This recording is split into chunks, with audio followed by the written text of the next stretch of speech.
All right, good morning, everyone. I hope everyone's doing really well today. I'm going to give the stream a couple of minutes to get warmed up.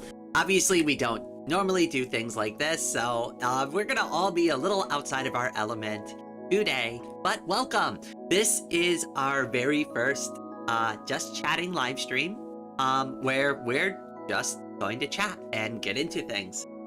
Wherever we end up going is where we end up going. I'm gonna leave it very open-ended, so I'm not like really gonna like ban any particular types of topics unless they're like way off cuff or like really well outside of like the normal topics of this channel. But like other than that, like we can talk about games, we could talk about art, we can talk about stuff that I'm working on for the channel, we could talk about stuff that's going on in our lives. Like we're just here to have some nice fun and just want to get a chance to get to know the community a little better.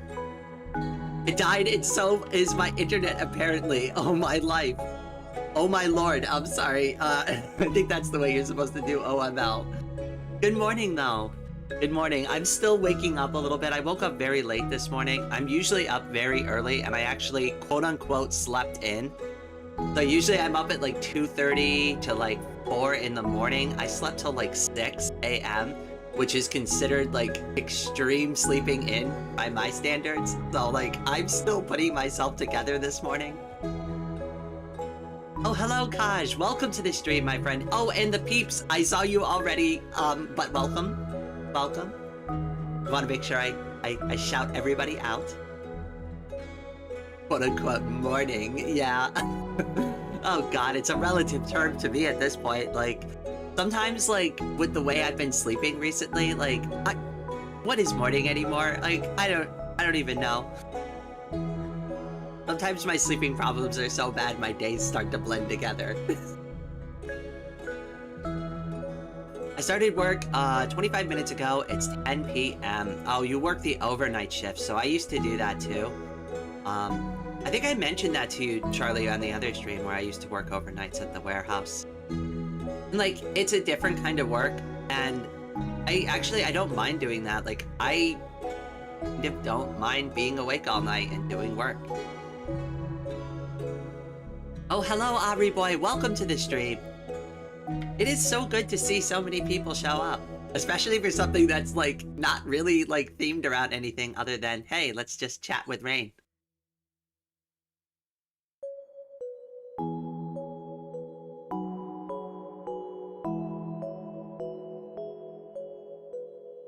But yeah, I have some pretty cool plans over the weekend. It is 6 a.m. to 2 p.m., 9:30 p.m. to 5 a.m. Oh my. See, for me, I would probably stick with the 9:30 p.m. to 5 a.m. I would like that shift, honestly, because like for some reason, naturally, I get very sleepy around 6 a.m. I don't know why. If I wake up at like 2:30 in the morning, as soon as it turns 6 a.m., I feel sleepy. If I'm awake all night, and for some reason around 5 or 6 in the morning, I feel sleepy. It's so weird. Maybe that's like when I naturally should go to sleep. Maybe I'm doing it wrong. I'm back. I got some food. What kind of food did you get? I had some toast for breakfast. I have this like garlic cheese spread that I put over some homemade sourdough bread. Oh, and that's what I'm going to be doing this weekend. I'm going to be baking sourdough bread, and I'm going to make a video. So anybody who's curious about, you know, learning a little bit about, like, sourdough. Like, it's not really, like, a how to make sourdough. It's more like, I'm making sourdough. Watch. It's more like a slice of life thing, but, like, I thought it'd be fun to do for the channel. I already DM'd, about the emojis. I saw them, I saw the formatting, I saw all of that last night. I just gotta get into it. We really do need to get more people to manage the emojis for the instance, Aubrey boy, because, like, it's, like, when I first was doing it, I wasn't as busy, but, like, obviously you see these days, like, I'm, like, the channel's growing, I'm becoming more involved with that. Like, I think I need to find at least 1 or 2 other people to help me with the emojis. just because like I feel bad. I've seen the tags and I'm like, oh my goodness, I was streaming for like 8 hours today. I completely missed all of this.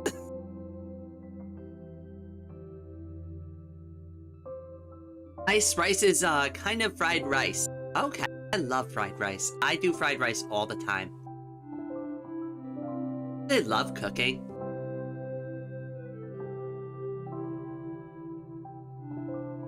Oh, drunk people are annoying though. Oh, yes. I used to work, so I used to do, like beer sales a really long time ago too. And I used to have to do events at bars and stuff. That always drove me insane. I am not like a very social drinker. If I go out and drink with anybody, I'm gonna have like one beer because I'm like, I will go out like with my really close friends. And I've had a couple of nights where, you know, Rain's had one few too many, right? Like, but we've all been there, right? Like, but like, if it's like a group of people I don't know, or if it's like a big social event, I'm gonna be like one, maybe 2 drinks, and then I'm done. Oh, that's my alarm to make sure that I don't miss the live stream. That's my, oh shit, Rain, you're supposed to be on air right now, alarm.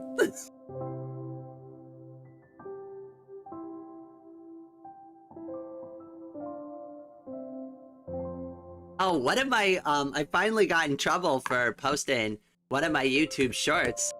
So apparently, if you say the word dick in a YouTube short, you will get limited ad monetization on your YouTube shorts. So just something to keep in mind for anybody who's making YouTube shorts. Just be careful about. Apparently, you can't call somebody a dick. I didn't realize that was like considered a curse word. Apparently, it is. I thought it was just like, you know, I don't know, like a general insult. And it's not like I was even insulting somebody. I was insulting an in-game character. So I don't know. I could ask Amber for the role, but she's busy. Yeah, I mean, she's got her hands full. She's got her hands full with a lot of stuff.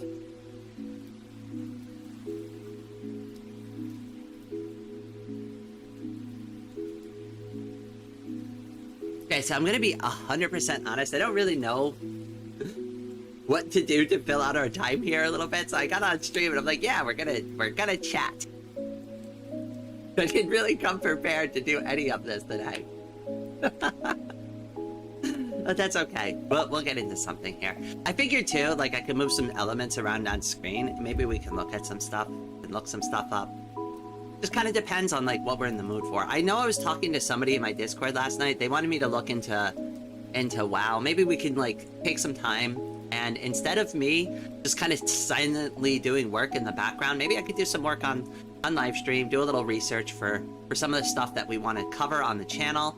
And kind of just like work together as a community, because there are some things that I've been struggling with recently that I would really like to get my like community's feedback about, like, because like I'll be 100% honest with you, I sit and I look at these analytics for like my videos and like how my content is performing, and I get a certain set of answers from like, this is the way it feels for me right now, right? Like, I feel like there's 2 groups of people that watch my channel. There is the people that are super excited to be here, and they've either recently found me, and they love the content, and they kind of get the vibe of what's going on here. And then there's everybody else, and everybody else is either super confused, or, like, they just don't like me. All right, Ari. It was good to have you here, my friend. I'll see you again soon.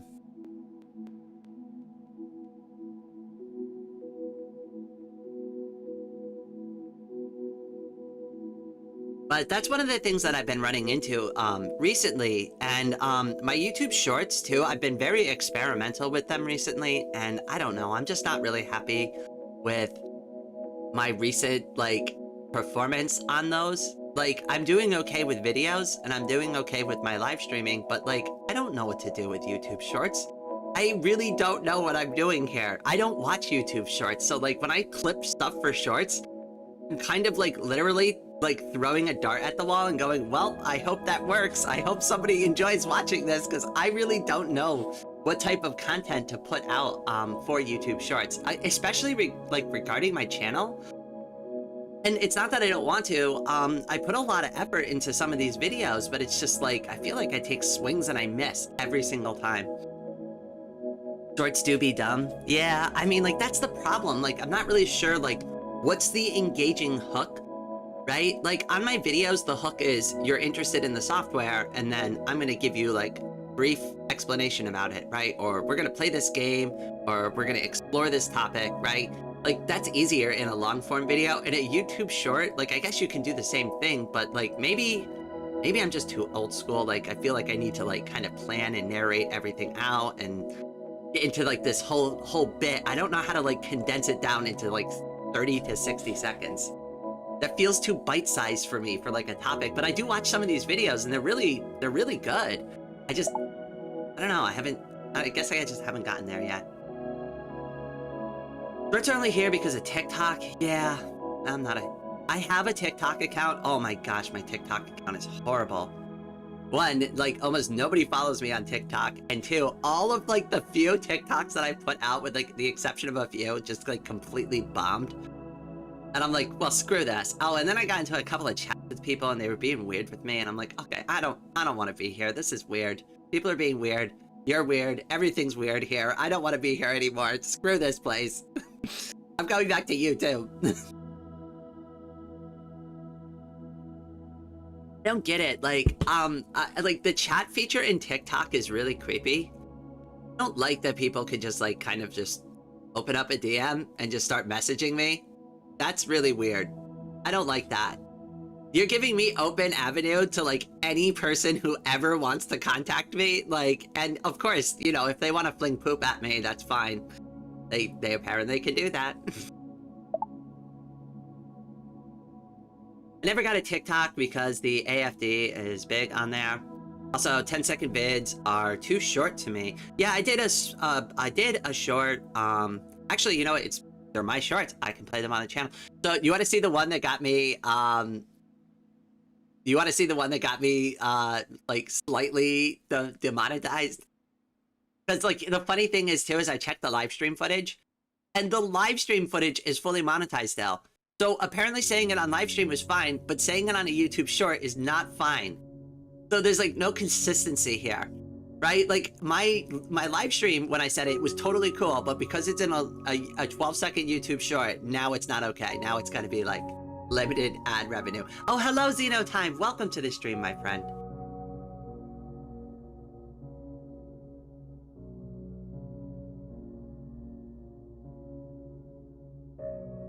Just stopping by briefly because I'm flying to Germany today. But hello, Xenotime. I hope you have a very safe trip, my friend.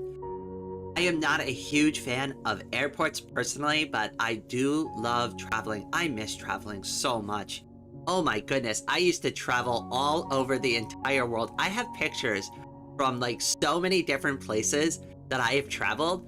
Hey, maybe we can get into that for a little bit too, if anybody wants to see some of the cool places that I've visited around the world, because Rainy has been all over. I've been to Indonesia, I've been to Taiwan, I have been to China, I have been to the Dominican Republic, I've been to Mexico a few times, I've been to Canada.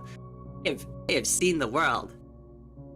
There is a lot of places I didn't get to go, and it's a goddamn shame because like being disabled makes it so much harder to travel, but I am so happy, even though like obviously it was a lot of money and a lot of effort that I like wasted in my youth. Well, it's not wasted. It's not at all wasted because now I can't really do it. So I'm glad I did it. Like a lot of people were like, you're so dumb. You're so dumb for wasting all your money for traveling. And like, look at where I am now in my life. Like imagine if I got disabled now and I never traveled, I would never be able to do it properly. Like, there's no way I'm going to be able to hike to a top of a mountain now, but I've done that a couple of times in a few other countries. Yeah, you know what? Let me break out some cool photos. Maybe we can look at that for a little bit. All right, you gotta bear with me a little bit though, because Rain kind of sucks at OBS. So, bear with me. We're gonna get some photos. I'm gonna try my best not to dox myself in the process of sharing photos with everybody. So we're gonna be like super careful with this and make sure that I only share like very specific photos. But what do we want to look at first? I think Taiwan is a good candidate. Taiwan is like one of my favorite countries that I've ever visited. I lived there for about approximately 6 months. It is wonderful. It is a wonderful place to visit. It's a wonderful place to go. A lot of people speak English there or are willing to speak English with you. If you're not very familiar with the language, I do encourage you to learn some Mandarin if you're gonna go. I'm not like fluent in Mandarin myself, but I know a little bit. And you know, a little bit is enough to show that, you know, you're trying, you're being respectful. You know, if you order a few things and then you start struggling with your Mandarin, like a lot of people do speak English and they'll be like, it's okay, it's all right, I'll help you out here. So it's a very good experience. Artemi, and traveling is amazing regarding spending the time and money. That's what mom tells me. Travel while you can, she says. Your mother is speaking words of gold. Definitely listen to her. That is great advice. Because I can definitely confirm her advice is true. Because again, I can't really travel the same way. I have to like travel in a wheelchair, and like I can't hike anymore. So like there are like some great like places I visited here. Let me find some stuff. Let me find some stuff, okay? Let me find some stuff. Oh, you know what I have? I have some stuff on my channel already. Hold on, wait, we'll just go to YouTube. I already have stuff that I put up on my YouTube channel from like forever ago. We'll just do that. Alright, so we'll go to YouTube. Go to my channel. And we're gonna look for my Taiwan videos. And we'll take a look at some of those.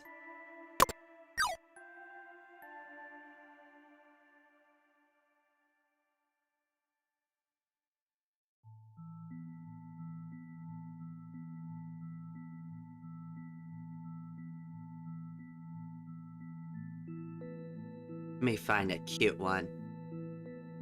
Let's see here.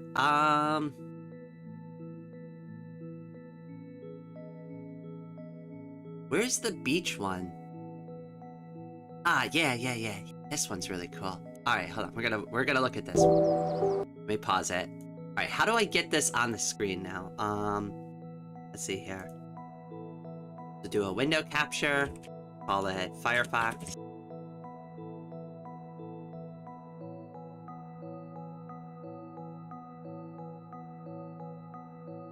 There it is. There it is. Okay, cool. We've got it now. I don't know how to balance this on the screen. That's gonna look good. Hold on. I gotta move a bunch of elements around now.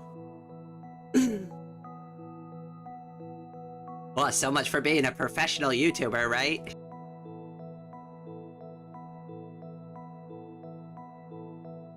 Okay, alright. Chat, gotta move. Hi, chat. You're over my face now. Hi. Oh, hello, Charlotte. Welcome to the stream.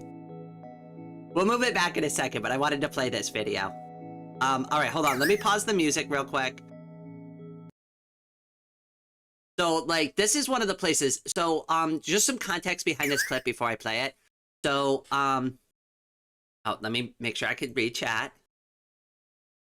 Taiwan sounds really cool. I had no idea you went and lived there, no less. Yeah. So this is from my most recent trip. Now, this is a area that I was able to get into. So, I was able to walk through this whole thing. Being disabled. I'm going to tell you this right now. This took me, it is a minute of filming.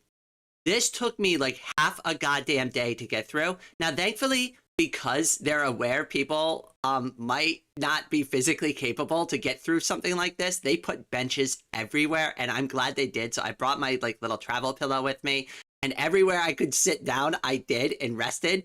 And they have all these like great little handrails and stuff. So like it wasn't undoable, and it's not like massive, but like it took me forever. And this is why I can't really do stuff like this anymore, because as much as I want to go and explore Black Devil Cave, it's an uphill battle to get any of that done. But all right, let's go ahead. Let's watch the clip.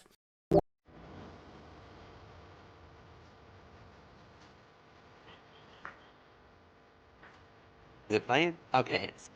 I don't have my headphones in right now. And as you can tell, these are like some of my really old like YouTube shorts. Like, oh my goodness. I was just bored like while I was out there.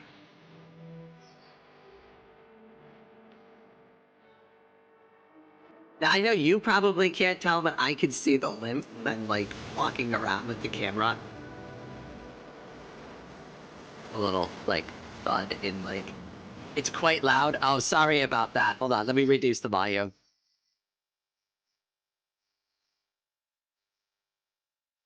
Sorry. Thank you for letting me know.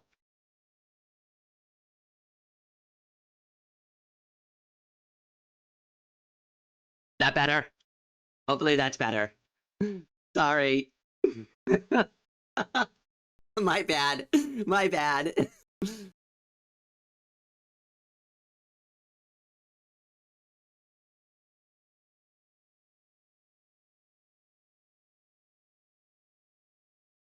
Anyways, so that's like a really nice spot in Taiwan that you can go and visit. And I really encourage that you go and do that. But like that's like kind of part of the problem of like some of the places that I want to go explore when I go out and travel. Like that's kind of a problem. And like that was the last trip that I took, the last vacation that I took after becoming disabled, because that trip was so exhausting. Like even though I took vacation and I took time from work like off of it, it took me like 2 weeks after I even returned from that vacation to like fully physically recover from like doing all of that stuff. And it was like kind of like it was a weird like I can't explain it because I was really happy I went, but then like I was super bummed out. Like half the things I wanted to do, I'm like I can't do it, or it was like it took way too long. Like and like I traveled with like other groups of people like who wanted to also go see the same thing, so I'm like kind of slowing them down. So it's like kind of like the bump on the log, or almost like the third wheel, and like not even a good wheel, like a really rusty, crappy wheel.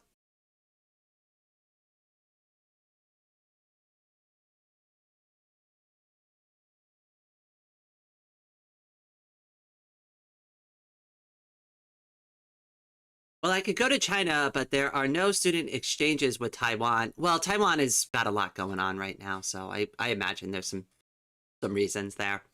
I've recently been to Rhodes, and I couldn't help but think that it must be hell on people with motion disabilities. All the uneven stones and stairs. Yeah, and that's the thing. Like, there are some places in Taiwan that are really like have really good infrastructure, right? But then there are other places you go to in Taiwan. Like I lived in Taoyuan. So like when I lived originally in Taiwan, this is back in like 2018, by the way. So like when I lived in Taiwan back then, right, I was in Taoyuan. And Taoyuan, if I was in a wheelchair or physically disabled in Taoyuan, there's like almost no sidewalk sometimes. So you're sharing the road with scooters and cars. It's a nightmare to walk through. I couldn't imagine being disabled.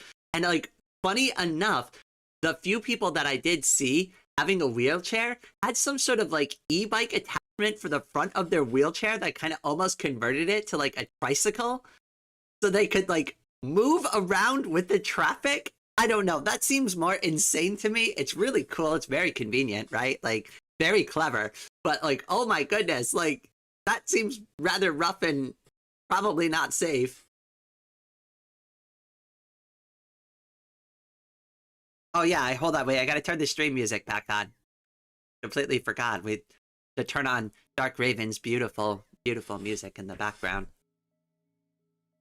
All right, hold on 2 seconds too while chat is catching up. I'm just gonna grab like a refill on my coffee.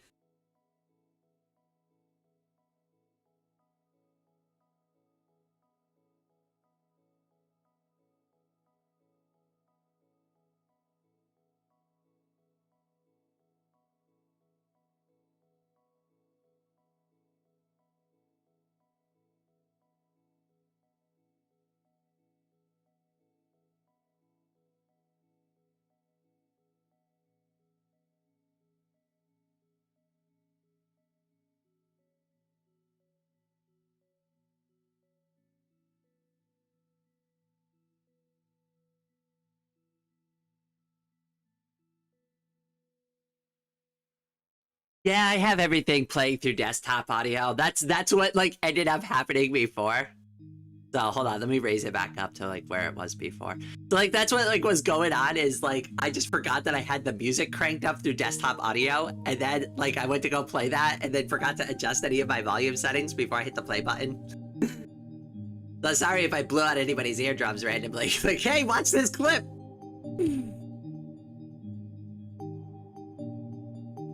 Oh my goodness, I'm silly.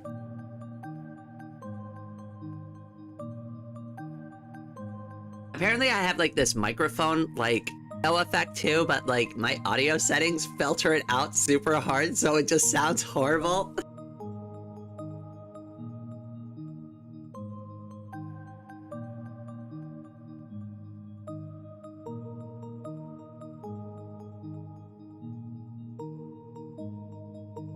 Yeah, oh, so like one of the like that short that we just watched a second ago, so that was some of the original shorts that I started making when I was like considering whether or not I wanted to come back to the channel. So like obviously at that point in my life I had recovered enough where I considered taking a vacation, right? And on my vacation, finally, for like the first time away from work, because I never even took a vacation like when I was like after the accident. So like when I got into the accident, the only time off I took from the accident was when I was in the hospital and doing my initial physical therapy. Ever since I got back, I worked from home and then just continued working for like straight through that for like almost 2 years. It was a little insane, but like, you know, I also didn't want to go like broke or lose my job because of the accident. Like, you know, obviously being disabled, like that's not good. So anyways, so like I'm finally there in Taiwan and there's like all this cool and beautiful stuff around me, and I'm like, well, I have to film this. Like this is so awesome. And I'm with like a small travel group of people, of friends that I know, like and acquaintances and stuff like that, and they're willing to tolerate my issues to help me like get around. But I still like kind of felt bad about it because like they wanted to go do stuff too, and it's like they had to change like some of their plans to like kind of accommodate me. I don't know. It was still fun. I'm glad I went. I don't know if I like, it was so much. So like getting to the airport and stuff, like airport was great, but it's just like, it's all this extra stress. Like I've got to figure out how to get my wheelchair. I've got to like get boarded on the plane first, which is super embarrassing. Like I got to get like all this extra special treatment, and I don't know. I don't like it. I don't like it. I feel bad. Like, I remember being at, like, the TSA, and they scanned me, and they saw, like, the huge plate in my hip, and they're like, oh my goodness. I'm like, yeah, that's why I'm sitting down. Oh, hello, Lemon Zest. Welcome to the stream. Oh, and hello, Starlight System. Welcome. There's so many awesome people that joined us this morning for, obviously, just, like, what's supposed to be a very casual chat. And now we're talking about traveling and, like, why it's hard for me to travel, but... Oh yeah, let's look at some cool photos too. Let me see if I can find like a really cool photo of some stuff I did in Taiwan.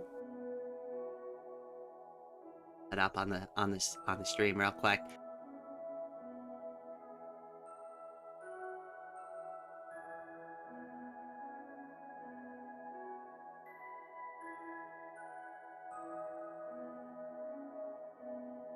Okay, not Taipei 101. Everybody's seen Taipei 101. I want to show something a little more unique than that.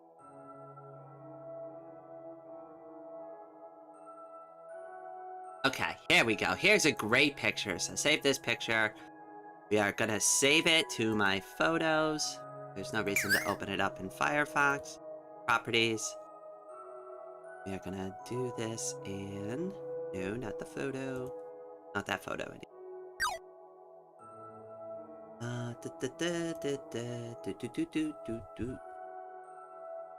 There we go. Okay, alright. And then for OBS, I just gotta change the window.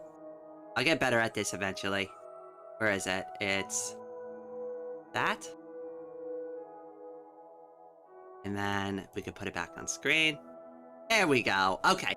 So this is a really cool photo that I have. So this is like kind of like what I'm talking about. This is the part of Taiwan that is my favorite part of Taiwan.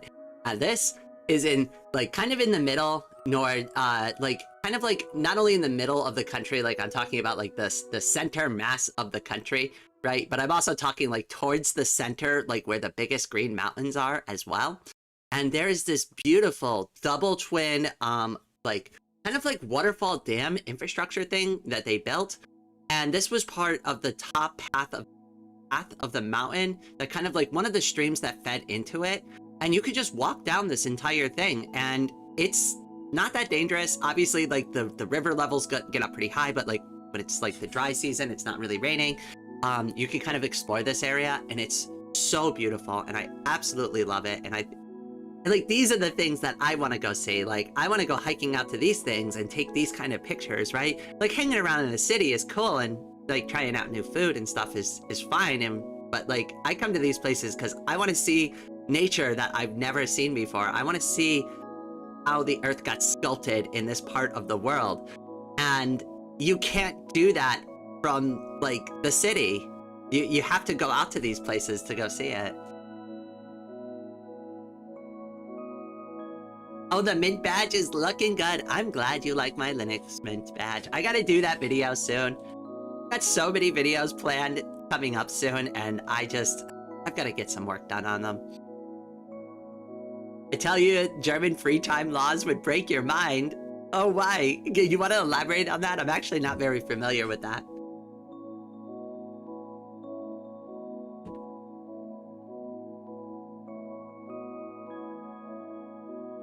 So I do, just for anybody who's like kind of curious, like segueing onto my like other video topic real quick, I do want to try to do like a Linux Mint install video. I have the baking video that I'm going to try to make this weekend too. And then the other video that is a big video that I've actually been working with Lemon Zest on a little bit, just in the background, a little bit. They've been providing me a lot of links and a lot of documentation, but I want to do one more final Luanti video.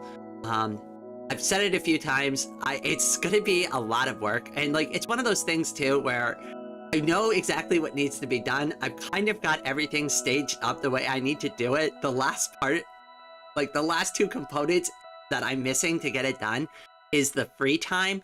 And like, honestly, just the strength of will. I just gotta like will myself into existence and just be like, we're doing the video and nothing else is happening today except for this video.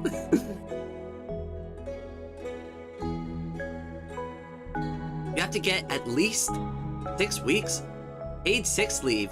Oh my goodness. Wait. You have to get at least 6 weeks. Wait, I can get 6 weeks? I mean, I don't care if it's unpaid. I really, really value my time off. Like, that's my biggest issue with like companies right now, is the American sick leave policy does not like reflect my actual like medical needs. And like, that's a big problem for somebody like me, right?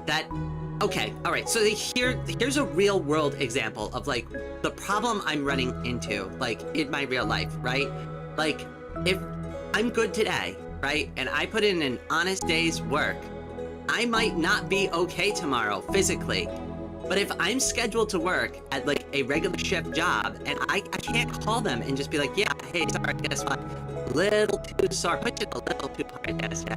I might if I just, take it easy today. That's not gonna fly. And like, what's even worse is like my medication makes me really dizzy sometimes. So like, after I take like my second set of meds for like 12 o'clock, like sometimes I need to lay down and take a nap for like a couple of hours. And like, they're not gonna just be like, yeah, you're good. Go take yourself a nap for an hour or two and you just come right back here. You know, like that doesn't work like that. Like, they're not gonna like work around those like medical issues I have. And like, that's a huge problem for me. I really need to find, like, I really want to find part-time work that is like either like kind of a per diem thing, or maybe I can just like pick it up like a couple of times a week and it's like really like balanced out well. Maybe like I get like a staggered schedule or something, or I have like days off in between. Like, I really need to find a company that's willing to do that. But like, obviously that's a lot of accommodation, especially when you could just hire somebody that's able-bodied and they'll just do whatever you ask them to do. Like, why would you give all these extra accommodations to me and make all these like extra things for somebody who can only like kind of work part-time. Like, I don't know, I just... The deck's stacked against me on that one. Is my voice breaking up a little bit? Maybe? Hold on, I am a little bit further away from the microphone than I normally am, so maybe it's that. In Germany, you get a lot of free time, and since Germany is very union-friendly country... Is the mic distorting? Uh-oh. Hold on, wait. If it is, like, having problems, let me know, because this is a perfect time to address those types of audio issues. Since Germany is so union-friendly, Walmart lost, like, 1 billion... Oh, thank goodness. I hate Walmart. I hate Walmart with a passion. Good. I'm glad they lost money. Screw them. Screw them. Good.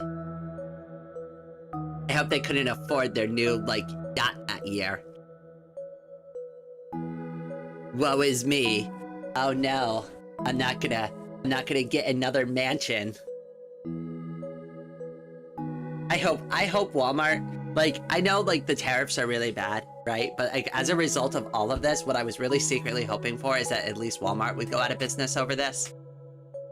Like, I know that would still be bad, but I hate Walmart enough where I'd be like, you know what? That's going to be a net positive for the world. So yeah, this whole situation sucks, but if we get one thing out of this, and it's Walmart's death, I'd be happy. I could live with that. You know what? We'll be okay. We'll be okay if Walmart doesn't survive.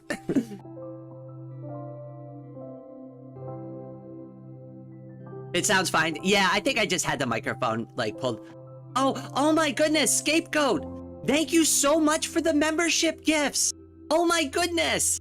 Oh no, and I didn't have the, like, oh no, I forgot to put the thing on. So, like, hold on, I have to switch over to this on the screen so we can see it floating up. I forgot, I have to put my, overlay on the other, like, on the other thing. Hold on, wait, I gotta fix that.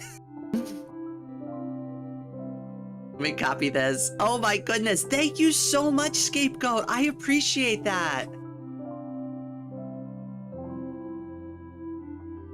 You all are too kind to me, honestly. Like, sometimes you could, like, sometimes, like, you all are so nice to me, I start, like, tearing up in the background. Like, I really try not to be like, you.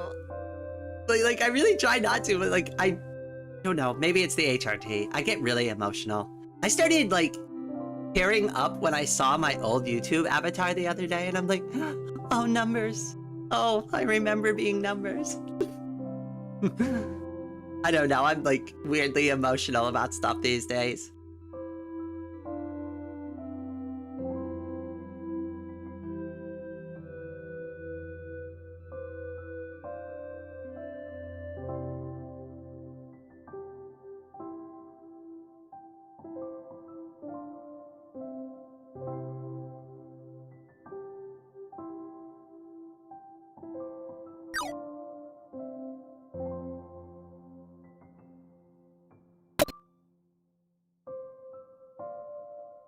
Okay, hold on a second. Wait, we were having some issues with my bitrate for a second. I think it was just like a little hiccup in my ISP. I think we're good to go. We're good. It was just a little internet hiccup. Alright, hold on, wait. I gotta fix this. I don't want to mess that up again. Wait, how do I paste the reference? Yeah, that's fine.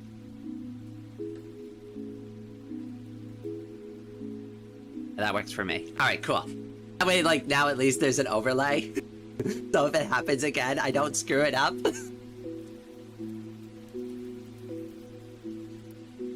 But yeah, it should be good to go now. Like, we should be fine. We should be live. Oh goodness, I hope so. But, I mean, now I'm paranoid.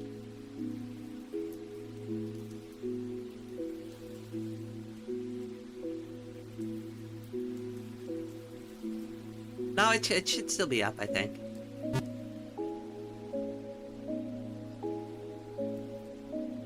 Oh, what was I saying about tearing up? So, like, sometimes you all are so nice to me, like, when I'm on stream, and it takes me by surprise so much, like, I start tearing up a little bit. Like, I try not to, like, break it too much, because, like, we're in the middle of, like, doing something, but it's, like, it's so nice. I don't know, and, like, I've been, like, getting really emotional about stuff recently, like, I don't know, like, it's only like almost every morning, like, something will catch me just the right way, and I'll just start, like, going, oh my god, that's so sweet.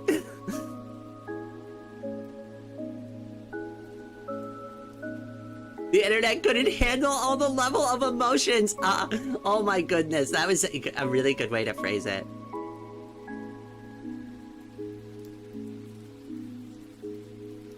Still though, also, I don't know if like the message about the goat got like pushed through, but like, hey, the goat, you are the goat. I just want you to know. Like, seriously, thank you so much for the memberships. Scapegoat.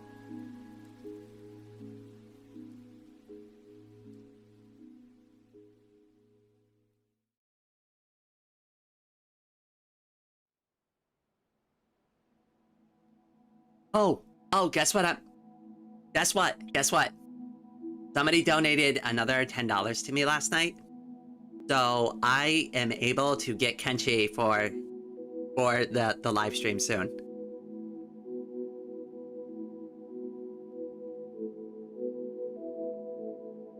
I know I was talking to, I think, the peeps last night about it. I can't recall. I think it was the peeps. Yes, it was. Okay, all right. So I remember correctly then. Yes. So, yes, I am going to purchase it soon. There is a Steam summer sale coming up though. So I'm wondering though, should I wait and just do the Stardew Valley playthrough a little bit first and just wait to see if it like goes on sale, or should I just get it now and who cares? 30 bucks. It's not even like a full price game anyways, so I don't know. Like, I'm almost excited enough to like just go all in on it and just like, yeah, screw it, we're just gonna play Kenshi. Wait a bit. I think so too. It might be worth it to just wait. Like, we just started the Stardew Valley playthrough. I'm really excited about that. Like, I'm thinking about maybe like once we're done with this quote unquote just chatting stream, I might just redirect over to a Stardew Valley and we'll just play some Stardew Valley for a little bit. Kind of itching for it. Oh, and I also got like another live stream I've got planned with another YouTuber at 6 p.m. tonight. So that's a thing. Oh, and then I've got another live stream with another YouTuber tomorrow on Saturday. So there's lots of that coming up too, if you like me doing collaborations with other YouTubers.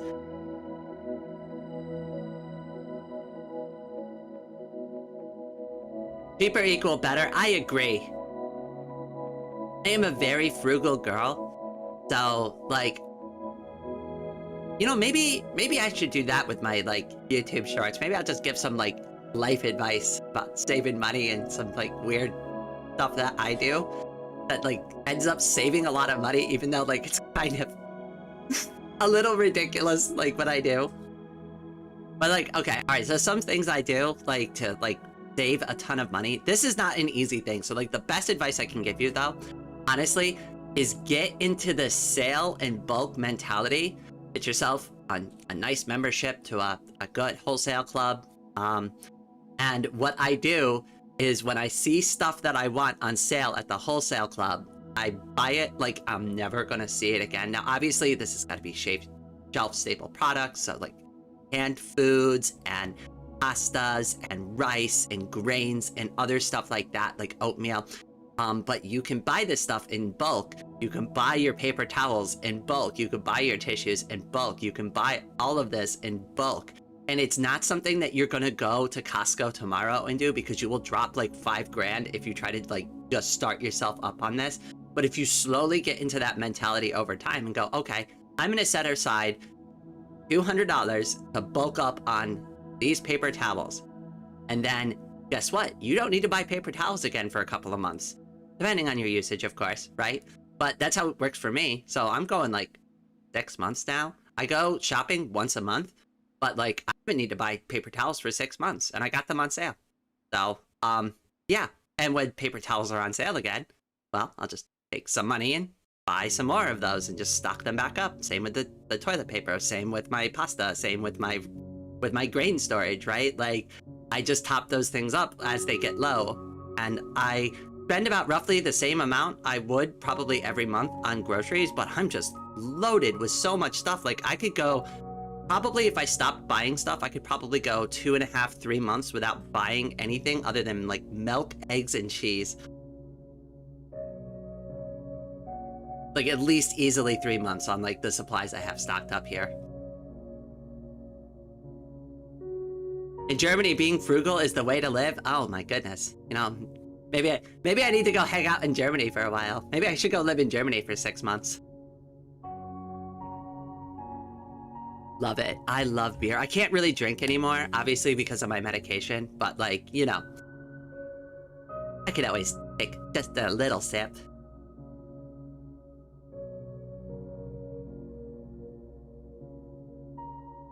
In Germany, we mostly have discounters. Okay, all right, that's good.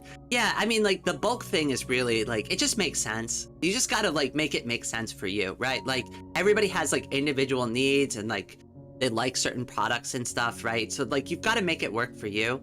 But if you do get into those types of habits, you will save a tremendous amount of money.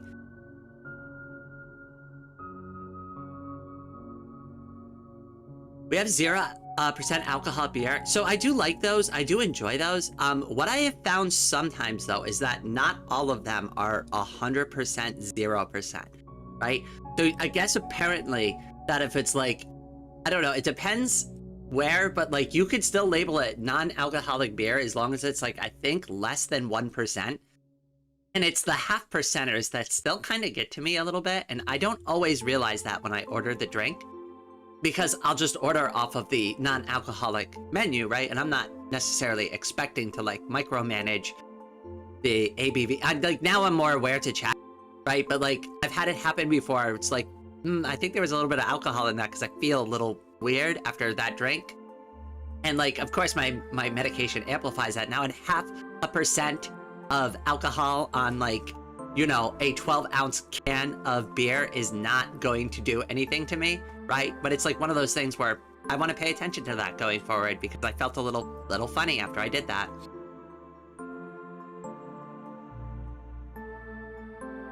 I tell you, German beer will blow your mind. I believe you 100%. Like, honestly, like, I would really love to go to Europe someday. Belgium. Oh, God. Belgium, Germany.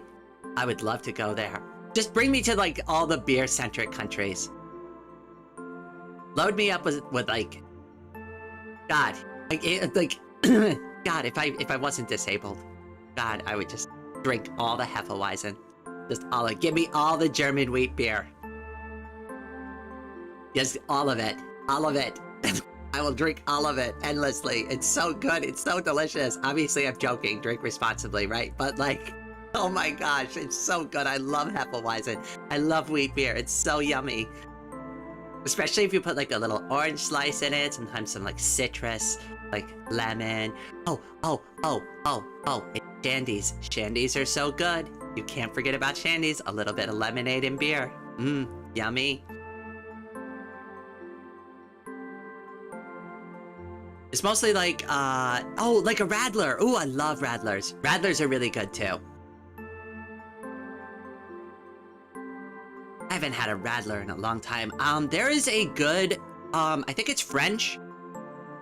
Correct me if I'm wrong, because I'm not really good with like international beer brands, but I think it's called 1664, and they do a Radler.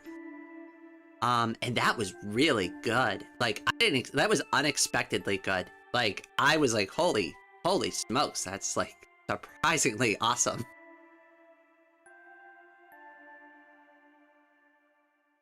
I used to drink, like I said, I used to drink more like before I became disabled because like I didn't have anything that would like preclude me from drinking alcohol, but now like that I have medication, I have to be super careful about it.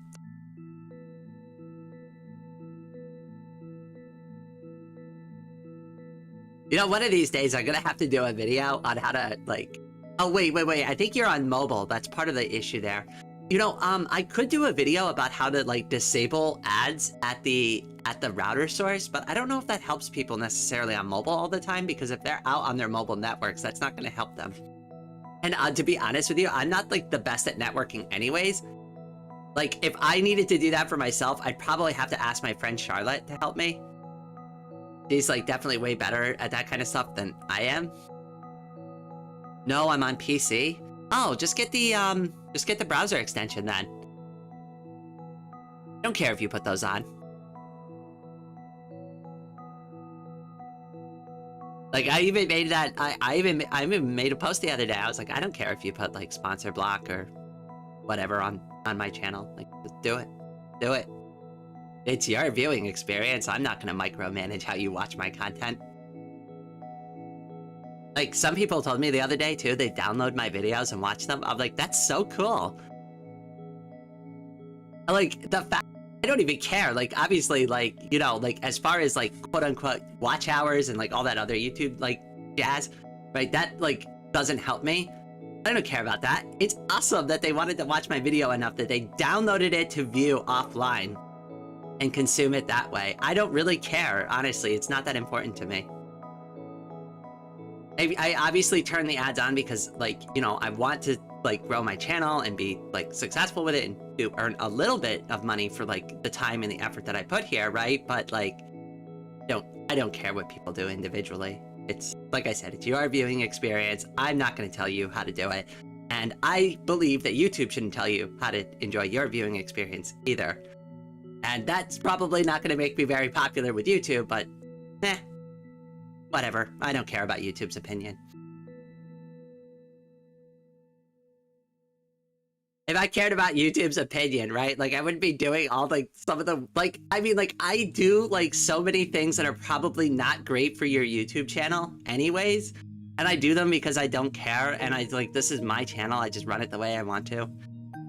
Like, so many people are like, you should start an art channel and you should start, like, a Linux video channel and, like, separate all your content, do your live streams on, like, a VOD channel. And I'm just like, I don't want to do that. That's too much work for me.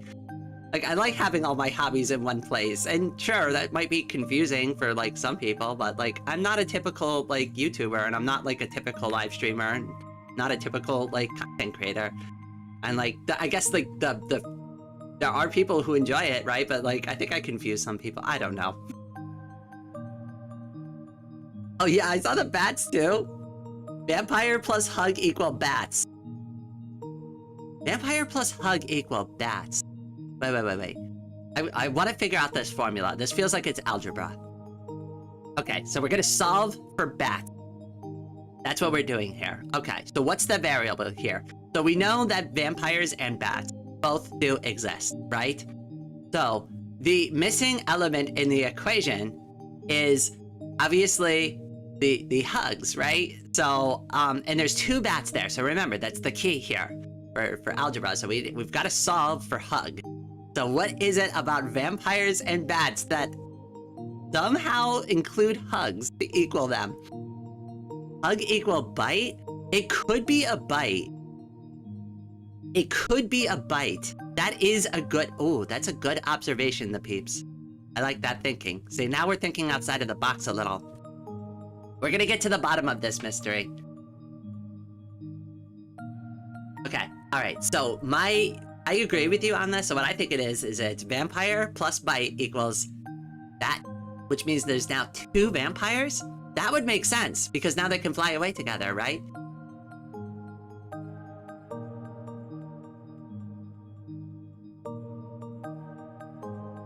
That's my thinking, right? Yeah. The vampire bites the other person, and now there's two vampires, and they fly away together, all happily ever after. Well, for them, not for the people they're gonna bite next, but, you know, it's a perspective thing.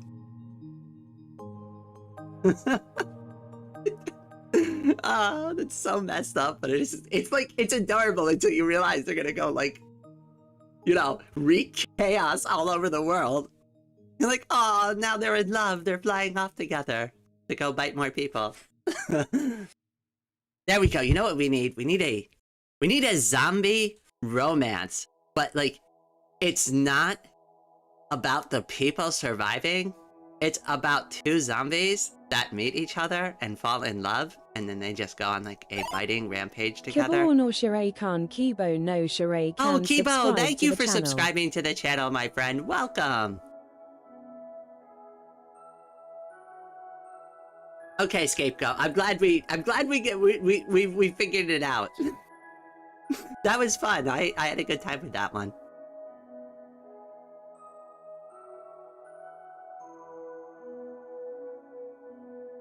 Right? Yeah. I think so, right? Like, I would like to see a... Okay, so here's, like, the setup, right? Like, it's like, you know, I don't know. Let's go just typical, like, rom-com setup, right? You got the boy zombie, right? Or no, do it with the girl zombie. The girl zombie bites the guy. Guy's like scared for his life, right?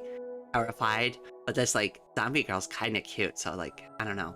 Maybe he's like infatuated with her for a second or something, and then bites her, and like she bites him, and then he obviously turns into a zombie, and then like, I don't know, like they just kind of like wander and shamble together, continuing like on, and like, I don't know, like they're zombies, so you can't have it be too deep, right? But like, you can kind of imply that like there is some higher level thinking there, and they kind of like appreciate each other a lot. I don't know. I think there's a cute way you could do it without having them vocalize or do like a bunch of weird grunts and stuff. Like if you set it up properly, and you set it up as a comedy, right? Like it's not supposed to be a serious thing. Like this is obviously a parody. Oh, Scapegoat, welcome to Droplet. Thank you so much. Oh my goodness, you've been so generous this morning. Thank you. Well, now you can see all of like the like scheduled videos, so like members get to see any videos that I have scheduled on the channel. I do have some like YouTube shorts up right now. I do need to make a couple more videos, so like there's nothing like queued up in the pipeline for videos, but when I get those made over this weekend, definitely you'll be able to check those out early. But like they normally come out once a week. Just as a heads up to you there. What if a zombie wasn't really mindless, but just was consistently really sleepy? I mean, like, wouldn't you be? Like, if you have to, like, kind of shamble around all the time? Like, I don't ever see zombies sleep. I don't have time. They're too busy thinking about where their next meal is.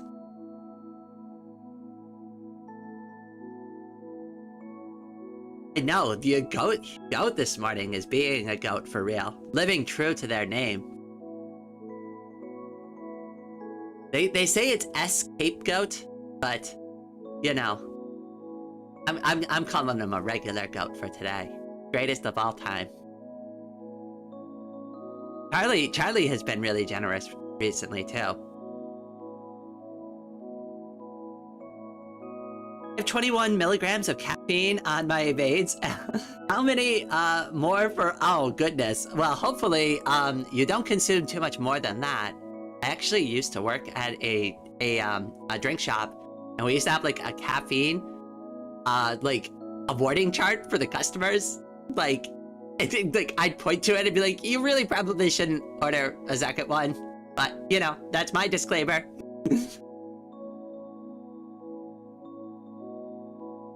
You know, you're gonna go and do it to yourself. You know, like I can't stop you, but you know, I'll say I didn't warn you.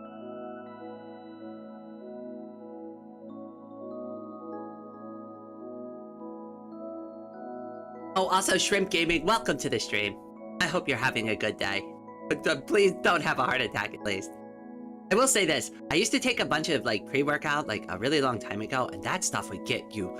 It would get you, like, so caffeinated, like, it would, like, make your skin a little itchy, which was, like, really uncomfortable. I stopped taking that stuff because, like, I didn't like it. It, like, made my skin feel weird. Like, that's too much energy. I don't want to be, like, that overly caffeinated.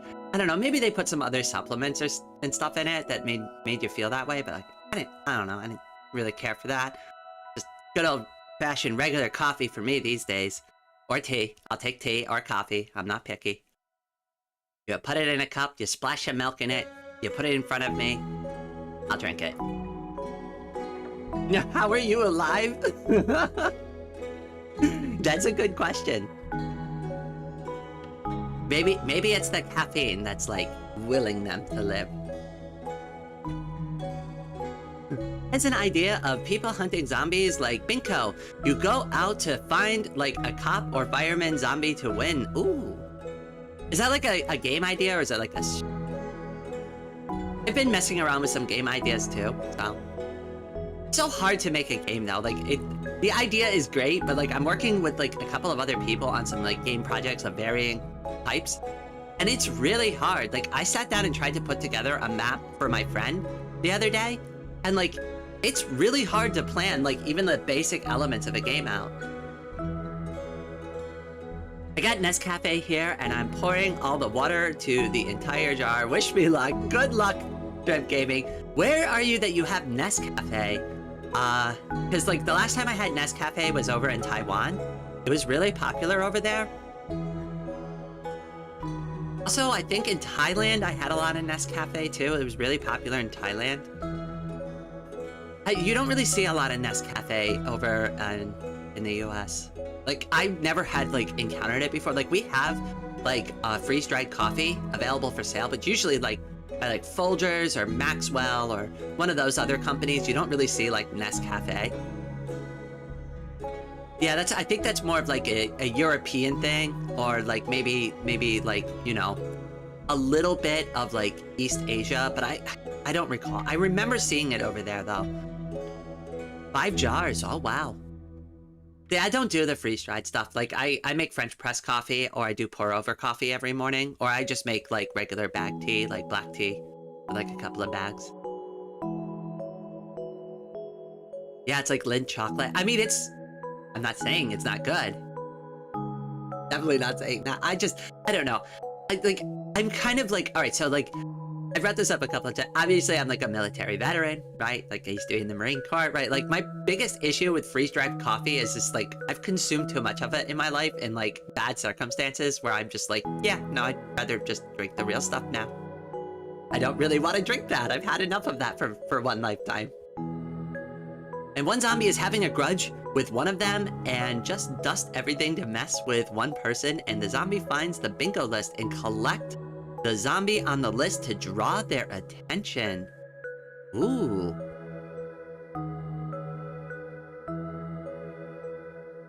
So wait, alright, so like, hold on, let me go back to the other part of that comment just because I want to make sure I wrap my head around it. Alright, so the idea of people hunting zombies like bingo, okay, you go out and find a cop or fireman and zombie to win. And one zombie having a grudge with one of them and just dust everything to mess with one person, and the zombie finds the bingo list and collects the zombie on the list to draw their attention. Okay, all right, I get it. So it's like kind of like almost like a scavenger hunt situation with a bingo card, and you have to find the specific zombies on the bingo card. It's kind of like almost like a mini game. Like, that sounds like it would almost be like a fun party game, like have random zombies on like a bingo card and everybody's got to find like a different kind of zombie to complete their card. Or like even just kill a specific type of zombie to complete their bingo card. Like, there's a lot of different directions you can go with an idea like that.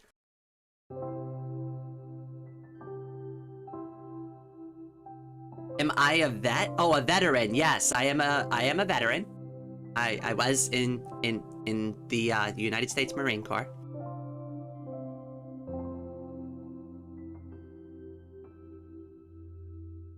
I was not deployed. I was a tank mechanic. So I fixed the M1A1 Abrams, which the Marine Corps doesn't even have anymore. Anyways, so I worked on turbine engines. Didn't do too much in the military, but like there's other stuff associated with it. I'm not gonna get into it too much, but yeah.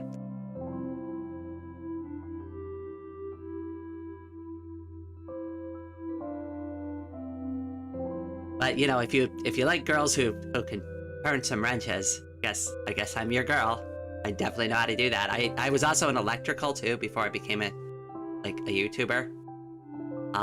I used to do green energy electrical. I'm super knowledgeable. Like, you want to talk about solar modules all day? Holy crap, we could sit here and we could talk about... I could probably teach you the basics of solar by the end of this live stream.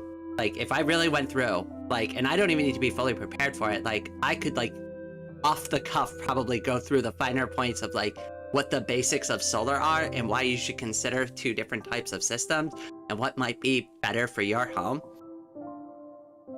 I'm very knowledgeable with that. I used to do that, like, professionally for quite a bit of time.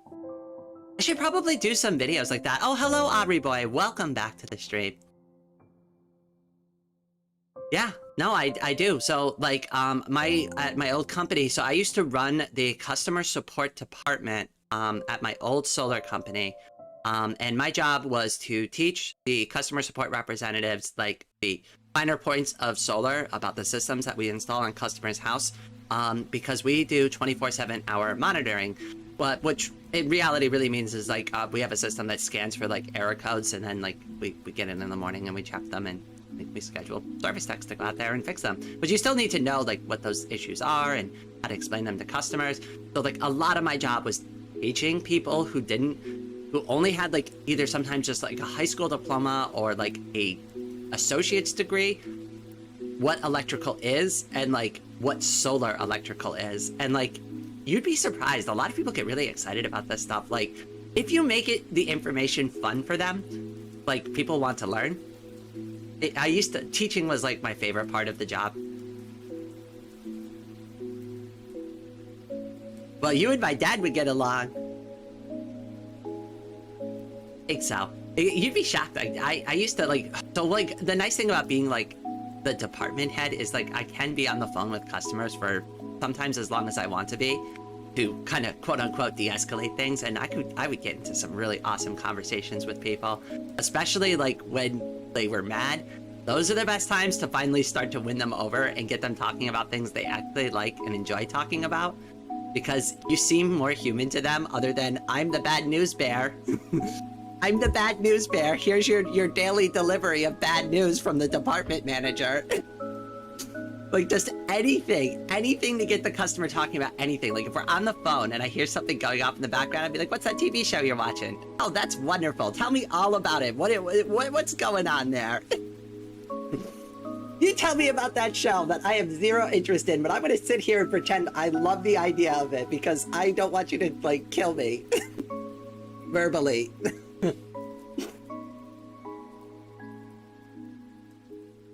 Oh, hell yeah, solar. Oh, hello, Crimson. Welcome to the stream. Yeah, I mean, like, I can... Okay, hold on, wait. Let me see if I can pull up some of my, like... Let me see if I can pull up some stuff here, okay? Like, hold on, wait.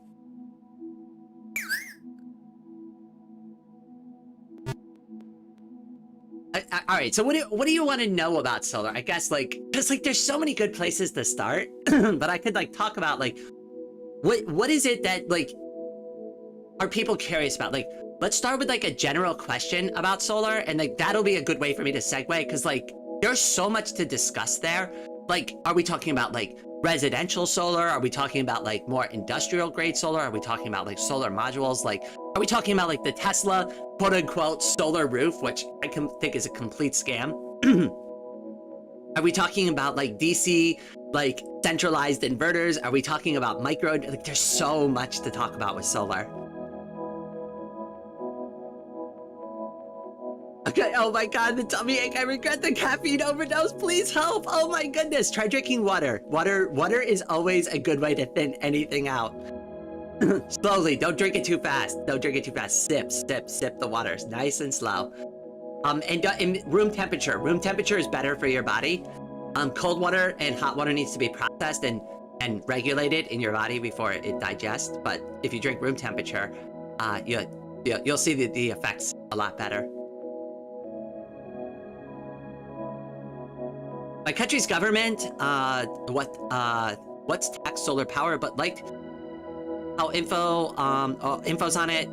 Will they come to your house and unplug it? Okay, all right, so this is like how it works. I can't speak to Germany, right? I can't speak to like EU. I will explain how it works in like where I live, and you can kind of like maybe take some of that information and apply it to like your personal situation over there, because obviously like I don't know what the electrical like code is over there. Like obviously like we have our like NEC code over here in the US that we have to follow, so I'm only knowledgeable in that, and I'm not even going to sit here and claim that I'm an expert on NEC code. So there's your other disclaimer too. But like definitely like check your local like electrical codes, like to make sure like all of this like lines up to where you're at, right? But most systems that we installed at my old company would be a centralized DC inversion system. So what that usually means is that we'd have 2 or 3 arrays on the roof of at least anywhere between 6 to 12 modules on the roof, and they would all be strung together and ran down via home runs down to the inverter, where they would be converted from DC electrical to AC electrical, and that AC electrical is then sent back to the main service panel, where it is interconnected above the main breaker on the system. And the reason we need to do that is there's two reasons for it. So if the electricity takes the path of least resistance, right? So when we install those solar taps above that main breaker, there's only two places that electricity is going to want to go. If your house has more demand, it is going to immediately go into your house and satisfy the demands in your house. So it'll run through your main service panel, it'll satisfy the electrical demands, and then it'll go back out, whatever's remaining through the grid. But if your house is like basically off, let's say you flip the breaker off, all of your solar electricity will go right back out to the utility directly. And these are installed via piercing taps. Now these piercing taps, they do need to be installed with, again, this depends on your, it depends on the manufacturer, but usually a roughly 45 pounds per square inch, PSI rated, torque wrench. You need to torque that and achieve a specific torque rating to clamp these down onto those lines properly. And those teeth need to make sure that they pierce. That's why we call them piercing taps, piercing solar taps. So make sure that those are secured on there. There is no way that the utility is going to go inside of your house and unplug that. So what is their recourse for doing something like this? Usually most utilities in my experience will just stop metering your credits if you run into problems with them, or they'll just pull your meter or switch you back over to a regular meter. So if they switch you over to a regular meter, all of your produced electricity gets counted as consumption anyways, because the meter only spins in one direction. It doesn't spin backwards anymore. There's a couple of different ways the utility can kind of get around that, but they can't come into your house and cut the solar taps out of your main service panel, because they're almost basically permanently installed. They're not permanently installed, but they're intended to not be moved or modified in any capacity. That was really long-winded. Hopefully everybody kind of understood that, but I'll take questions about it. Solar roads. Oh goodness. Oh goodness. Oh, solar roads. I don't know if that could be a thing that we could actually achieve, because I can't imagine standing on solar modules and putting thousands of pounds of weight on them and that being a functional thing. I don't know. I'd have to look at where we're at with that. Just in my head, it doesn't seem feasible, but I could be wrong. I could be wrong. You didn't hear about the sip and slow part and getting worse. Oh, yes, room temperature, nice slow sips. Take it easy. I don't know. For some people, laying down helps. For me, standing up helps a little bit more. When my stomach doesn't feel good, and kind of not a stretched out, kind of extend your body. It helps your stomach expand a little bit more and gives it more room to kind of maneuver some stuff around. Not saying stretch to the point where you're gonna throw up, but get a little breathing room in there. Maybe kind of flatten out a little bit, give it some more space. Oh, hello, Water Pig. Welcome to the stream. I love how any field of electronics is always able to nerd out about their specific field for hours. We are a hive mind. Okay, well, hopefully it was understandable, because like I said, I could get into these tangents about solar, and we could just sit here and just talk about it for a while, and I don't even know if it sometimes makes sense, because I just feel once I start talking about one part of it, it's okay, but now I've got to explain all of these aspects. I used to have slideshows and cards that I would use to do all of this, so it was organized and I wouldn't jump all over the place, because I'd be I know that slide's coming up, so I'm not gonna say anything right now. Oh, hello, Arctic. Welcome to the stream. How are you? Arctic, have you done any drawings recently, my friend? Have you done any drawings? I've been trying to help Arctic learn how to draw. I haven't had a lot of time to work with her recently, but a couple of weeks ago, I did give her a couple of basic lessons. Aw, I'm sorry to hear that. Yeah, I've been a little bit down these days too. I think I mentioned that to you the other day. It's been kind of tough for me too. I haven't been drawing as much, but that's okay. That's okay. You draw when you want to draw. There's no pressure. Oh, hello, Vlad. Welcome to the stream. Sorry if I missed you earlier. I've got to go now. Thanks for streaming. Hope you all have a great time. Thank you for stopping by. Hopefully I'm saying your name right, Artemi.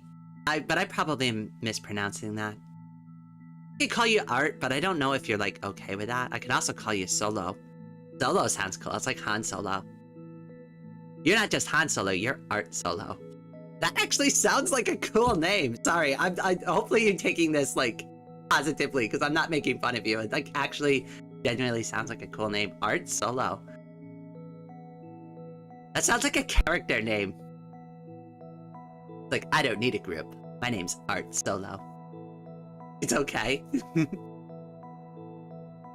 Can nerd out about defibrillators. See, I don't know much about defibrillators, so like I would definitely be curious to know more. Make solar how roofs, like the tiles, if ever come home, cover it plus self one plus the extra power could provide where it, okay, so that's like kind of like the idea that Tesla is going for as scapegoat, right? But here's like where I want to throw up like a little asterisk, and this is an engineering problem that we need to solve with the solar roof, right? So like as they currently stand, they're designed like roof tiles, and if anybody's familiar with like how roof tiles work, right? They need to be layered on top of each other. So basically, like the way that they work, all right, hold on, wait. I'm gonna need to like pull open Krita for this.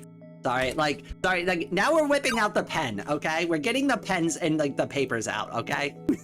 Jesus. All right, create.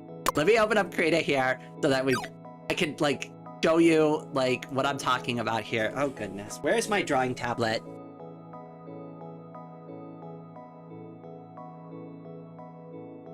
Making me whip out all the stuff now. Okay. There's my drawing tablet. Let me move my microphone, get my keyboard out of the way. My goodness. Okay. It'll be easier to explain some stuff too anyways if I have like a nice, oh god, we're gonna paint bucket the background black though. I hate when people use like a whiteboard but they use like the actual whiteboard. Like I don't know. For me we don't need to be doing that. Okay, let me change the size of this pen. That is way too big. We just need 15, I think is good enough for us, our purposes today. Okay, cool. Let me get this pulled up on properties. And let's open up. Where is it? It's Krita. It's gotta be Krita, right? There it is. Yay, there we are. Okay. Can I get rid of this? I don't need this toolbar right now. Yeah, just get all of that. Yep. Okay, I can put those back. Okay, alright. So. Oh, wait. I gotta turn the tablet thing on. QE on.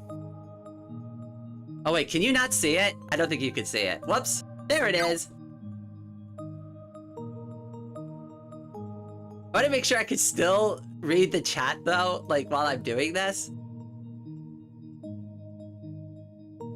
Summer was so hot. Now it's rainy season. Oh, that sounds like my favorite kind of season.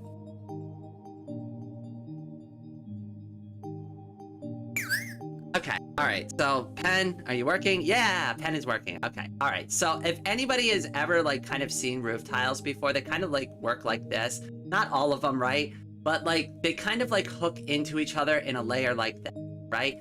So what we're talking about here is making the solar module, we're talking about making the solar module here solar, right? And that all sounds well and good, right? So then we're gonna run, it's probably gonna be a microinverter system. So we're gonna run all of this power probably to either a, if it's like a microinverter system, it'll convert the DC energy right here at the module, and convert it into AC, it'll just go direct into the home after it passes through like a breaker system, just to make sure it's not like overloaded or anything, or there's not like too many amps riding on it.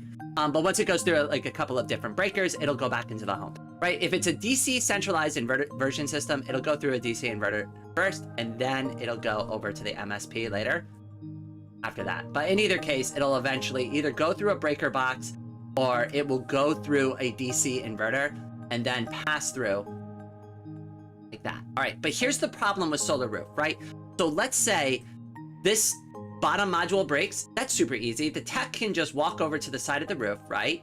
you know, here's our little tech guy, right? And he's like, yeah, I can just go right up there. I can lift that tile off. I can redo the wiring, right? This will probably take him about 2 hours to do. That'll be fine.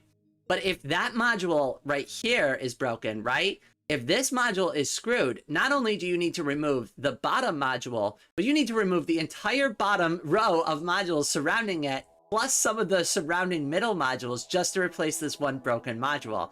And that's where it becomes a problem. So that's what I'm saying. Like, this is like an engineering problem that we need to figure out. We need an easy way to either design these where they can unlock and interlock back with each other a lot easier, or we just need to come up with a system that's not like based on like hooking roof tiles.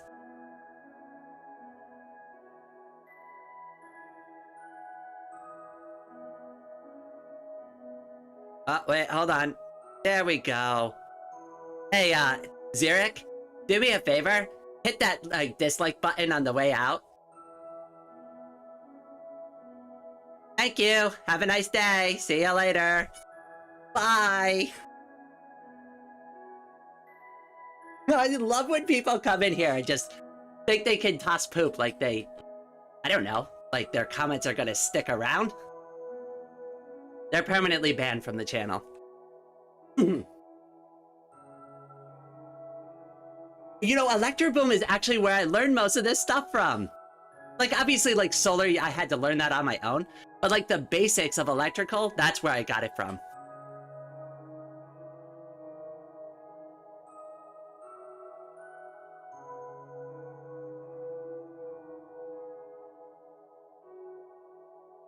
You know what's, like, ironic about their comment, too, is I'm, like, literally talking about, like, the thing that I used to do for a living and that I can't do anymore because I'm disabled. Like, that's the insulting part that they probably don't realize is, like, I had a job doing this.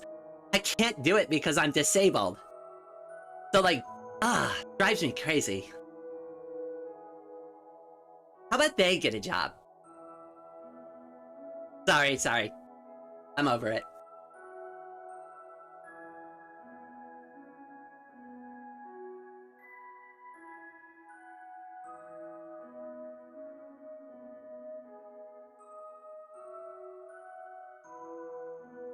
What about the solar panel parts being insert into the tiles? Will that be a problem for leakage? So, like, this is also like another thing that we can get into about like tile mounted solar that I actually do know a lot about. If you really want to get into it, I can kind of explain a little bit more about like why, like, so like if it's a regular tile like roof, here's my thing. Like, if you want my opinion on like tile mounted solar, don't get tile mounted solar. Like, if you're gonna get solar on a tile roof, maybe consider not getting it, because like I haven't seen a construction method or tile mounted solar that doesn't like cause some kind of issue either with the broken tiles themselves, right? Or we have like issues with like some type of like roof leakage.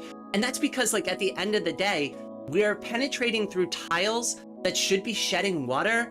And if we don't do a perfectly good job of like running our materials through those roof tiles properly, it's gonna affect and it's gonna impact the roof's ability to keep water out of the home. And it's one of those things like we've like as a like at my old company, we've like tested a couple of different construction methods, and some work better than others. But it's like I don't know if there's like 100% like foolproof way yet, in my opinion, that like will 100% protect against leaks.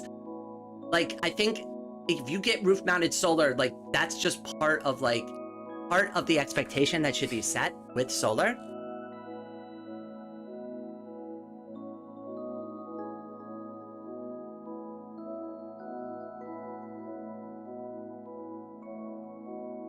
Well, I'm lucky I need to never buy a Tesla since Tesla collapsed in Europe. I mean, honestly, like I've not been a big fan of Tesla products. I've never been a big fan of Tesla products. Like, there are so many different battery systems you can buy out there that are so much better than like a Tesla Powerwall or a Tesla charging station. Like, just do 5 minutes of research and there's like plenty of other companies you can go with that are well priced and their quality is significantly better than Tesla.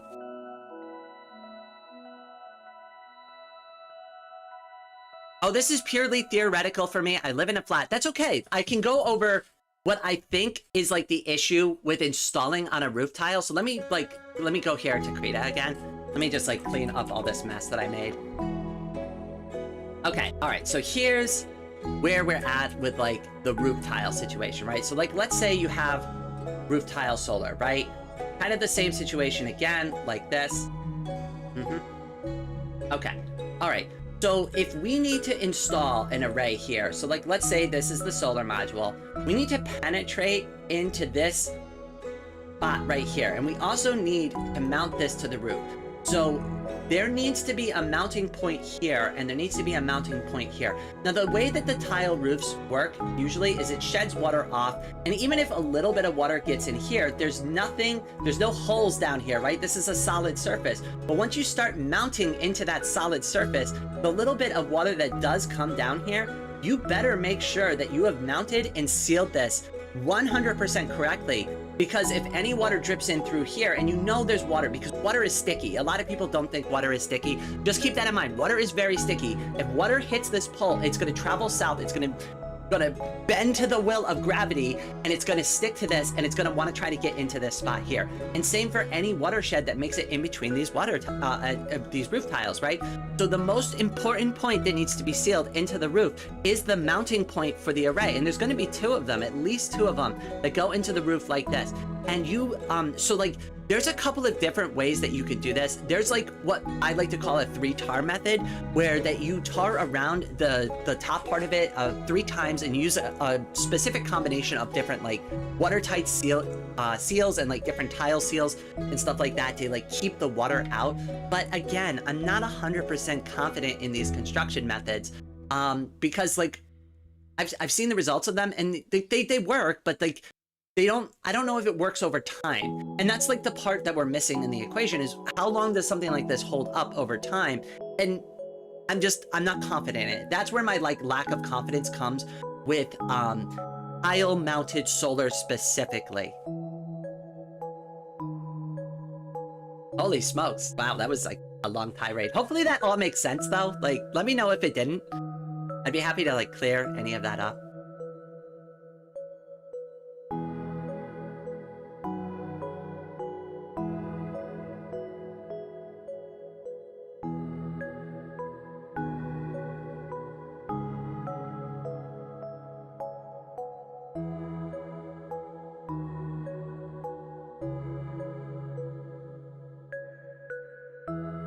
We haven't had any leaking in our roof since we painted. I think it made sense, but it is a lot of information to digest. Yeah, it's, hold on. Let me see if I can find a picture of some, like, roof-mounted solar, that I can show to you. So, the tile-mounted solar.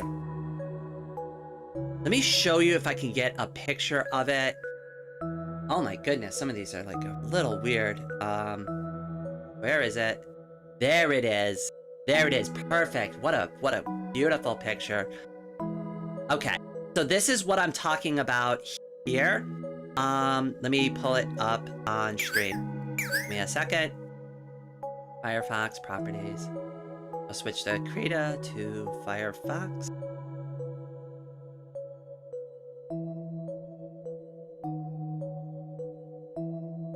Where is it? Where's Firefox? Oh, there it is. And I'll pull it up here. Okay, so you see this right here, this little metal plate. All right, sorry, hold on. Let me make sure I'm like actually pointing at it. So you see this little metal plate right here? So this is called a flash plate. Now we install this to help with any water that drips down onto this plate to help like keep it up. And obviously you can see there's like this little bevel that is put there. This is the mount that I'm talking about. And when I say that, like, we're going through the tile, right? Like, one, we need to make sure that we preserve the integrity of the tile. So this tile can't crack when we drill through it, right? Like, if this tile cracks, we start over and we grab a new tile and we do it again, because we still have to put this flash plate on it.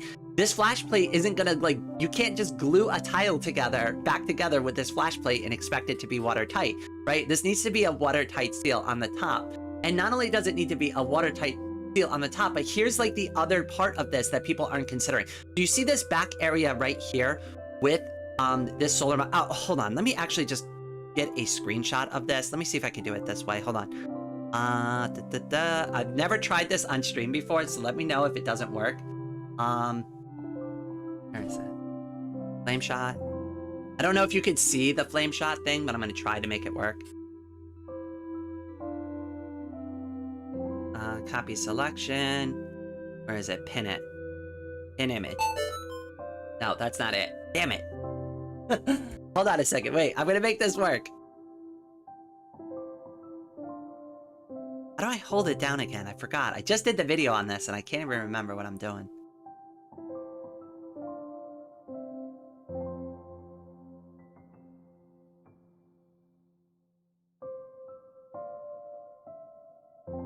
That's not save.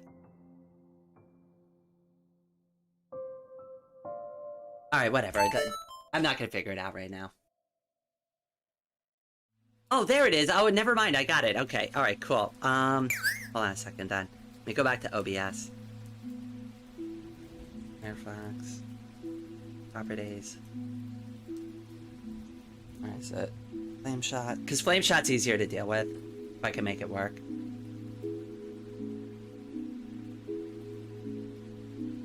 Of course it doesn't work. Okay, never mind. Sorry, I thought I could get that to work, but apparently I can't. So anyways, like, it has to go down to the roof. It has to be, like, sealed as well through there. But hopefully all of that now makes sense. Oh, hello, Danyas. Welcome to the stream, my friend. What is happening here? I am nerding out about solar because we're just doing a just chatting stream, so we're just chatting about anything. Do you have your screen capture set to only a specific window? Yeah. And the reason for that is so, like, I don't accidentally blast any, like, personal information. Like, just being, like, careful about, like, you know, just being careful about my streaming. Just to be safe, you know? Don't wanna actually accidentally flash, like, a username or something that I don't want people to see. Phone prices are soaring soon. I'm not buying another iPhone. I don't want another iPhone. I don't want any Apple devices in my house if I can avoid it. Like, I know people are like, oh yeah, draw on the iPad. And it's like, I don't know if I want to deal with something like that. I saw a video too, like, about AirTags recently, and that, like, re-spooked me out. Like, I am so terrified somebody wants to mail me an AirTag. Which is why I don't have a P.O. box or accept, like, direct packages from, like, fans. That's why I do everything through Throne, because you can't AirTag me through Throne.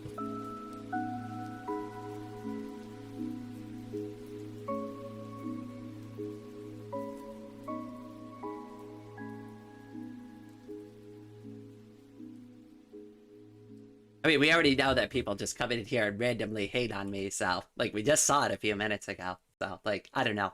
Seems like a smart thing not to do, you know, is, like, allow people to be able to randomly send me things. And that's also why I don't want iPhones around me, because that's so creepy.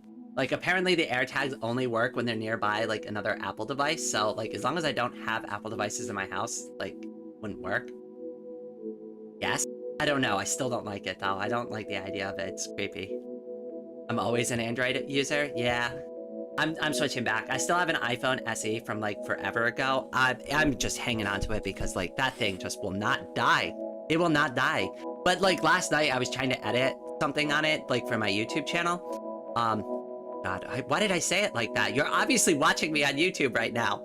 I was editing something for the channel, a YouTube short, and, like, the phone got so hot it wouldn't, like, finish editing it. So I think it might be, I think it might be on its last legs. The battery doesn't last at all. Like, it never can last an entire day now. Like, the charge is, like, almost completely useless on it. But I don't really use my phone that much anyways.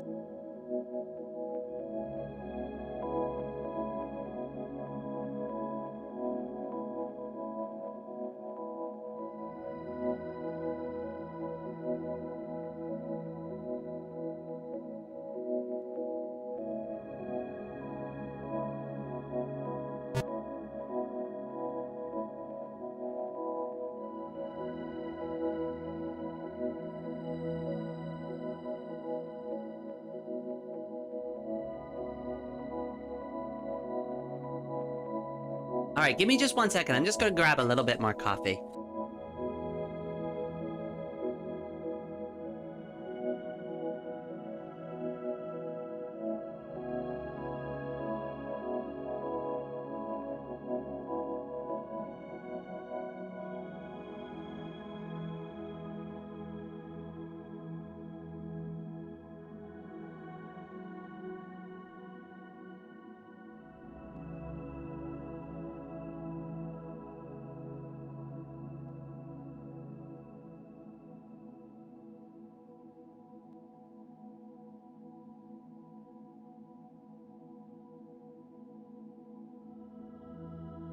All right, I am back. Taking a break. Just filling out my coffee. I just don't feel like dragging my milk all the way out here and back. I don't know, it's just a couple of steps to get to like my little coffee making station, so I figured I'd just re-up real quick. Poor guy didn't know about entropy till I told him. Wait, I gotta read this, hold on. Talking about power generation, one of my friends jokingly, at least I think so, suggested the concept of using the heat generated from GPUs in a crypto farm to produce electricity to power itself. Poor guy didn't know about entropy until I told him, yes, there is heat loss.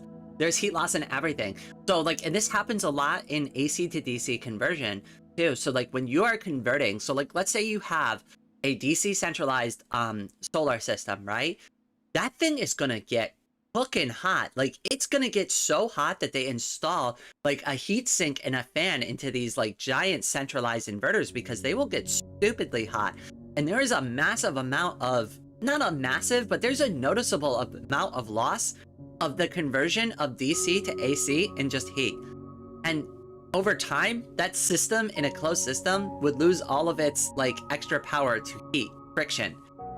And I obviously am not like, I don't think I'm smart enough to explain how like friction is like works on the inside of wires. I would recommend that you watch I think Electro Boom has like a couple of really good videos about it, but it's the way the electrons like almost scrape against each other and the way that they like move inside of the copper wire is what causes the friction.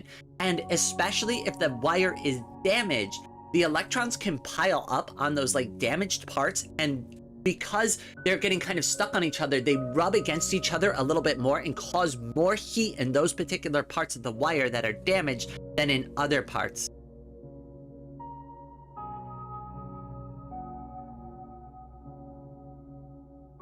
Cryptocurrency farming, is it worth it anymore? I mean, I would argue that crypto is generally bad. But okay, I'm just gonna come out and just say it. I hate cryptocurrency. Okay, I know about it. I'm knowledgeable in it. I used to trade, not cryptocurrency. I used to be into stocks and like I used to do like stuff like that. I used to trade contracts a little bit, stuff like that. But like I knew about crypto, and like I remember when crypto was popping off around like 2020, and I was like really looking into it because like I didn't really know much about it then, but oh my goodness, I know all about it now, and it is rug pull central. Just rug pull, rug pull, rug pull. You put your money in, you lose your money. You put your money in, you lose your money. You make somebody else rich. That's crypto. That's all crypto is. It is a bunch of meme coins and a bunch of shit coins, and I don't care what anybody else says. 90% of it, 99.999% of it is a scam. There are like, and even like the legitimate ones, they're not like foolproof either. Like somebody's gonna come out here and be like, oh, but Bitcoin, what about Bitcoin? Nobody knows who Satoshi is. That's a fact. And number two, nobody knows if Satoshi has access to his own Bitcoin wallet, which has apparently hundreds of Bitcoins inside of it. And if that were to open up and flood the market, it would crash the price of Bitcoin dramatically. Like, that's dangerous, right? And these are things that like people don't consider when they're like, oh yeah, Bitcoin's fine. Is it? Is it? Do we even know who made Bitcoin? No, we do not. We do not know who is the person who's actually like created this program that we've all apparently just put our trust into. I'm sorry, but that's extremely sketchy to me. Like, you could say what you want about like you know, trading stocks and bonds and all of that other stuff, right? Like, but at least that's like backed by some kind of financial institution or government entity. Who is Satoshi, and where did he go, and what is he going to do with that Bitcoin wallet?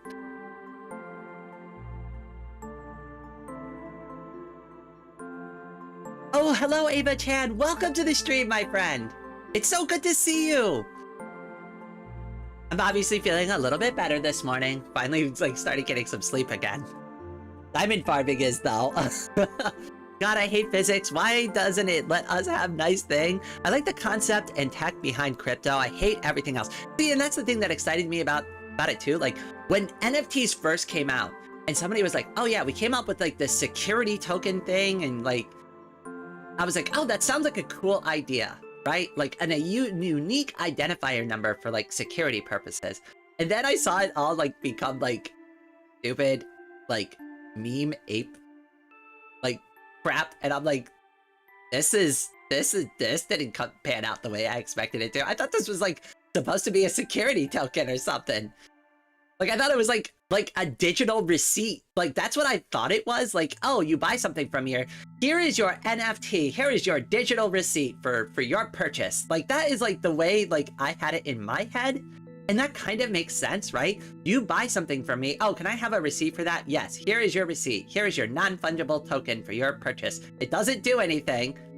It just proves that you bought something from me. Like, that's what I thought. It's like proof of purchase, right? That makes sense. I don't know where we got to, like, Bored Ape Yacht Club. Like, how did we get from that to this? That's, like, the part that I don't understand, but apparently we got there.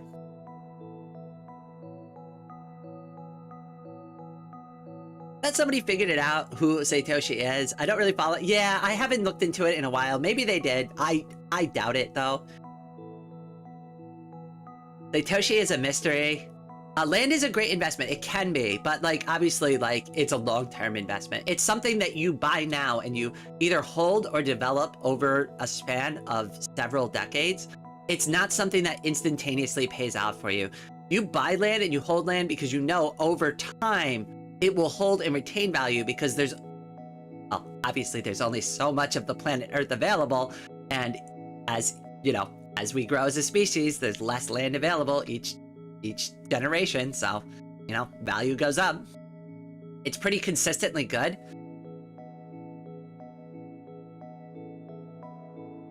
Isn't commissioning art kind of NFT? I mean, I mean, you could just commission me for art, like, regularly, and I'll just draw you something. You could skip the whole NFT thing, right? I do that all the time. I've got, like, an art commission I gotta work on at some point this weekend. I mean, I get it. Like, I understand, like, what it was supposed to be for, and, like, but, like, I feel like what it became and, like, what the original idea for it, like, I don't know, it got, like, bastardized or something. Like, maybe that's the best way to, like, explain it. It only makes sense for concerts or events. Yeah, like, I mean, like, that's the thing, too. Like, right, like, an NFT would be, like, a really cool thing if, like, it was, like, a freebie, right? Like, oh, you purchased this cool thing. Here's your free NFT, right? Like, it's like a trading card or something. I don't know. Like, it turned into, like, this weird thing that it shouldn't have been. And, like, I don't understand, like, there's, like, saying, like, it's art, right? But, like, that's not art. They just, like, compiled a bunch of random assets and randomly, like, spit them out, and nobody drew that, right? Like, this isn't, like, my art, right? Like, this is not, like, my drawings, right? Like, where I put, like, work into it. They're not, like, random assets that I just threw together. Like, okay, so, like, a good example of this, like, my avatar, right, obviously looks extremely different from, like, my drawings, right? But, like, those are two different things, and they run in two different ways, right? A drawing and, like, a PNG tuber avatar are, like, two different types of things that you're working with. You know what I mean? Like, I don't know. Maybe I'm off on that one. I don't know.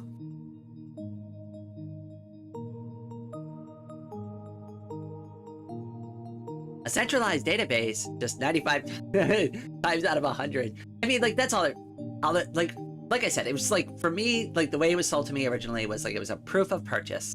That's all it was. It was nothing more, it was nothing less. It wasn't supposed to retain value. It wasn't supposed to make you rich. It was just supposed to prove you had something between you and one other person, I guess. My family made me join them in the family company, and now I'm nervously improving the land they purchased so I won't end up broke.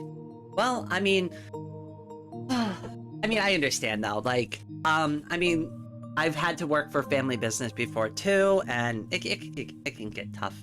It can get tough. I wish you luck there. Hopefully things like are gonna develop well on that. It can be a lot of work, but you know, at the end of the day, if you do a good job, you should see some return on that value. Damn, there's a party in my town hall. I wish my town hall like threw parties. They do nothing fun around here. Where I live sucks. I hate it.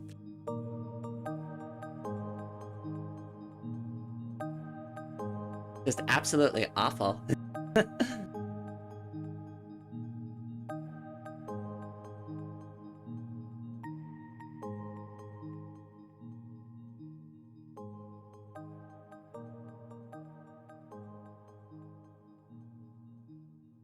So like I have like town infrastructure around here, but it's just like I live out in the middle of nowhere, so it's like everything's really rural.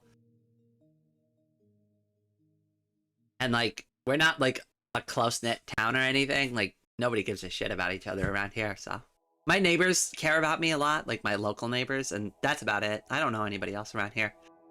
And they don't know me. Disco parties and town halls are carefully tested. Ooh, they're having a disco party? I remember when I was in school, and one of my very first dances that I ever went to was called the sock hop. And I didn't understand why it was called a sock hop, but apparently, like, that's what they called it. And I was so confused, because, like, I didn't know, like, what a school dance was, and, like, why we would want to do that. I don't know. I'm kind of weird socially. I've never been, like, one of those people that's been good with, like, social, like, stuff like that. Like, when I was a kid, I was very shy. I wasn't prepared for that. No, sock hop. Here, I'll write it in chat so you can read it. It's sock hop. Here, let me look up the definition for it. So, define sock hop. Okay, so sock hop is a noun in the 1950s informal sponsored dance at American high schools. Oh wait, let me pull that up on OBS. I just do that, properties.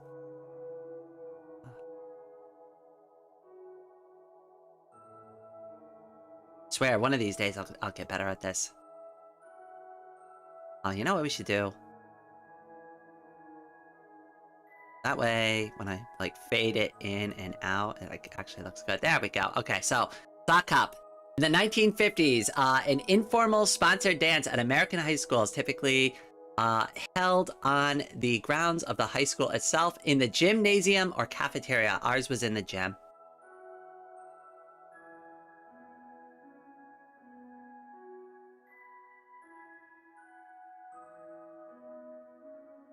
Working with family always ends in conflict, and me being either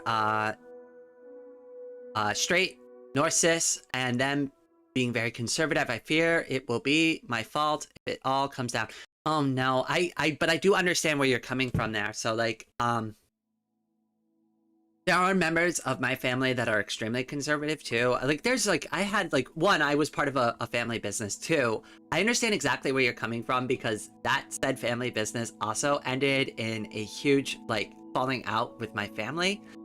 And I have only recently, like now that I'm out, now that I'm trans, now that I'm like starting to be comfortable with myself, there was a point in time in my life where I was like, I'm never going to talk to them again. I hate them. I'm mad at them. I don't want to speak with them. I've let the anger go. I think a lot of my anger was like wrapped up in like some of my identity issues and some of like my gender issues as well.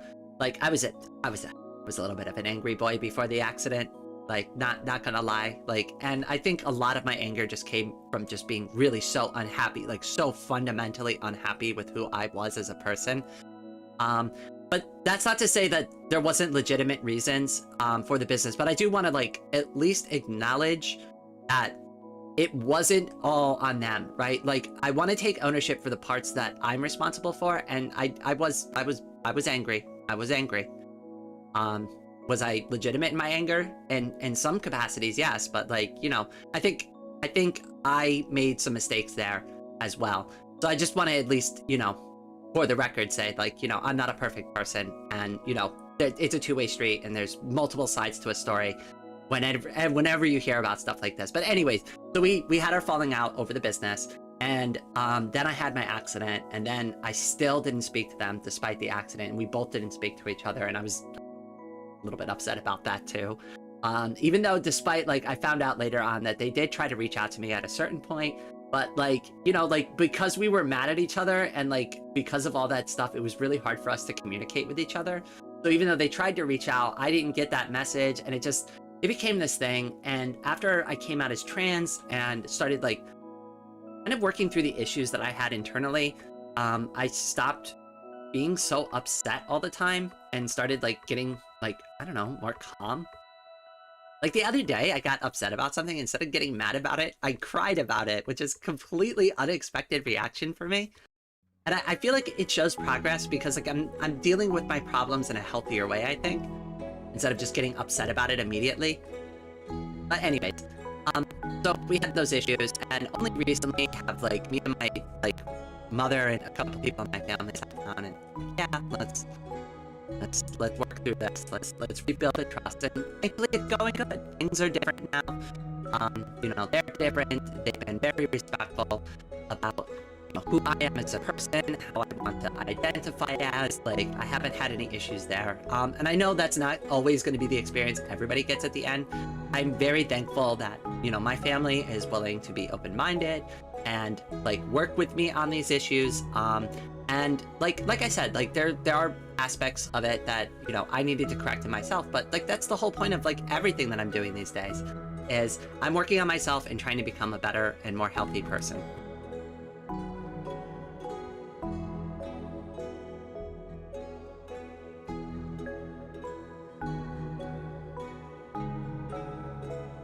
No, it's okay. Don't worry about it, Escape Go. You're all right. Oh, oh no, the bitrate. I'm sorry about that. I gotta like do something about that with like my ISP or something.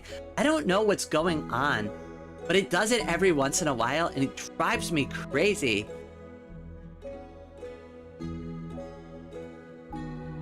I don't know what to do about it. It's just like randomly throttles out, but like I know it's not like a consistent enough issue. I think it's just because I live in a rural area. Honestly, like it might just be the internet just being weird because like it's gotta travel a decent distance away.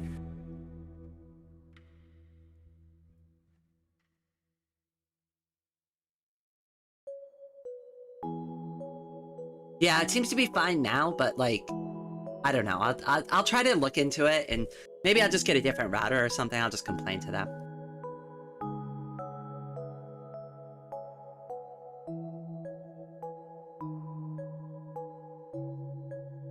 Yes, since we're here, we got a decent amount of people that have been chatting this whole time. I do want to segue to one other thing that I wanted to talk about. I kind of brought it up already at the beginning. Yep, I'm about to touch up on that too. So, here's the thing. This is just me being honest with my community about, like, the situation with the channel. And I don't know what to do about the YouTube Shorts anymore. And I'm just gonna be honest, I don't understand what everybody wants out of it. And I want to produce stuff at the end of the day that makes my subscribers happy, the people that watch these live streams and stuff like that. So like there's two directions I'm thinking about going here, because I only have so much time throughout the week and throughout the day to plan for things. And what I'm finding is happening to me personally is that I get stuck on all of these things that I need to do. So I have to create YouTube Shorts, I have to live stream, and I have to make videos every week. And I don't have an editor. I'm the only one who does all of this. So everything that you see on the channel is processed through me. And it's a lot of work. and I'm not seeing the results I want to on the YouTube Shorts, and I don't know what to do about it anymore. And honestly, it's almost to the point where I just want to cut it off and just be like, yeah, we're not doing YouTube Shorts on the channel anymore. But like, I get that a good, decent amount of people watch them and still think they're good. I don't know. Oh, hello. Oh my goodness. Go. You got another 5 memberships? Thank you so much. You're far too generous. I'm glad. I am so glad that it actually popped up on the screen this time, though. Damn goat, the goat. They are definitely living true to their name today. Holy smokes. Well, welcome everybody who's a new member to the channel. I do weekly videos, and I do schedule everything. So like members get to see everything that's like pipelined first. So all of my videos, I do have to make more videos this weekend. They will be pipelined. I try to have like a couple of weeks of videos up for channel members though, so that they can see them ahead of time. I do have a bunch of YouTube shorts that are available for the channel members right now. And I also do some channel like posts too. So like I'm an artist, so I will like put some of my drawings and stuff for like just like some of the background stuff that like isn't the final product, just so like everybody can just see some extra stuff. So I do that sometimes for y'all as well. But welcome to the channel, everyone. Oh, and like we're getting really close too to the point like where I can start adding more emojis. Actually, let me check if we might have hit that threshold already. Hold on, because then I can start adding more emojis to the channel, and that's really cool. Hold on, like let me see where we're at. Hold on. So we go to earn, we go to memberships, okay. And I think it's under levels. No, it's not under levels. It's under customize default perks. Where is it? Emoji. 5 more needed. Okay, hold on a second. Wait. I want to show this, but like, there we go. Okay, all right, hold on a second. I'll pull this up so that everybody can see it. Properties. There we go. So it says here that I need 5 more members to have 10 emojis. And this is the thing that kind of sucks about YouTube, is they're like, they lock everything behind milestones. So not only can I not give anybody free emojis, but I need to like get members to unlock like things to give to my members, which is, I think, kind of stupid, but whatever, fine. But soon I'll be able to add more emojis to the chat. Oh, hello, Blue. Welcome to the stream, my friend. But yeah, so like if we get 5 more members, we are golden. We are good to go.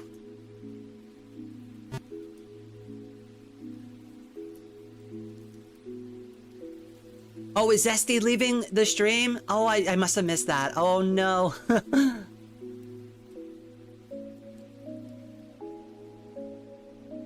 Bye for now. Got something to do. Okay, Lemon Zest. Thank you so much for swinging by as always.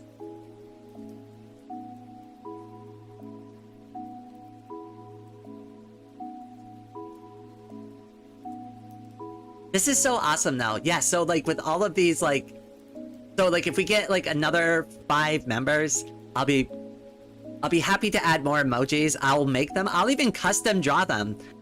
If you all want like custom drawn emojis, like just let me know like what kind of emojis you want for the chat and I will draw them. I'm an artist. I can draw. Oh yeah. Blue's an artist too. And that's the thing too, like if any of the fans want to make an emoji, I will gladly add it to my Discord. I will add it to my Fediverse instance. I will credit you for it. I will tell everybody you made that emoji for the channel. I will throw it up there. So anybody who wants to also participate in that capacity, that's like something that we could do as well. And I'm thinking about doing like a fan art appreciation, either live stream or video.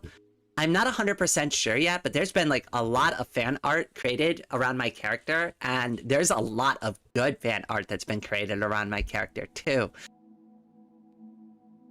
Damn, the color changes. Oh yes, it's because I have the okay. So here is what's going on with the emojis and the chat. So like in order to like make the chat is like visible as possible, I have like modified like the gain and the gamma and all of this other stuff.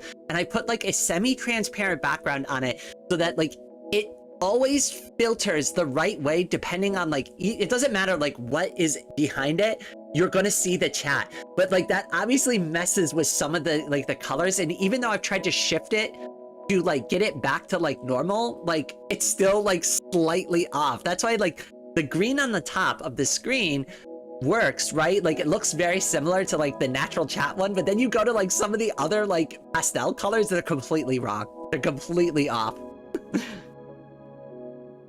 What arts do you do? I love art. Oh goodness, yes. Let's take a look at some of my art. Would you like to look at my art? I would love to look at my art. That was very self-serving. Oh, jeez. Way to be modest, Rain. You egotistical. Anyways, if you want to look at my art, though, I'd be happy to look at it with you. All right, let me go to my page. Let me open up my art gallery. We'll start... I don't know, where do you want to start with my art? There's, like, so many places we can go with this.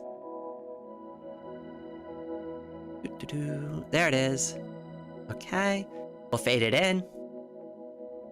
And there we go. So here's my art gallery. Link down in the description below for anybody who wants to follow along or just look on their own. But here we go. Here is all of my art.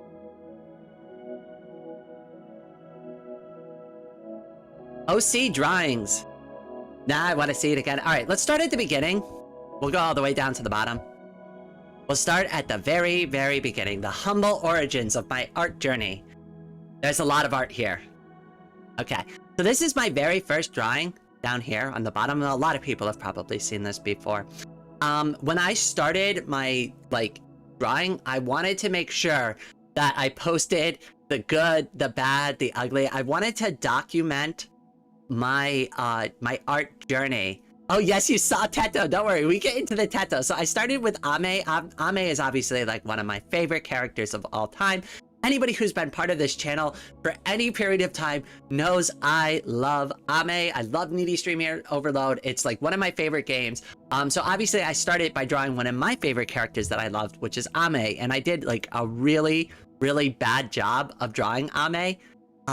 But you know, it does look like Ame a little bit. I mean, her hair does tend to defy gravity in some places, but you know, it's an approximation of the character.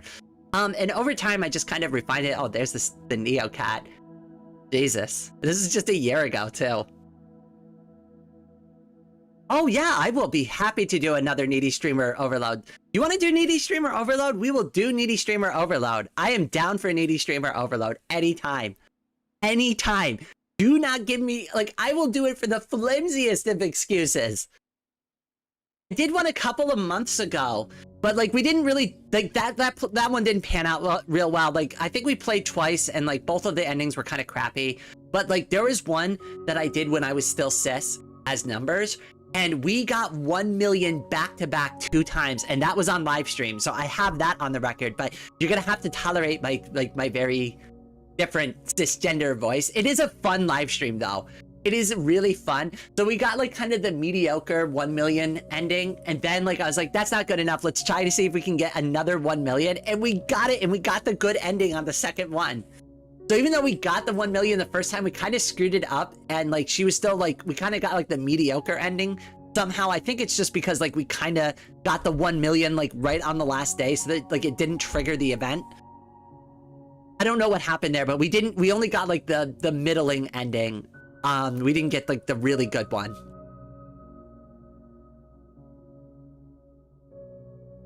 But yeah, here's K-Angel. I really like this drawing of Ame. This drawing of Ame is really good. This one was like one of the worst drawings I ever did. It's so hideous. I hate it. It looks so ugly. Oh, poor Leon. Oh. So this one here. So this is my version of Leon's drawing. You want to see what it actually looks like? Hold on. Oh, it just goes to her Ko-Fi. Hold on, wait. Her picture is in here, though. The one that I referenced for that. There it is. So that's the one that she drew. And this is the one I drew. And I went to her because she's such a talented artist. She's one of my favorite artists of all time. So actually, let me grab a link to Leon's Ko-Fi here. Drop that in the chat. She is like one of my favorite artists of all time. So if anybody's interested, definitely go check her out. She did the original avatar for Numbers too. Hold on, let me go down and show you that. She did, look, there's Numbers. Alternate expressions commissions from Numbers. That's me. That used to be me. That was my character. That's who I used to be. She did all of it.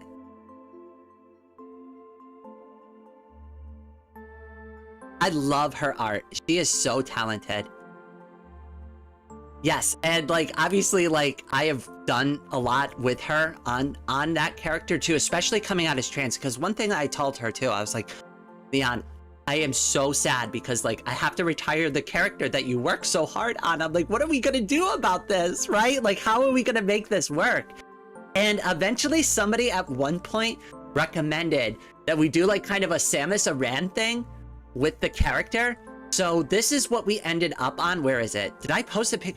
Did I not post a picture of this? Where is it? I forgot to post it on my... Oh no, where is that picture?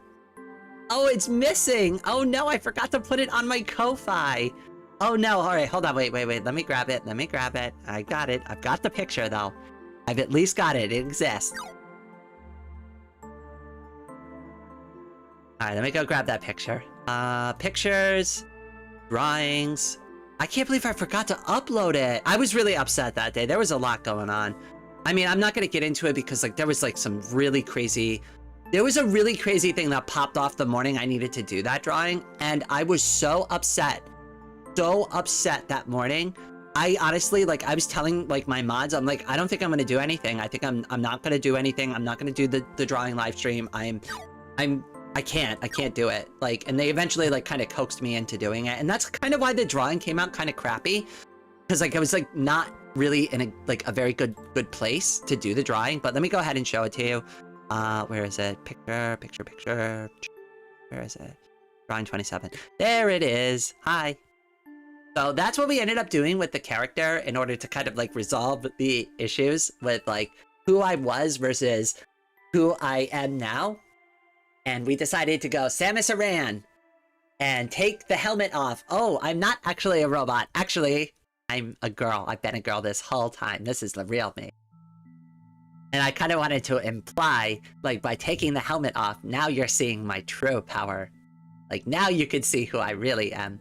But there is so much left to be desired with this drawing. I'm really not happy with it. And like I said, there was a lot going on in my life, like, specifically that morning, that like really impacted it. But it was my 1-year anniversary. This was the drawing I did for my 1-year anniversary, and it was so important that I get it done. And that's like what my like mod team and my friends tried to remind me of, is like, you can't let them win. If you don't do this drawing, right, like those things that are dragging you down, they're gonna win. So you have to do it.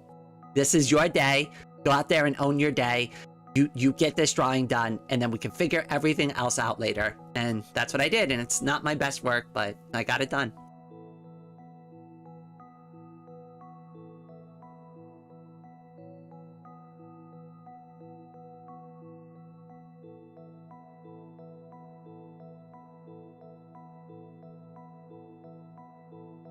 Oh, you like the Super Saiyan Rain one? Buff Rain? Yeah, this is like, not Super Saiyan, but more like kind of like Kaioken Rain, if that makes sense. Like, I'm doing a Kaioken. I wanted to show, like, I'm not the girl you want to mess with, right? Like, I'm very nice, right? But, like, don't get between me and my friends. I will protect my friends if I need to. Remember, this girl used to be a warrior. I might be a pacifist now, but I used to be a warrior.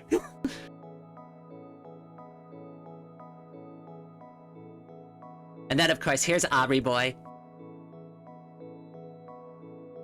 I'm still not a huge fan of the hands I did here, but this came out okay. But, like, as you can see, like, what ended up happening, though, is, like, you saw that other drawing, right? Because of, like, the things I was going through, when I take breaks from drawing, like, I need time to warm back up and get back into it. So, like, you see this drawing is kind of sloppy. You saw the other one a minute ago was kind of sloppy. This one's okay. It's not bad, but again, a little bit messy. And then we get over to this. It's starting to get like more cleaned up and defined again. And then we finally get over to like these stills over here. And these are a lot cleaner, a lot better, a lot like better put together. The shading's done on it. Like I need time to like kind of get back into work again. And like get everything like really cleaned up to like look good. So that's kind of like what happens there. And I try to remind people who are artists, it's okay to backslide. You're gonna make work that looks really good sometimes, and then you're gonna draw something that's like kind of not great. Like, so like here's like my rabbit hole drawing that I'd argue is actually like a pretty fun, cool drawing, right? This looks really good. And then I do some kind of cat girl thing, which doesn't look great at all. This is like kind of a crappy doodle, right? I still think it's kind of cute, but it's not like really a good drawing, right? Objectively.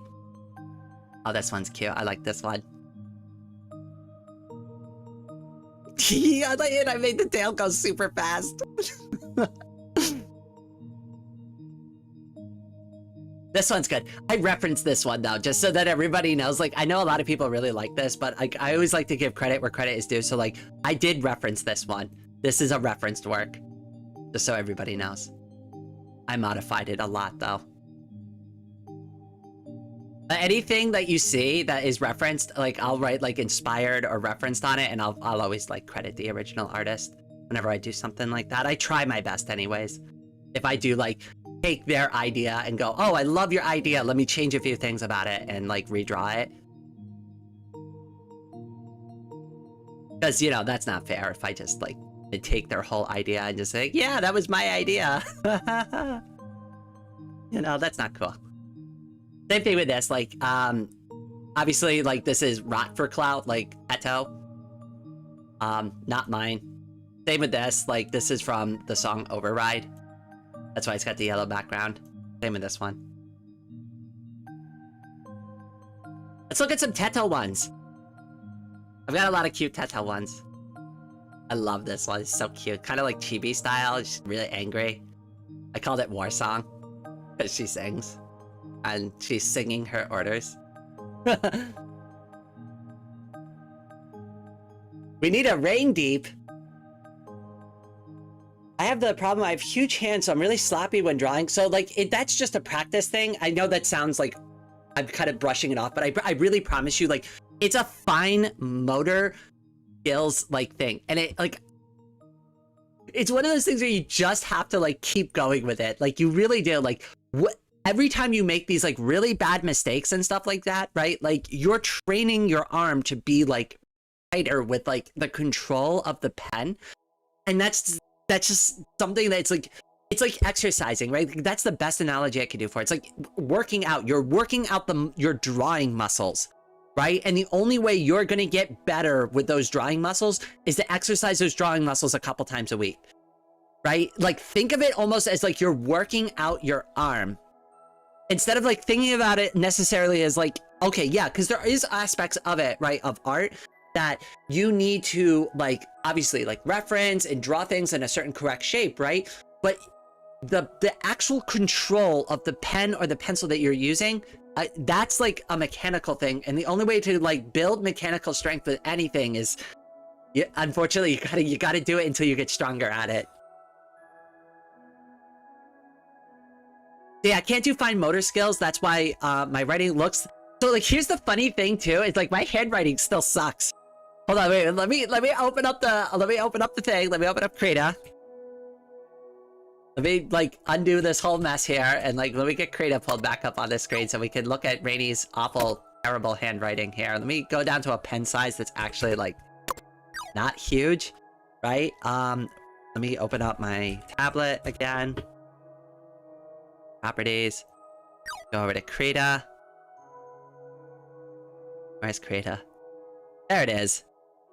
So we'll go over to Krita here for a second. Where is my tablet? There it is. Okay, so I'm gonna try to write nice here. Okay, I'm like not actually gonna try to do anything, but I'm gonna write like HELLO. I am. Right? It's still not great. Like, my handwriting kind of sucks. Maybe if I like did cursive, but oh god, cursive's even worse. Hello? No, that is ugly. I can't do this. How about? No, I don't know how to do that. How do I even write my name in cursive? R. How do you do the capital R in cursive again? I don't even remember how to do this. R. A. I. N. And then you. That looks awful. Yeah, I have really bad handwriting, which is ironic because I'm like an artist, but like my handwriting still sucks.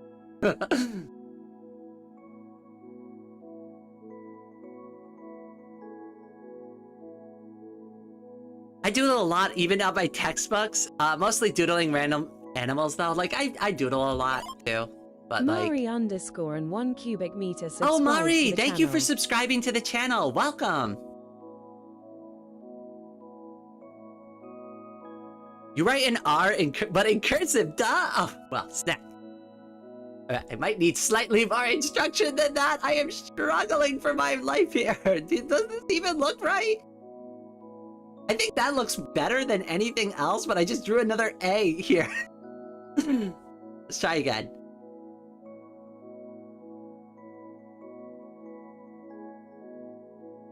No, this is awful.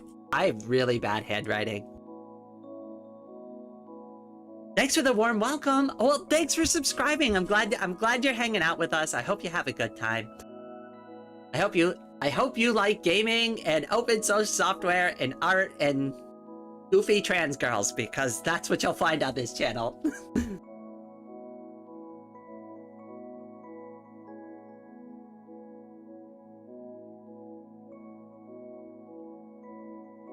Alright, hold on. Let me go back to the drawings again. I swear, one of these days I'll get better at. But there we go. That's Oh, you know what we could do? I can open this up and show you all the different layers that I took to draw this. Would anybody want to see that? Like how I actually put this together? Because I promise you, it's way more convoluted than you absolutely think it is.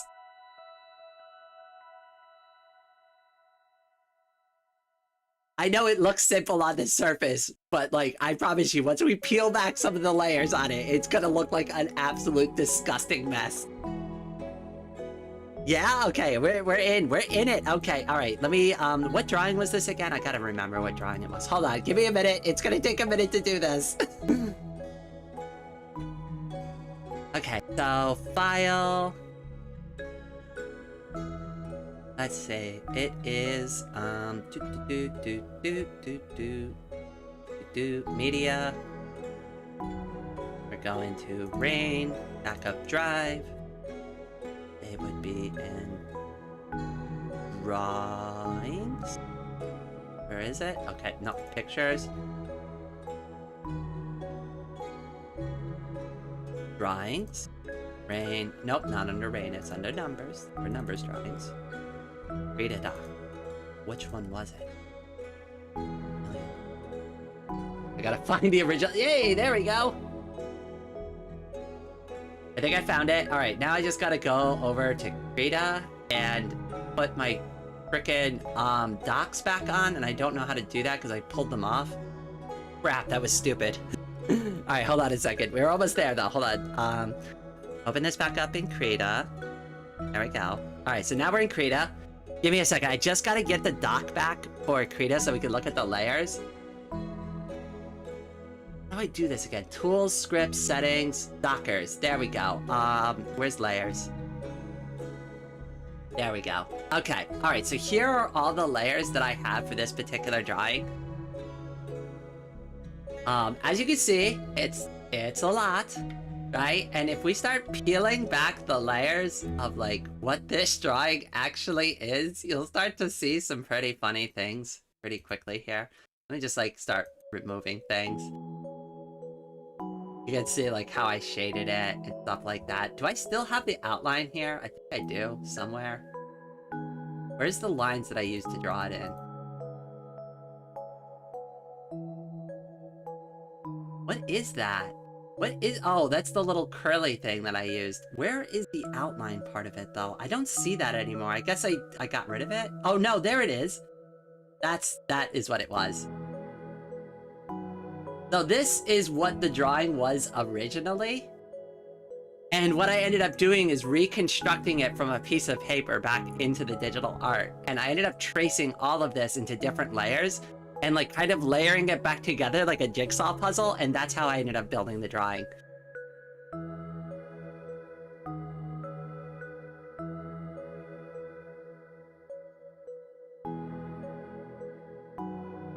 So like this was the rough draft. And then like once you start to slowly put all of it back together, you can kind of see like where things like kind of fell into place with the drawing.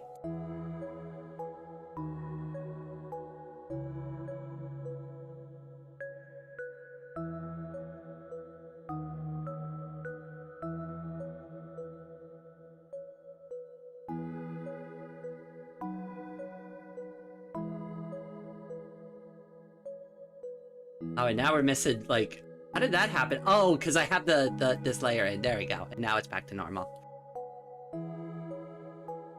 Not as bad as me and my 1,000 line art layers. I've done it too. I've been guilty. This is one of the more bad ones. I've had worse. I've had some really bad ones. Hold on. Let me see if I can find more. Let's find more to look at that are like, I know have like a gajillion freaking like layers to them. Maybe this one. Hold on. Does this one have a bajillion layers to it? No, this one actually was pretty clean. Let me open up a different one. I know there's a couple where it's like so ridiculously convoluted. I don't even know why I drew it that way. One of them. Hold on, let me find it. Maybe it was this one? Oh my goodness. Yeah, this one's an absolute disgusting mess of just like randomness all over the place. This one was a lot. This one I referenced Mesmerizer for this. But I didn't want to draw the same exact character, so I referenced it, but like, that's why I used the title, but like, I didn't like copy any of the characters. I kind of tried to come up with my own thing. This was when I was like first trying to experiment with being creative on stuff. Oh, also the hand.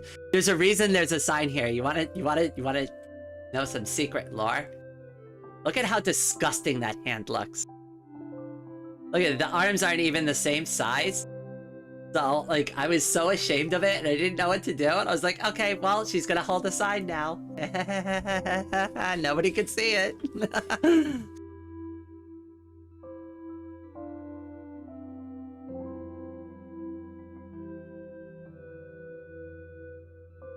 Oh, the peeps, I'm sorry if I missed your question.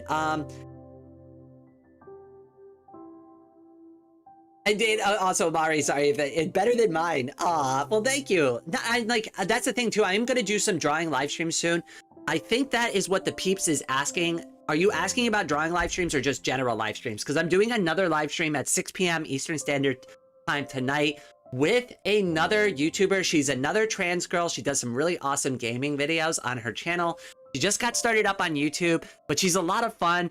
Her videos are really great, so I'm looking forward to that. I've got another live stream I'm doing on Saturday. Then Sunday, I'm filming videos. And then Monday and Tuesday, I might take off to work on more videos and stuff. And then I'll probably be back again on Wednesday to stream again. And I think like going forward, at least one live stream every week on Wednesdays, and everything else is just kind of like icing on the cake. Like we're just doing it. My stick figures are unsymmetrical. Well, for me, that would probably be early tomorrow. Yeah. I usually will stream in the morning. I like streaming in the morning because I get very tired in the afternoons. I've mentioned this a few times. If I start taking my medicine, after about 12 o'clock, I'm kind of roughed up from taking my meds. So, I prefer to do streams in the morning, which works really well for people in the EU, but, because it's afternoon-ish or evening by the time they watch me. But my American audience, I don't really think I get too many Americans other than that random guy who came in here earlier and told me to get a job. That was the only one. I think most of you are from EU. Ferret, I know, is from the US. Hi, Ferret. Welcome to the stream, my friend. It's so good to see you. Ferret's a musician. If anybody is curious, Ferret makes some pretty awesome, like, video game sounding tracks. And they also do, like, remixes of songs on their channel. Blue is an artist. We have, like, a little renaissance going here. Ferret is a musician. Blue is an artist. I'm an artist. Dark Raven, the music you're listening to right now, is a moderator. They not only are a moderator, but they contributed the music to one of the games we play on this channel all the time, which is Vox Libre. They did the theme song for it, and they were generous enough to provide all of the stream music for me. So Dark Raven gets a big shout out too. Link in the description. Obviously, all the way in the bottom, just look for Dark Raven music. But that's where all of this stream music comes from as well. So, like I said, we've got a little renaissance growing in this community. And it makes me so happy because I see all of you working together on your projects and doing things together. And that's what I want to see. That's what I want this community to become. I want you all to work together. It doesn't necessarily have to benefit me. I want to create a space where we can come together and we can grow and we can work on the things and screw what everybody else thinks about it, right? We're working on the projects that further our happiness and our goals. And you know what? We're going to put it out there for everybody to see anyways. And if they don't like it, screw them. We like it. We like it. We like it, and we want to make it, and we want to have fun.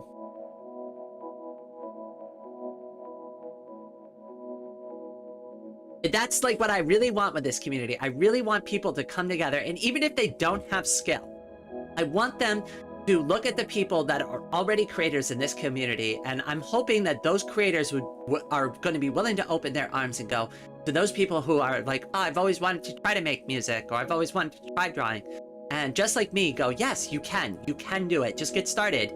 Here, I'll give you some basic pointers, and we can go from there. But you can do it. You can do it. You can join us, and we'll help you. And we'll help you make some cool stuff too. I want to draw you. I absolutely. Yes, I do take fan art. Of course, I was actually just mentioning earlier, I don't know if you were watching at that time, but I was thinking about doing like a fan art, like drawing live stream. I do have some fan art in my Discord if anybody wants to look at that real quick. You know what? Let's go ahead. I'll take a look at that. Let me open up my Discord in a manner that like isn't going to show anybody's messages. Hold on. Wait a second.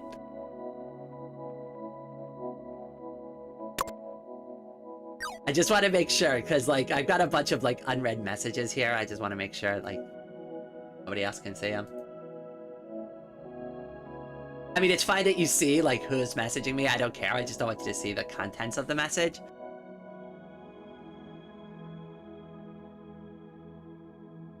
All right, give me a second. Move over to Discord. Where's Discord? Okay, so that's the drawing gallery. Give me a second here. I will open up the fan art section.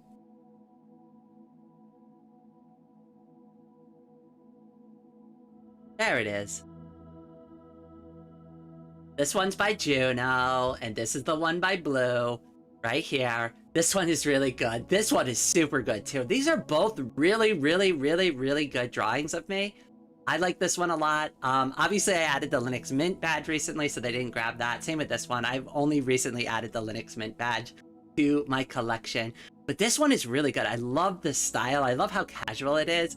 And I've done this pose, like another artist has drawn this pose before. This is like one of my favorite poses to draw me in. It looks really cute. And then, of course, we have another one by Jerry in the Pets World. They did a pen drawing of my character. I thought it looked really super cute. This one is done by somebody who's been like a really long time supporter of my, not only my artwork, but of the channel in general. And this is a friend of mine. And they did this as a little surprise for me. Their name is Bah. I'm gonna say it's Bah Hul, but like I could be pronouncing that wrong. So like obviously that's their name. Credit to them. That's their username. Full credit to them, but this is an amazing piece of work that they did for me. Now, the drawing tablet that we've been using all stream, they were like one of 3 people that donated enough money for me to be able to buy the drawing like tablet that I've done all of the work on the channel for. And that's why like one of this drawings is so meaningful to me, because not only did they give me money out of their own pocket to help me become an artist, But a year later, they drew a picture to kind of celebrate how far I came with that out of the kindness of their heart. And this is like one of the best drawings of my character I've ever seen. I mean, it's so good. I can't draw like this. I don't know if I could ever draw a drawing this good. Maybe, but they are so naturally talented. And they're just so generous and so kind. And like, they're like one of the nicest people I've ever interacted with on the internet. And they didn't have to help me at all. I'm a complete stranger to them. Well, I was until they decided to help me. So I really appreciate that. This is a drawing from another fan, and I told them when I was first coming up with the design of my character that I kind of knew what I wanted my face to look like, right? But I didn't really know like what kind of outfits I'd like for my character. So they did a fan drawing with like 3 different outfit ideas that they had that they thought would look really cool. And like the premise, the very small premise I gave them, I was like, I'd like Vocaloid, so maybe something like Miku or Teto, and this is what they came up with.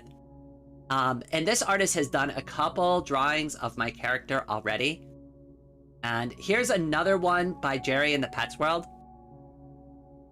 And then this one is also done by another fan, Ellie. And you've seen this on some of the title cards and on like some other graphics. I asked them if I could use this because I just thought it was a really cute drawing of me. So you've seen it in memes. You've seen it on like title graphics for some of the live streams and stuff. But I really like it, and I'd love to fill this up. And of course, anybody can post in here too, just so you know. So like, it doesn't have to be me. Like you see Juno posted their own fan art. You could just come into the Discord and just start posting fan art. And yeah, that's totally fine. But like, if I catch the fan art and I can post it, I'll post it too. But definitely go in here, post your fan art. I would love to see it. Oh, hello, Luna. Welcome to the stream.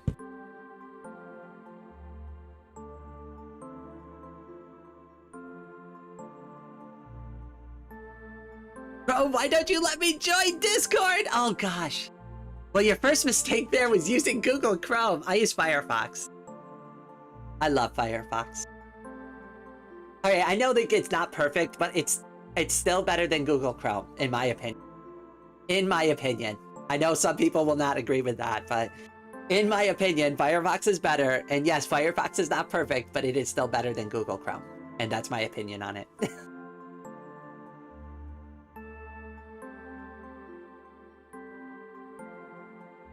Okay, all right, hold on, wait, 1 second, 1 second. The peeps, let me show you something real quick. Hold on, let me open up Firefox again.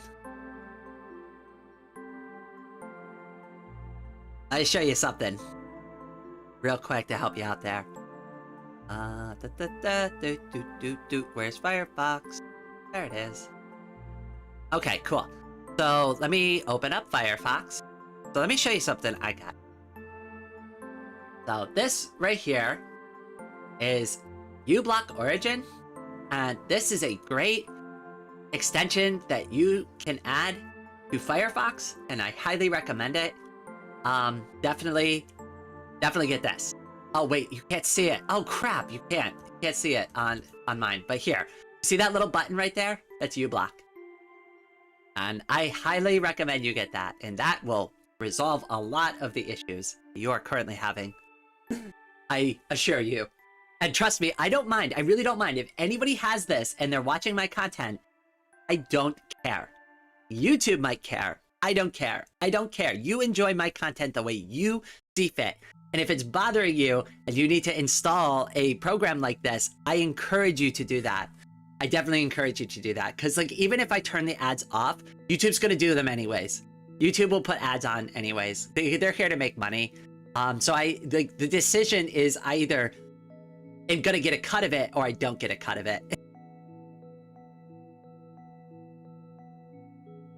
No, but as far as I'm aware, Firefox is free and open source. Even if it closed, it's just gonna get forked into another project. So like, even if the main developers abandon Firefox, it's open source. You just fork it into a new project and people can just continue with that. That's what's great about free and open source software, right? Like if the developers of Linux Mint like one day are like, yeah, we're done with Linux Mint, somebody could just fork Linux Mint and just make a new Linux Mint and call it something different and be like, yep, we're Linux Mint 2.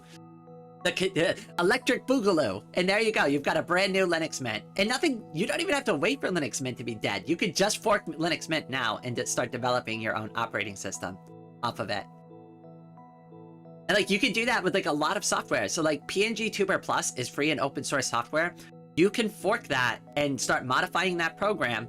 And I mean, because it's open source, you can just do that. Like, you obviously need to reference back to where you forked it from. You can't just straight up steal it, but you can start modifying the source material and like go from there. I use it. I don't know if I can safely mention the extension name, as YouTube may not like it. Bro, YouTube. Say it. uBlock Origin. If I get demonetized on this particular live stream, oh well. Oh no, I'm not gonna get my whole 5 cents for live streaming today. Oh no. Whatever will I do? I'm gonna have to go collect some pennies off the sidewalk. uBlock Origin. I won't link to it because that's probably pushing it too far, but uBlock Origin.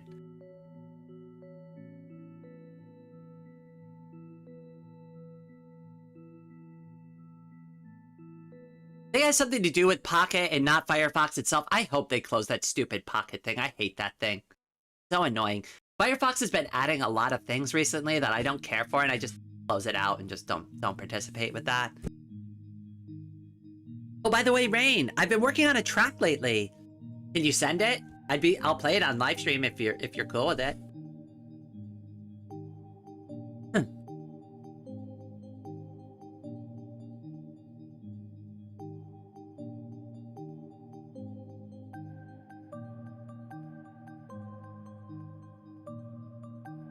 I'd be glad to share it with you once I'm done. I'm so close. All right, excellent.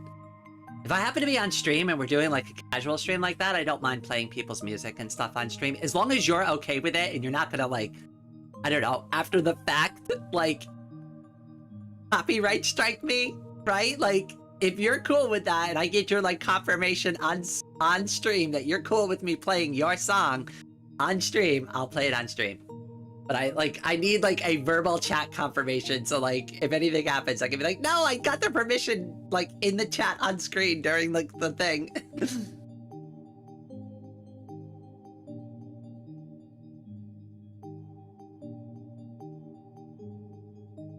Seem to only find your channel on Chrome. So like, yeah, there is issues like finding my channel. So like, I've noticed that as well. Like if you search Rain, you're not gonna find my name. You've got to like specifically search the Reign of Raining. And actually that's something that if you all could, I know this is gonna sound weird, but the more often you look me up by the Reign of Raining, it moves my channel ranking name up in the search algorithm. So like every time you look for it, even though it's like kind of lower in the search right now, you click it, after you do the search, it raises it slowly over time. And it can't be like me, the only one who does it. Like, I need my audience to go do it. Because then, like, YouTube figures out, like, oh yeah, that's what people are really looking for. But I'll show you what I mean. Hold on, wait, let me open up Firefox again. And we'll go to YouTube.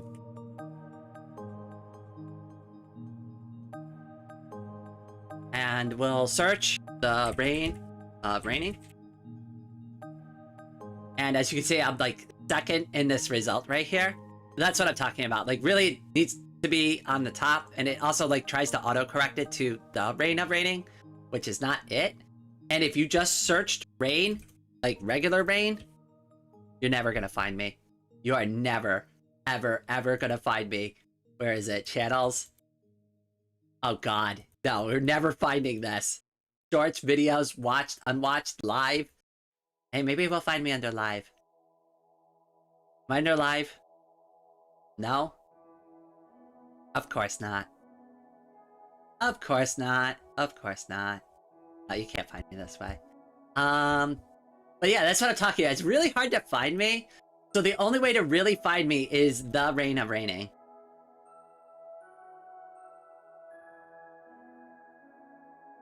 And again, depending on when you search and how you search it, my name comes all the way down here on the bottom. That's not great. So we need to fix that.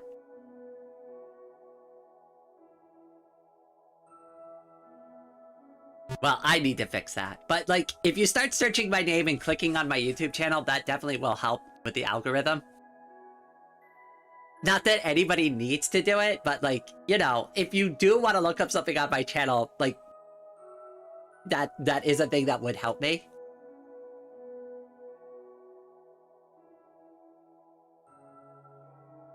Yeah, it's the Reign of Raining on YouTube though. The Reign of Raining. Because Reign of Raining apparently was taken, even though like I can't find that channel name anywhere.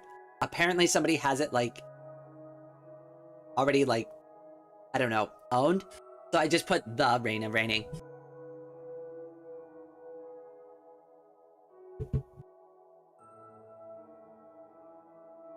Yeah, that's the, so Luna, you're definitely like kind of like scratching on the surface of the issue here. Yeah, that's like YouTube search is a little weird. And that's why like, yes, I'm starting to appear in that search result, but like I'm still the bottom, like, or in the middle of that search result. I need to raise that up a little higher. Name is basically unsearchable, which is kind of good. Yeah, like in a sense, this is really good for me too, because like Reign is not an easy term to search. And even if you were to search Reign and location name, right? Like, so let's say you only had my first name, which is Reign, right? Everybody has my first name, which is Reign, right? If you tried to search Reign, location, United Kingdom, right? What search results are you going to get? You tell me what kind of search results you're going to get from trying to search my first name in a specific location of any location of your choosing. What do you think you're going to get served as the first result? I guarantee you it's the Weather Channel. I guarantee you the Weather Channel is going to be like, oh, you're looking for rain? We've got all the rain reports you need.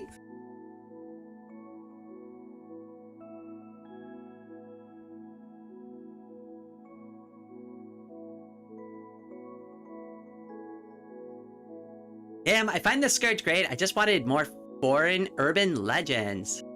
I'm not familiar with that, Ari.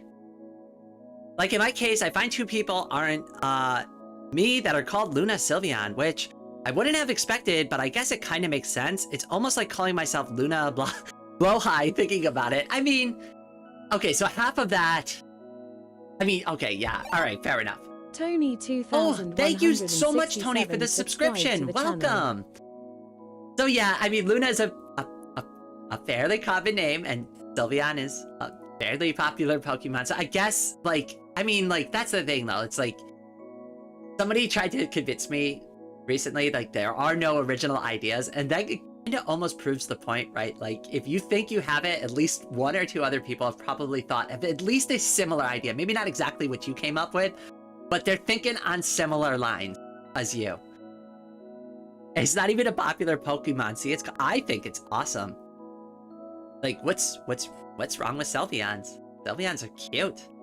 Sylveons are adorable. Now, I will argue that I still think Charmander is the superior, cuter Pokemon, but, you know, I'm very biased because Charmander's a fire lizard that warms my heart.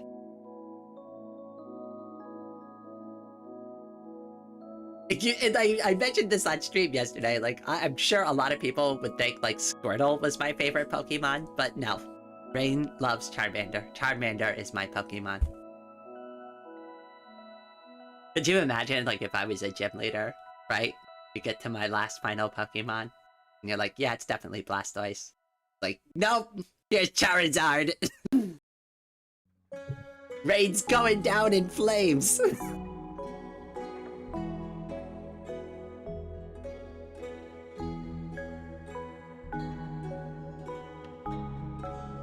That would be fun, to make, like, a fictional, like, Pokemon gym battle with me, and, like, using my favorite Pokemon that I grew up with. But, like, the problem is, like, all the Pokemon I used growing up are all Gen 1 Pokemon, so I'm pretty sure you could, like, absolutely destroy my team in a heartbeat. But it would be cool just to represent, like, a little slice of history. I remember my team from, like, when I was young, so, like, I could definitely put it back together.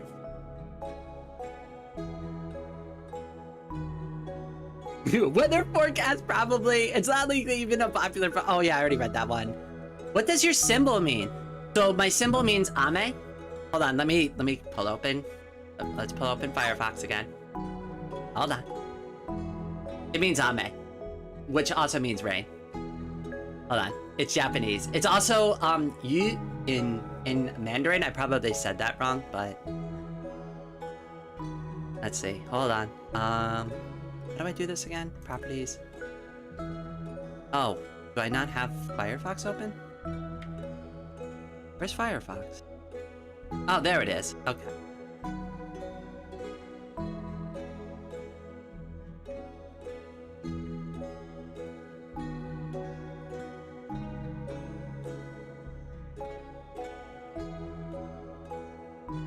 And there we go. It's Rain. My name is Rain Rain, or Rain Ame. And I like to make the joke that because Ame is my favorite character, she always gets to sit next to me. But it's really just my name in either the Mandarin or the Japanese. And here's the thing, like I said, in Japanese, it's Ame, but if you translate it back over to Mandarin, so let's pick Chinese. Simplified. And there you go. It's the same symbol, but it's yi. Hold on. However that was.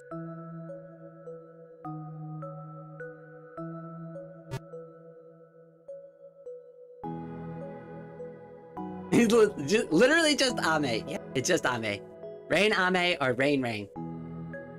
I thought Rain Rain was cute.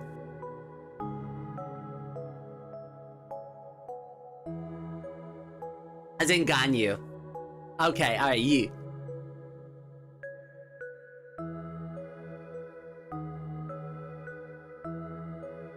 It's a Sinozuru character for Rain.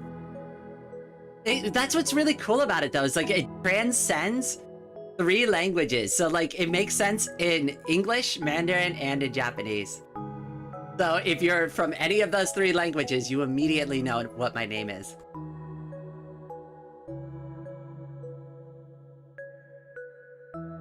That's why I set it up that way. That's why I like it. I think it looks cool. It uses the name of one of my favorite characters from one of my favorite video games. Like, there is so many reasons to like it. Oh, and the final thing, too. A lot of people don't know this, but I have a transgender sister, and her name is Ember, which is also one of the reasons why I wanted to pick Rain. So, like, I kind of, like, fit with my sister a little bit better as well. Like, there are so many reasons I landed on the name Rain. One, I think rainy weather is kind of nice. It's cheerful. It kind of like fits my personality well. There's just so many reasons why the name was perfect.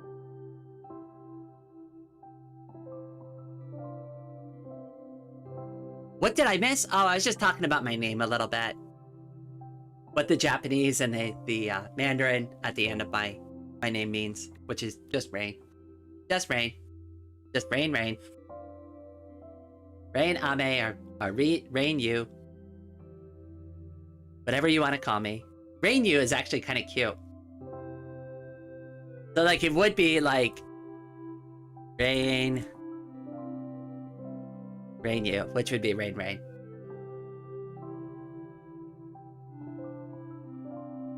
Okay, so Chrome wasn't the problem. So what do you think is going on there? Just out of curiosity. Farina, Ula, Nilo.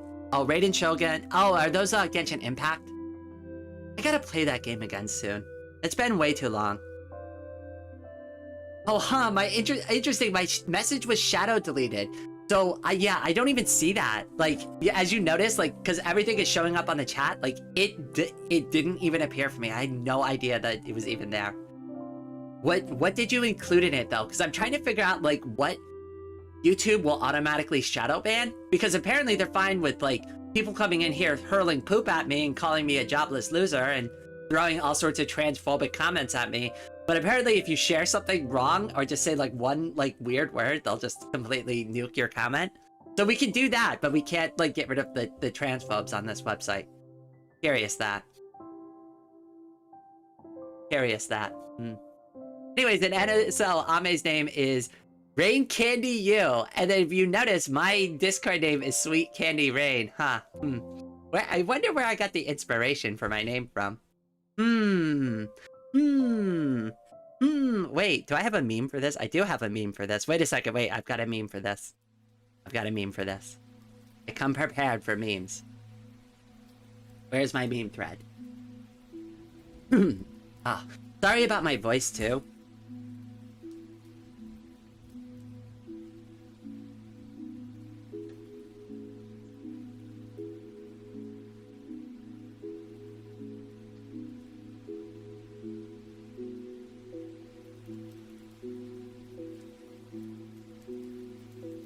Where is it? Hold on, wait, I'm looking for my meme.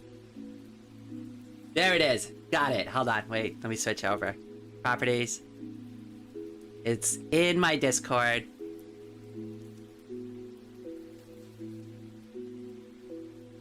There it is. It's my name, and I get to choose the fictional character I steal it from.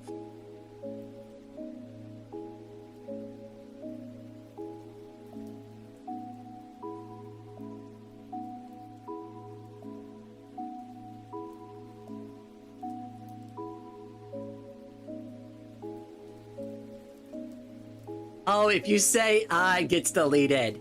That's so crazy. Like, because, like, you know, earlier I had somebody, like, write a message to me that was, like, pretty transphobic, and that comment survived the, like, the shadow ban process. It's like, what the hell, YouTube? What the hell? I sent a screenshot of deleted message privately on Discord, but nothing too interesting. Let me just make sure I've got all my stream elements closed out here. So, like, all right, hold on. I'm gonna open up my Discord, see what you sent me. A needy streamer overload. Ame's in universe Twitter account handle is rain candy for you. I can't believe they deleted that. That's so oh, because you were trying to, like, I know what YouTube was trying to do. They thought you were trying to self-promote. They thought you were trying to self-promote in my chat, and they nuked your comment so that, like, you don't get away with, like, spamming your own stuff. That's what I think the presumption was there. It's like, you're trying to talk about the game, but you mentioned Twitter, and then you put, like, what appeared to be a username. And I think, like, their rejects caught that and was like, nope, that's shadow banned. You can't do that. Now, why can't they set up a filter like that for all the transphobic comments? Right? Like, if we can set it up for that, but we can't set it up for, you know, like, the hundreds of comments I have to, like, remove all the time, so, like, people don't think there's a bunch of crazy people watching my videos.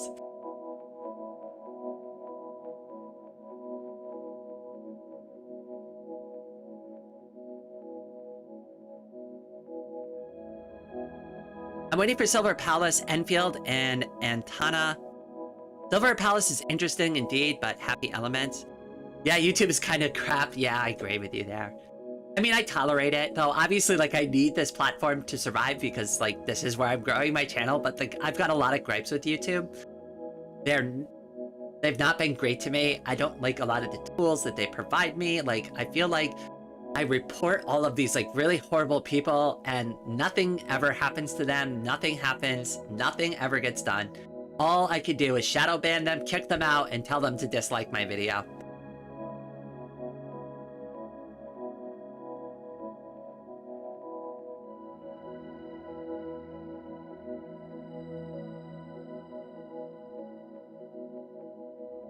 Yeah, I kind of suspected the same why I removed the platform name, which is why, from my repeated message, YouTube's anti-spam filter is really annoying. That said, it's still better on live chats than in comments. Yeah, the comments is usually where I get it the most. Like, oh God, I can rattle off, like, so many of them. Like, I'm obviously, like, kind of paraphrasing some of these a little bit, like, because, like, I don't have the comments, like, in front of me anymore because I removed them already. But, like, on my Krita video, somebody commented, they're like, sir, your voice, and then they put, like, several skull emojis, right? Like, I'm like, oh great, that's nice. On my most recent video this morning, somebody wrote a comment that you are never going to pass.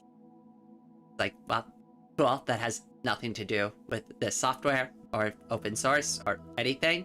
So yeah, those are just two recent examples. I got called a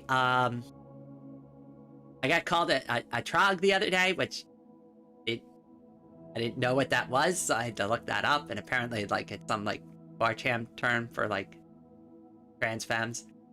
Like, basically implying that, like, I'm, I don't know, what's the, appropriating the female gender? I don't know. Anyways, so, again, horrible comments. I get them all the time on all my videos.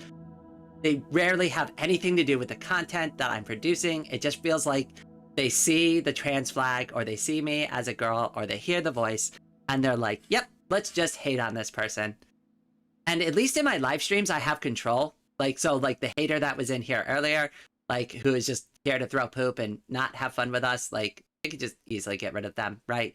But, like, it's harder on the videos to get rid of those comments, and over time it's going to be harder for me to manage it anyways, so I'm going to have to just eventually just let it go. But since I'm still a smaller channel, I try my best to, like, I don't know, keep a nice clean environment for everybody, so it's all nice and chill.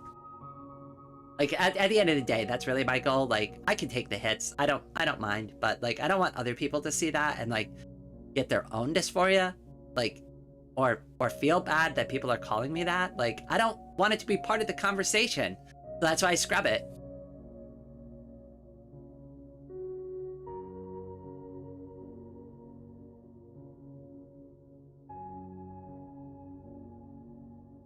To be honest, I think your voice is pretty feminine. One of the main reasons I haven't 100% transitioned, except for the expensive stuff, is because of the transphobes. Ah, screw the haters. Screw them. Let them hate. They're just jealous that we're happy. Honestly, that's really what it is.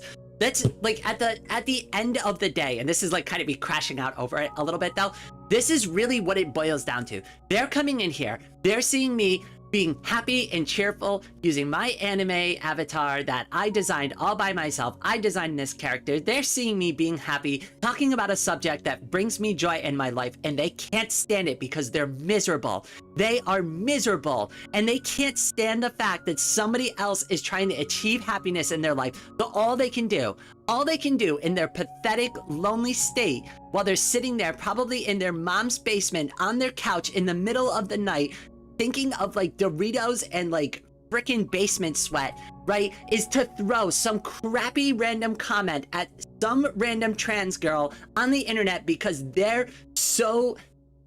They can't stand themselves, right? Like, so they can't stand watching anybody else try to be happy. And, like, really, that's, like, what 90% of it boils down to. And, like, I don't know. I don't care about these people. You know what? Like, stay miserable. You know, the rest of us have figured out ways to make ourselves happy and improve our lives and learn how to draw and create art and make YouTube videos and live stream, right? Like, I never wanted my life to get to this point, right? Like, if I could go back in time and not get run over by a pickup truck and not become disabled, do you think I would do that? Do you think, like, this is the course that I wanted my life to go in? Like, I wanted to be an electrician, and I wanted to stay with solar, and that's what I wanted to do with my life. Like, this is the backup plan. This is it, like, what I wanted to become, right? Like, I don't know. Sorry, that's just me, like, venting. Sorry.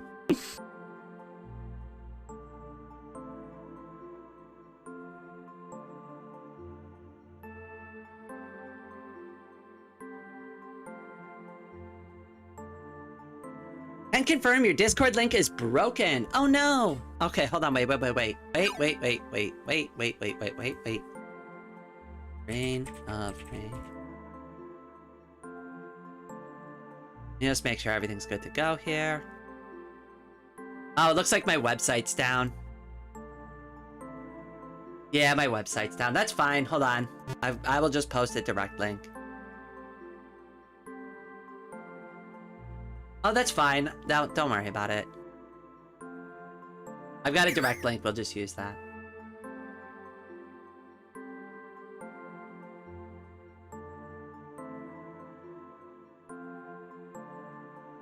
Just a moment. Invite people. Oh no, not invite people. Where's the link?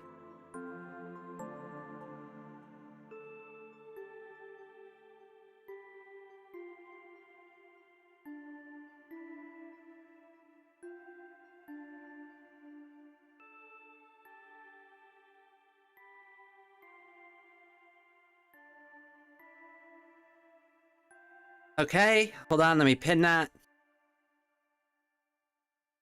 There we go. That should work.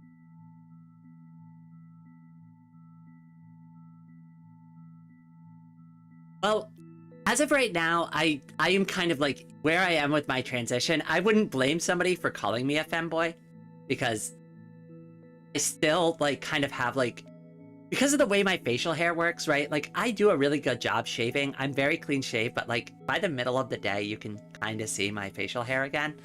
And unless I shave in the afternoon, like, yeah, I start to become the bearded lady. It's really horrible. I hate it.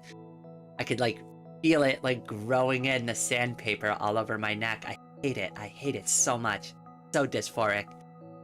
Here I am with my nice makeup and my hair's finally growing in and I'm starting to look more and more femme each day, but you know, it's there, lurking around the corner every single afternoon to come and ruin my self-image.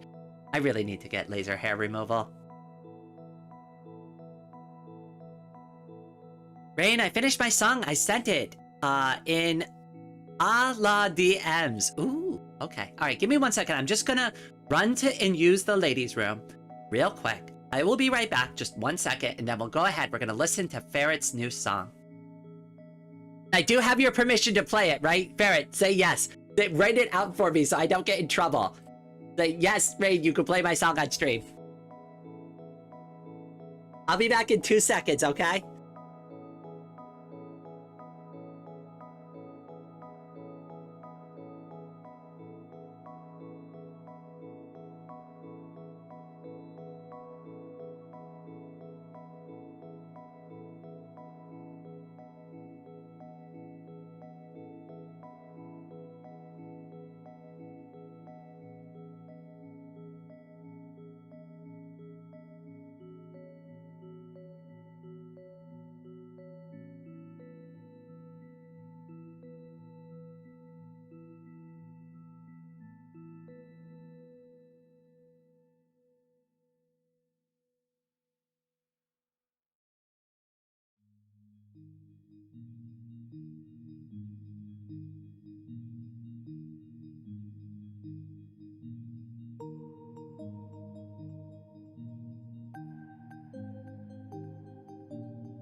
All right, I am back.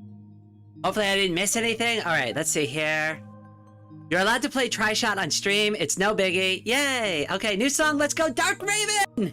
Welcome to the stream, my friend. I hope you are doing well today. I mentioned Dark Raven earlier. Link down in the description below. Go. The music we are listening to is Dark Raven's music. We are about to listen to Ferret's music, but Dark Raven also a musician. Ferret, real quick, can you drop me your YouTube channel link so I can put it in the chat? Because I already had Dark Raven linked in the description, but I don't have your YouTube channel link. Can you send it to me in the DMs real quick? Oh, God. All right. I'm so sorry, Dark Raven. Dark Raven and I have been long time. We have transcended friends. We have now become We have become brothers. We have become family. And I still screw it up because 99% of the people I greet in this stream, I say friend. Like, when we're privately messaging, I get it right. But, like, when I'm in live stream, I'm, like, in live stream brain mode. And, like, oh, goodness. I'm like Ron Burgundy. Like, on autopilot sometimes. Oh, yes! Yes, I had to chase Dark Raven's brother off my field. You missed that, Dark Raven. I was, like, screaming. I was like, Dark Raven, get your brother under control. Eating my vegetables. All right, I'm going to go ahead and pause Dark Raven's music. I'm going to go ahead and take a look at my DMs real quick, and then we're going to go ahead and play Ferret's new song. Okay. Oh, yep. There we go. Hold on. Copy link. So this is F3RR3T, Ferret's channel. For anybody who's interested, I will go ahead and drop that link right there, right now, so you can check it out. We're gonna go ahead and play their song real quick. Give me just 1 second. Here it is. So this is Try Shot. It's 4 minutes long. I'm gonna play it in the background so we can continue to keep chatting. Just so you know, I'm not gonna pull it up on screen. I'm just gonna play it right through the Discord. And let me adjust the volume just a bit so it's not too loud.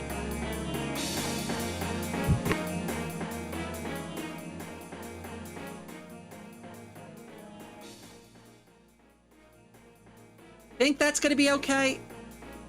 I'm not 100% sure. Let me know if I need to lower that down.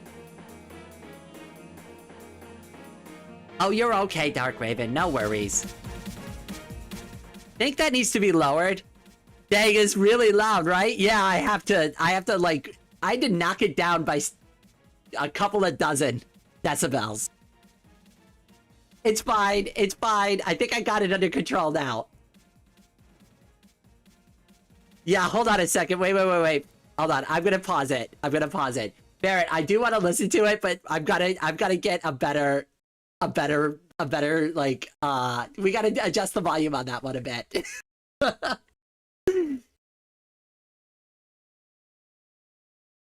Ari boy, thank you so much for swinging by. It's been a treat as always. Let me see if I can adjust the stream volume one more time and we'll start it over. I just, like, that was, it was a little bit loud. All right, hold on. Wait.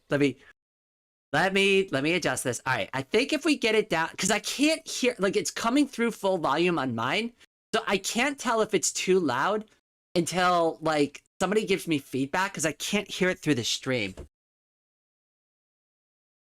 But I say if you knock it down, because I had to knock it down by, like, 30 decibels, so you might need to do that in your software as well, like reduce the sound of it. I don't know how it renders though. I'm not a musician. All right, I'm gonna try it one more time at minus 55 and see if that does it. Just watch the stream on your PC. Wait, watch this. Oh yeah, there's a way to play it through, but that's okay. All right, let's start the song over. Hopefully this is an acceptable volume now. There we go. I think that's good. I think that's, like, I think we've got it at the right volume now. Hopefully.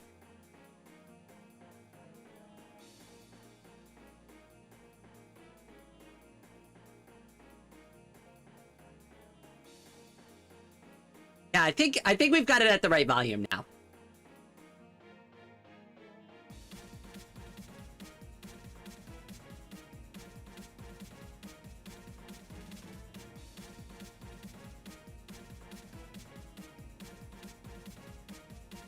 Okay, this is pretty punchy. I like it. Yeah, I like punchier music.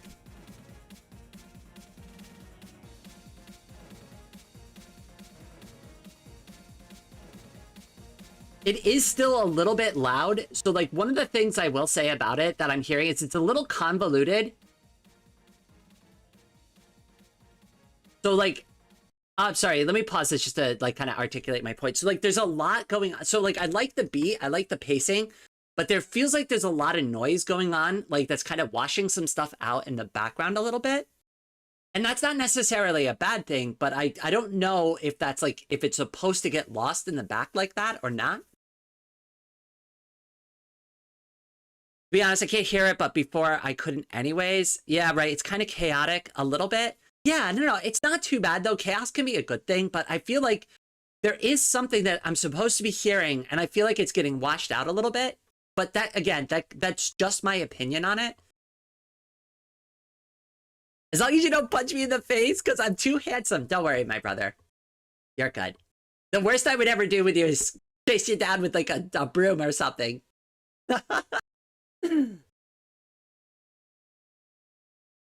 All right, hold on. Let's continue with the song a little bit. Sorry about that. Not that I want to like break down your song or anything, but I wanted to point that out. Like that's just like a little bit of constructive criticism. And also, anytime anybody like gives me anything, like I'm never trying to tear down your work. I'm always trying to help you out by like giving you a little bit of feedback to help you out. And again, they're just my opinions, so like you can also just toss all that straight in the garbage if you want to, because it's just an opinion. All right, hold on. Wait. Let me pull it back open. Let's listen again.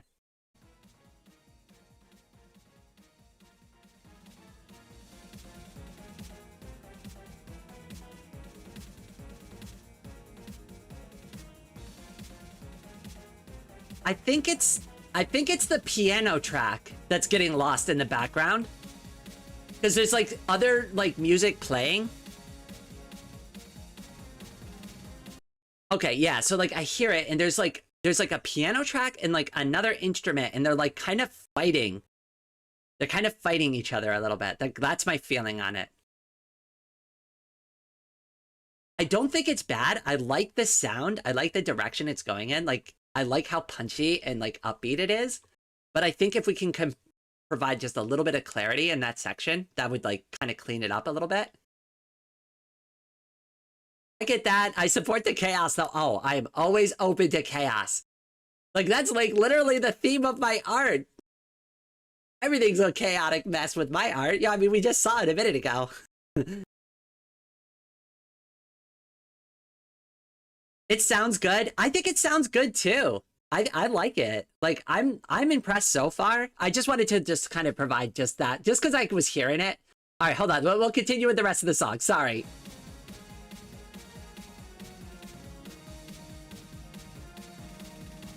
Oh, the peeps. No worries. It was good to have you. I hope I'll see you again soon.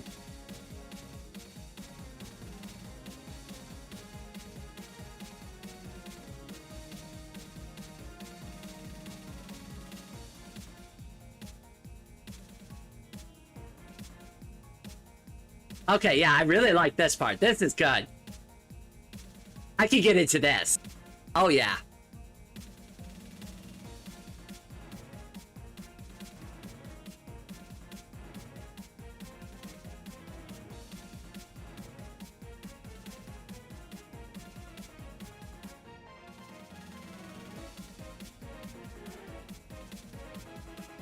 Oh, I really like that. That was good.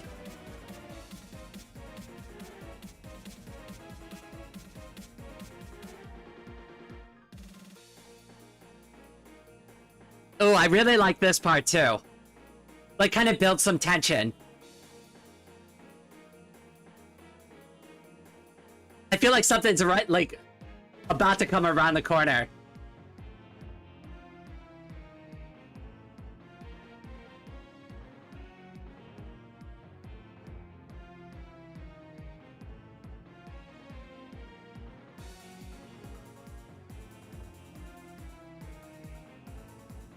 Wait, I feel like I hear, like, almost like a hint of Undertale inspiration in this.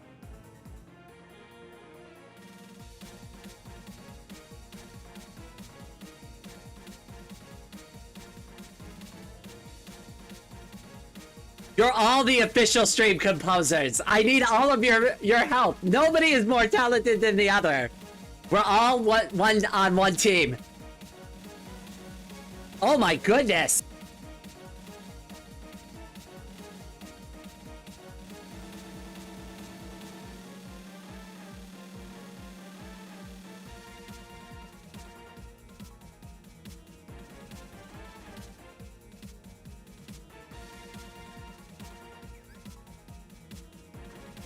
I think it's really good. Dark Raven, you are still one of the official composers of the stream music of this channel. There's always a place in my heart for both of you. Oh my goodness, that was so good though. Okay, as I already mentioned my constructive criticism, so like, I just feel like that one section was just a little, like, just in my opinion, just maybe a little too unclear. And then maybe just slightly too loud. But other than that, like, totally fine. I loved it. I thought it was great.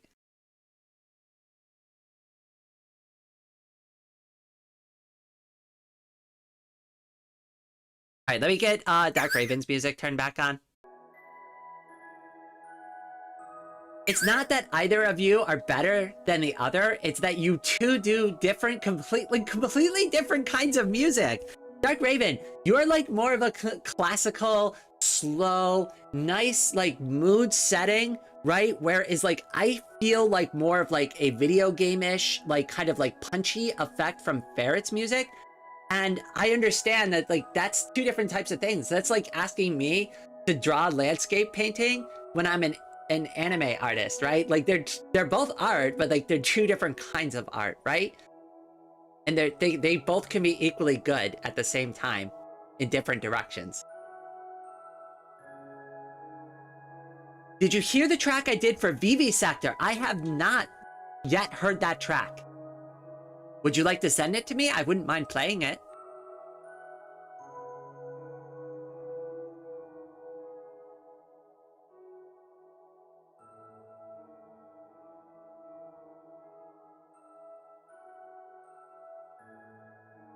Yeah, indeed. I might at some point work on some calmer tracks. Who knows? You know what would be a really great exercise for you and Dark Raven to do together is make a track, right? But that combines the strengths of both of your talents. So have one that has that like super punchy effect, but then have like a mellow point that kind of builds the tension in the song. And then Dark Raven can do the mellow part of it and then have Barrett do the punchier part of the song and do it like as a collaboration. See, I think if you both play to your strengths, you can both make something together that's really beautiful. And that's what I'm talking about. Like when I say I really want my community to try to come together, and like that's my challenge for both of you. If you're interested, obviously you both have to want to work with each other, right? But I offer that to you as like a small challenge of creativity. It is on M YouTube thing? Okay. Let me go to your YouTube channel real quick. Dark Raven, give me a moment.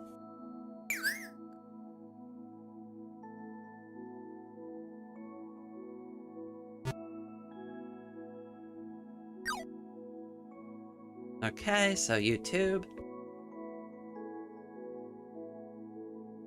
What's the fastest way to Dark Raven's channel? Probably just gonna click the link in my own description. Probably the best way to go. If I can get to my own video. There we go.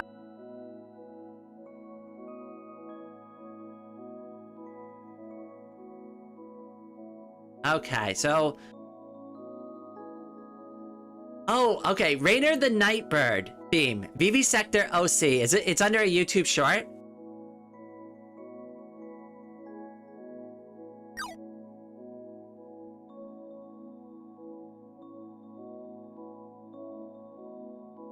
Rainier theme. Okay, alright. You're okay with me playing it on my live stream, right? You're cool with that, Dark Raven? Yeah? Okay, cool. Alright, give me a second.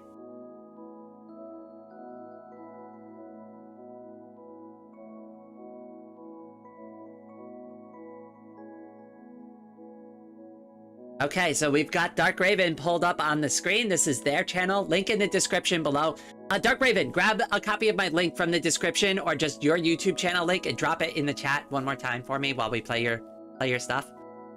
But we'll go ahead and we'll watch Dark Raven real quick.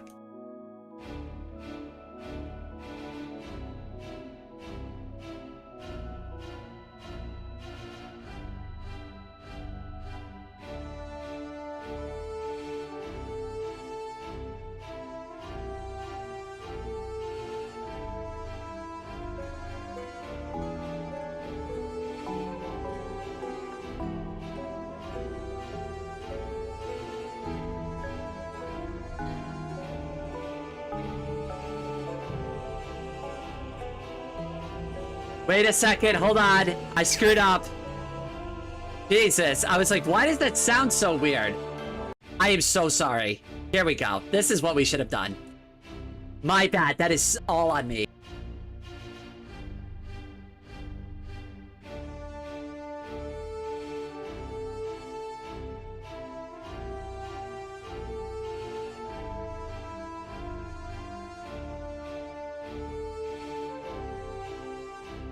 Dark Raven, this is so beautiful. I love this. This reminds me of like a very somber war theme from like, I would feel like this is part of like an SRPG.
That was awesome, Dark Raven. I thought that was awesome. All right, hold on, wait. I gotta pause it before it starts repeating again. That was beautiful. I thought that was great.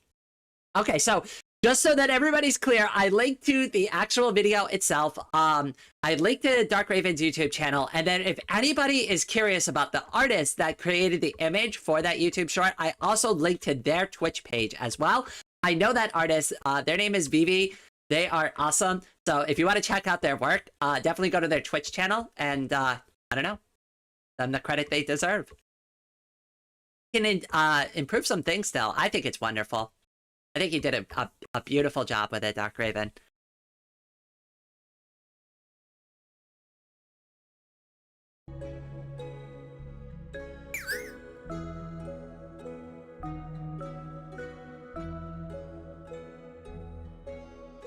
I mean, it's the same thing with my art, though. Like, I can always, like, work on improving things.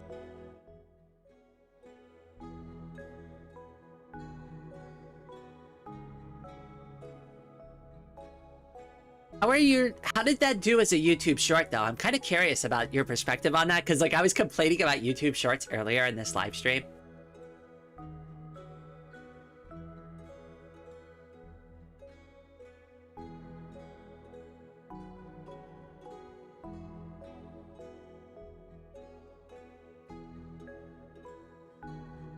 Oh, thank you, sis. Very kind of... You're welcome, my brother.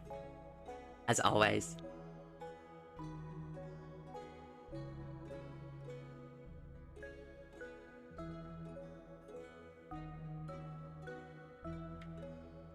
Oh my goodness, I can't believe we've been chatting for 3.5 hours now. Rain, I've been kind of planning to do a Minecraft, possibly stream thingy. I was wondering if I could get some peeps like you, Rain, to join. Of course, I'd be happy to. I've got a lot of people that I've been trying to schedule with, so definitely hit me up on the side. We've got to plan it out like a week or so in advance, right? Just because I've got a lot of people these days that are, unfortunately, like, trying to schedule things with me, and I don't want to, like, overschedule. And I don't want to forget about things, so like definitely hit me up on the side. We'll plan it out. We'll get a stream like set up. Like I'll get it like scheduled properly, so like everything's good to go there.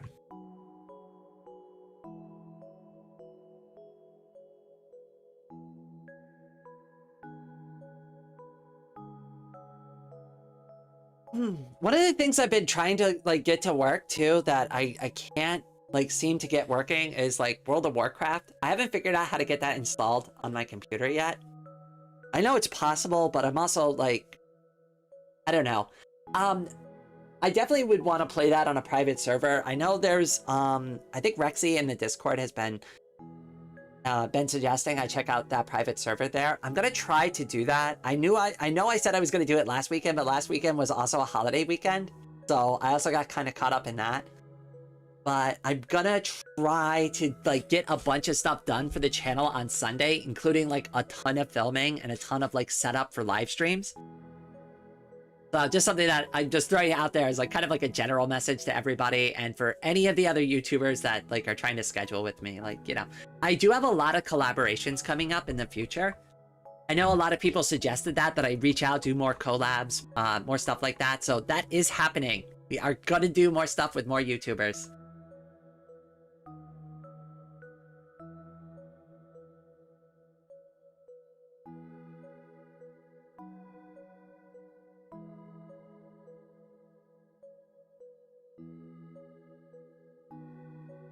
Due to, I think, the image aspect ratio, I did not... Oh, okay, so you uploaded it, but because of the aspect ratio, it thought it was a YouTube short? Oh, how you doing on it, though? Is it working out? Is it working out good for you? You getting decent views?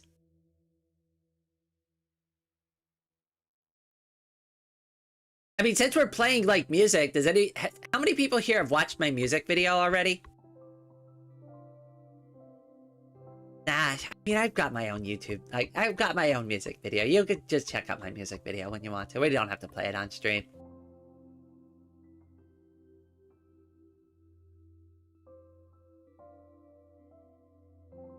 The next time I do a video like that, I want to work with either or both of you on something. So Ferret and Dark Raven, that's directed at both of you. I would like to work on new music videos using your music. That was very much a test run in so many capacities, because I didn't even know if I could do it or not until like the work got done. I have never in my life edited a video like that before, so I had no idea if I could even do it. No, I haven't checked it yet. Oh, that's all right. Oh, hello, your name. Welcome. I hope you're having a good day. We're doing a just chatting stream. How's your day going?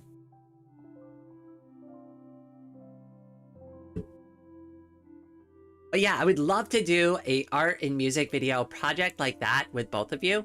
I think we should do more music videos like that. They're fun. And I like telling a little story with the song. Like, and I think using the still images works really well. Like, it doesn't always need vocals, right? Like, you can, for anybody who wants to pay attention to the video, they can get a little extra out of the song as a result of it. And like, it's an optional thing. You don't even need it. Like, some people will probably never even notice it, but just having it there just makes it a little extra special. You know what I mean?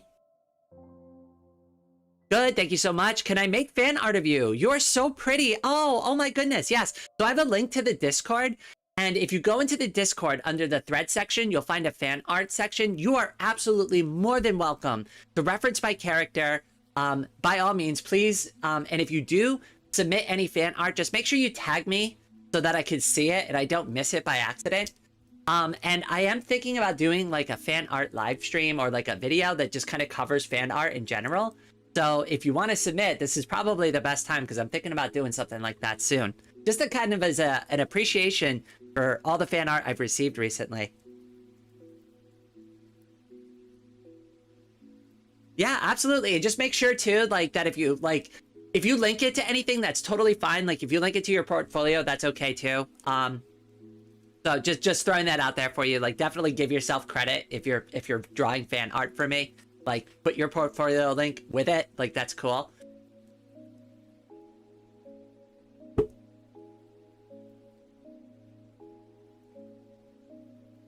You gonna do it now? Oh, awesome. I'm really excited. Have you seen my art yet? I draw as well. I was showing it off earlier in the stream. I don't know if you caught it or not.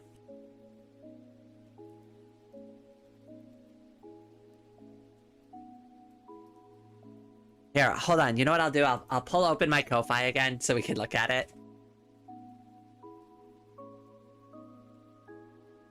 Let's see. We'll go to my Ko-Fi. Move it over here so I can see.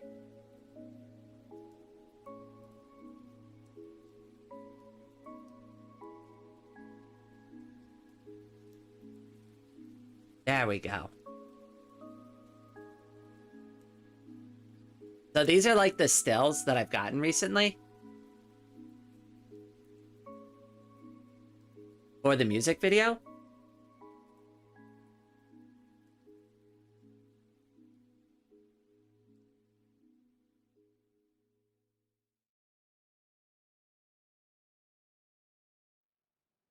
And I edited those all together for the music video that I did recently for the channel. And I'm like, I had no idea if I could like make that work or not, you know?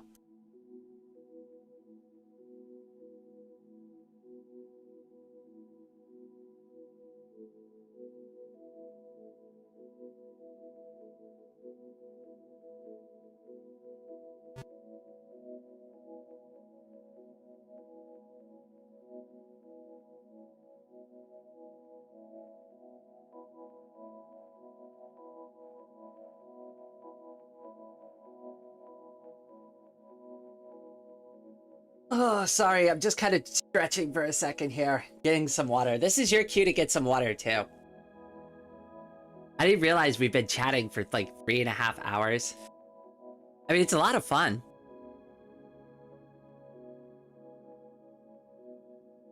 Oh, absolutely, yes. So there is a channel called Sharing is Caring. You could put anything you work on in there. So like if you're working on like music or art or drawings or anything, by all means, please post it in there. And again, I'm okay with you dropping your like links if it's part of a portfolio or part of your YouTube channel. That's okay. That's what that whole channel is for sharing all of that stuff. And you could go ahead and just put as much in there as you want. It's fine. I want it to be active. But if you want me to see it specifically, as always, tag me. If you don't tag me, I'm very likely gonna miss it. And I do go in there and check once in a while, but it's like, I feel bad. I really do. I feel bad. I do try to go in there and check it, but like, if you don't tag me, it's gonna be a bit before I get back in there.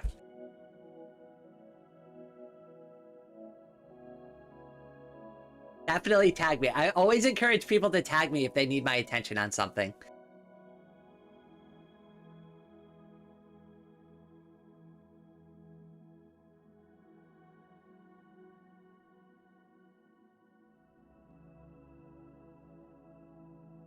Oh, by the way, I'll put it on my channel because I don't have Discord. I'll tag you. Oh, that's perfectly fine. Yeah, no worries. However you want to. You know, I totally get it.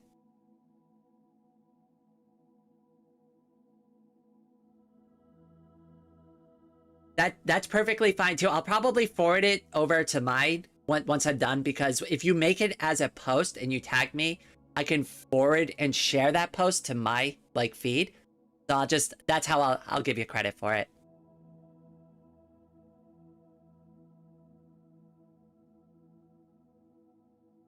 Thank you. I'm gonna put it in Discord. Okay, cool. Let me take a look at it. Hold on, I'm curious now. Let me head over to my Discord.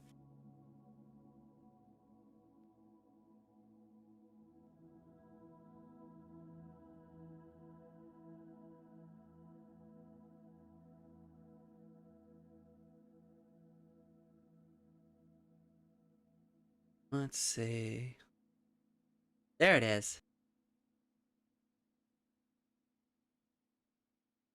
Okay, so I see under... Let's see. What was the username you posted it under? I'm gonna assume it's these clay statues I'm looking at right now. Hold on, I'm actually... Give me a second here. Properties. Discord. Okay. There we go. I believe it's this that you were talking about here.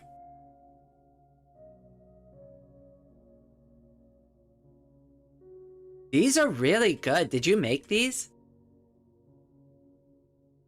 I really like this one. This one's really nice. I like the crown.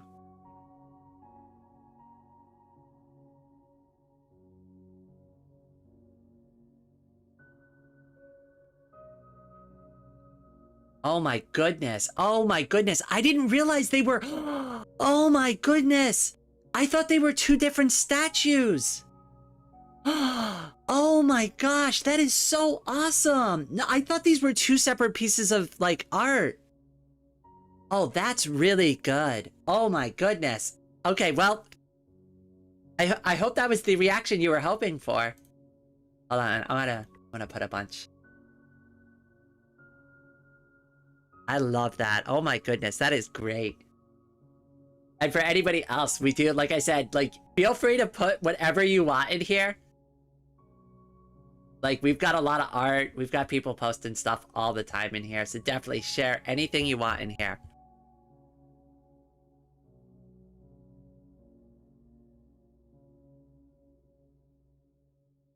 Oh, that is so good. I love it, though. Oh my goodness.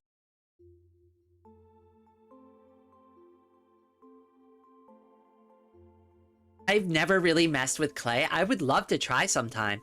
So, like, I have a camera that I use for the drawing live streams that I could do on my desk. So maybe maybe we could do something with clay. But I don't really have, like, a Lazy Susan or anything like that.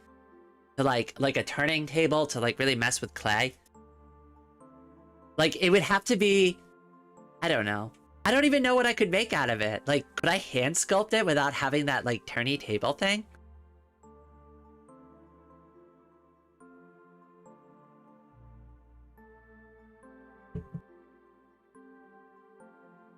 Yeah, I thought it was really cool, too. I'm on the same page with Blue. Like, that kind of blew me away when I saw the video turning.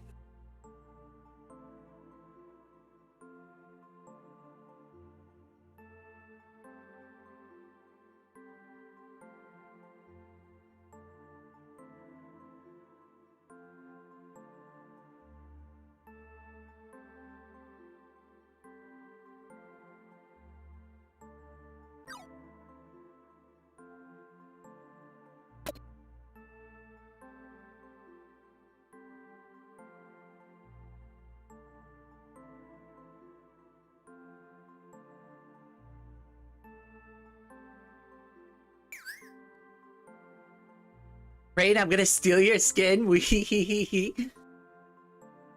you gonna draw something, Barrett?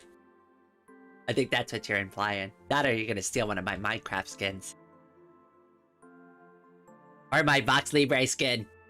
Not that it was, like, difficult to steal, since, like, my original Vox Libre skin just used, like, the in-game assets. Maybe. Alright. Well, put it, you know where to put it. You know where to put it if you want me to see it. I'm excited. Now, like, I've got a bunch of people who might be doing fan art. That's so cool. I made them. I wanted to work on my own art class, but I had to stop to take care of my dad. Aw. Well, one, I think it's really sweet that you're taking care of your father. And two, I really hope that you can get back to it once you have some time, because I think you have some talent there. I would really like to see where you go with that. Hello, the peeps. Welcome back to the stream, my friend. Hope you're doing well. Completely wet? What happened?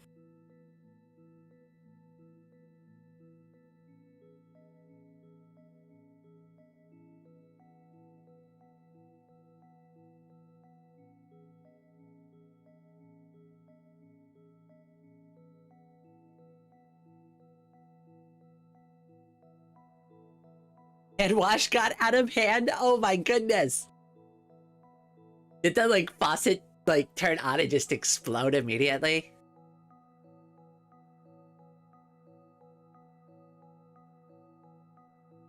Okay, so, like, here's something. I've got a little bit of a story about, like, fixing some plumbing that's a little bit funny.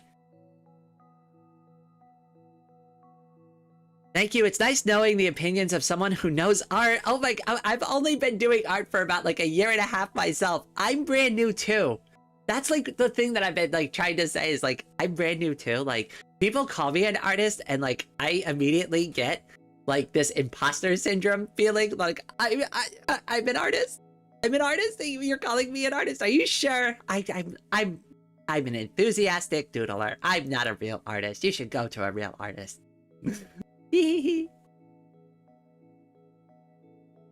Yeah, anyway, so I was very self-conscious about my art for a while, but you know, I really appreciate that. Thank you. Like, that's a huge compliment, and I really do encourage you to keep going with that. Like, seriously, like, I think you have talent there. Like, I'm super impressed. I would never be able to do something like that with clay.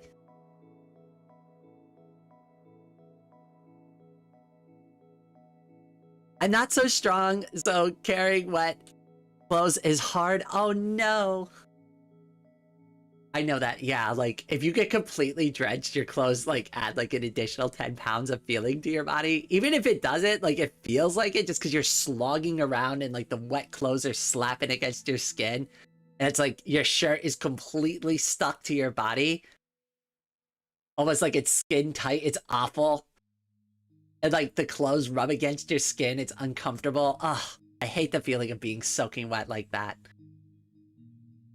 Anyway, so I had to like replace like the inside components inside of one of the toilets in my house because they were broken and they were really old, and I just like looked at it and I was like, well, you know, okay, they sell a kit at the hardware store, so I'll just go there and buy some new internals for a toilet and replace it. Doesn't look that hard, right? Watched a YouTube video on it, so I was like, I'm feeling pretty confident, you know.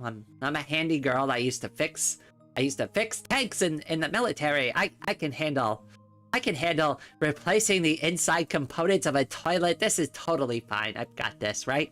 So get my tools, get everything ready, right? And I'm like, okay, all right, step one, gotta disable the water from the back of the toilet. And stupid me, for whatever reason, didn't turn off the little shut-off valve that's like right next to the wall before that little like flex tube connects to the back of the toilet. So I guess just in my over-ambitious, like motivated mind, I just completely blanked out on that and started like turning on that, and it flew off and started spraying water absolutely everywhere. It took me by surprise because I didn't expect it. So my first reaction was to like immediately get out of the area so I didn't like get whipped by the hose. And but I mean, like, it didn't really last that long because like of course, like, I immediately realized like what my mistake was, but like I could not believe that I was completely drenched and like a good portion of the bathroom was soaking wet after like 45 seconds of absolute chaos and having no idea what I did to myself. It was like one of the dumbest things that I should have realized before I did it. And like, I don't know what possessed me not to double check something like that, because it should have been obvious, but like, stupid me. Anyway, so I shut that off and the rest of it went fine. It was really easy to fix after that, but yeah. Definitely like turn that valve off. Just turn the water off in your house if you're gonna work on your plumbing. That's probably just good advice in general.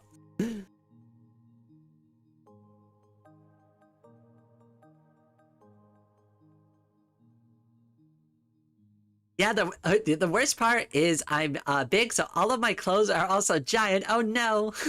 I'm currently planning a big sculpture, but after it's done, would you like inspired by you? Oh, okay, that would be really fun.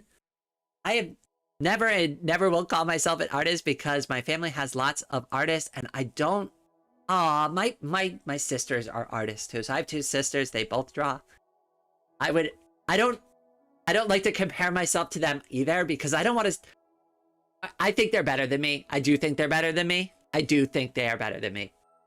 But I don't want to compare myself because like I'm also the oldest sibling.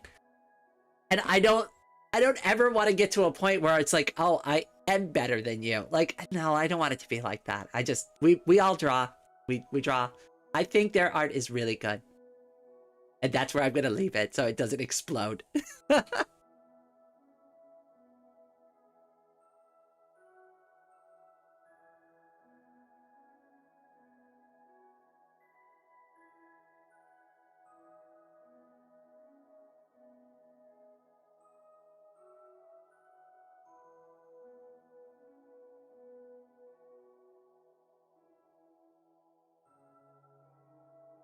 Being is my worst dysphoria since finding, being big is my worst dysphoria since finding clothes is so hard.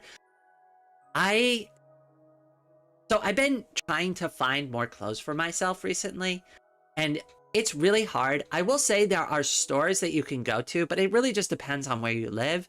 Like where I live, Target is a department store. They have like a really good discount section that I have had so much luck finding, like big and tall and the appropriate kind of clothes for me.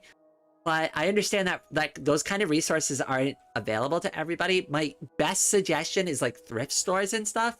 But like that's super hit and miss if you're going to find what you're looking for there. Because most of the time people donate clothes they don't want. Which usually means they didn't want it for a reason. I've had to recently have a talk with my girlfriend about how I want to come out to my parents. But I find it so hard because I have a family history with my uncle being trans, but also being, I mean, I wouldn't, all right, I understand where you're coming from with that, but you also have to remember this is about you. And this is not about them or their decisions or whatever they did in their life. This is you. This is your coming out, and you should focus on the things that impact you directly. And those are the things you should be considering. Like, I understand that is related, but the best advice I have is make it about you, because it is about you. This is about your coming out.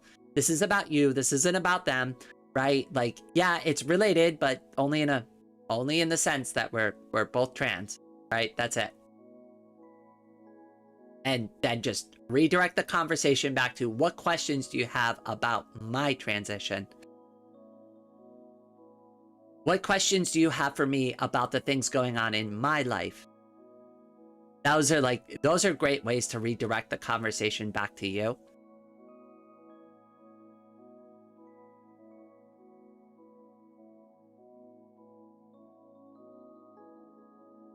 Yeah, the other day I kind of want to test it with my mom with a simple question. Would you support me if I wanted to be a girl? And we had a whole conversation. And in total, yeah, she'd support me no matter what. I think that's a first good sign, Ferret. But she isn't fond of the... Well, I mean, you have to understand, too, that, like, when you do this, right? Like, it's hard. It's really hard. It depends on the familiarity of the person, right, that you're coming out to. And that's, like, it's hard to gauge because you really don't know somebody's personal politics until you really broach a subject like that and it becomes very real. I like the fact that she said she'd be supportive no matter what. I think that's a very good sign. And I think that if you approach it with caution and keep yourself open and be there to answer questions, but remember, it's a two-way street, right? It's a two-way conversation. Leave room for her to make commentary and to address her concerns as well. You know, maybe she will have concerns, and by addressing those concerns, you can ease some of those tensions. Because I think a lot of people are afraid they're going to lose somebody over it, right? Like, I think, and like, that's just me, like, kind of like projecting, I guess, a little bit, but like, you know, like, I don't know, like, I would just, I think some people are afraid, like, oh my God, this person's going to be completely different now, and I've lost that person I used to really love or care about. And I think reminding them that, well, things are going to be different, but like, I'm on a mission to make myself happier and be true to myself. And that's what's going on here. And I just want you to support my mission to make myself happier and be happier with myself. I think that's like the right way to like kind of address some of those concerns. Of course, like, do what's right for you in that situation, of course, but like, hopefully like that helps. Like, cherry pick from it, use what you think is gonna help for you and you and yours. My parents reacted so weirdly when I came out. It took a therapist and stern talks to make them even call me by my name. Oh no, I'm sorry to hear that. But how are they these days? Is it better? Has the relationship evolved to a point where you don't have to answer these questions? If that's too personal, you don't have to talk about it. Like, all of this is optional, by the way. All of it's optional. Nobody has to discuss any of this if they don't want to, if it's too personal, right? But like, you know, I hope things developed in a better direction with them. That would be my hope for you.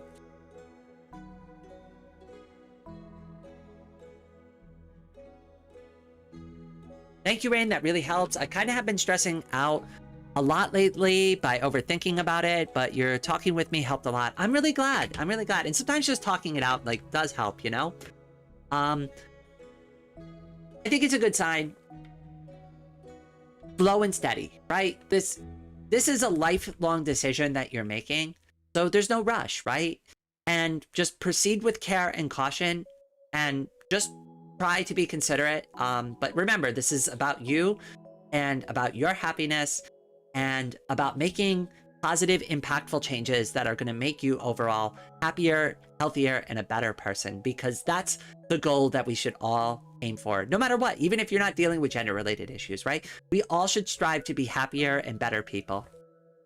And this is just our way of identifying the things that will make us happy. These changes in our life will do that for us, you know?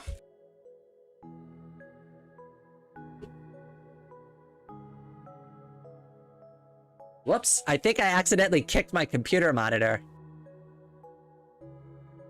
Hold on. I hope I didn't turn my computer off. Nope, that was just the monitor cord. Whoops, I kicked the monitor cable with my foot by accident. And it was with my left foot, so I didn't even feel it.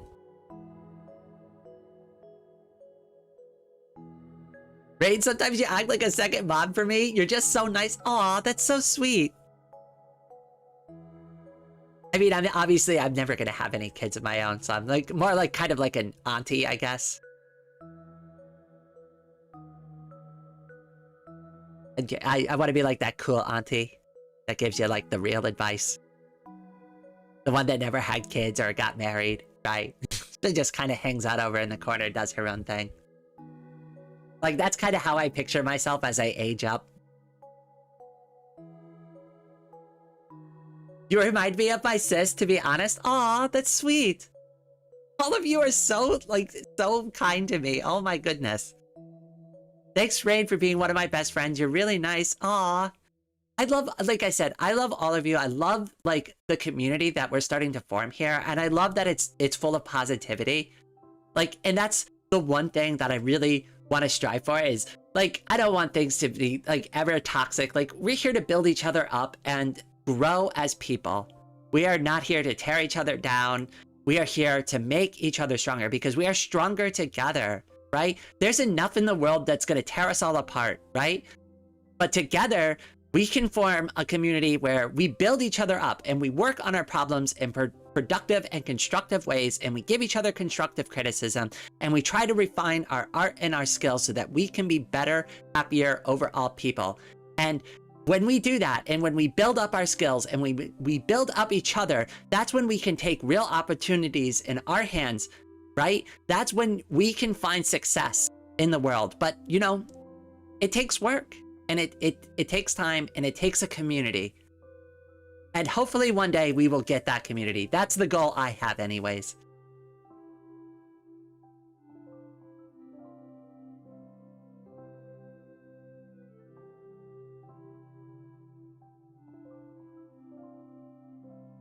Haven't seen here in 6 years. We need sandcastle stream. Sandcastle building stream. Oh, build a sandcastle like on a beach? I mean, okay, so I don't live near the ocean, but like I can go to a lake beach and do that. Would that be acceptable to peeps?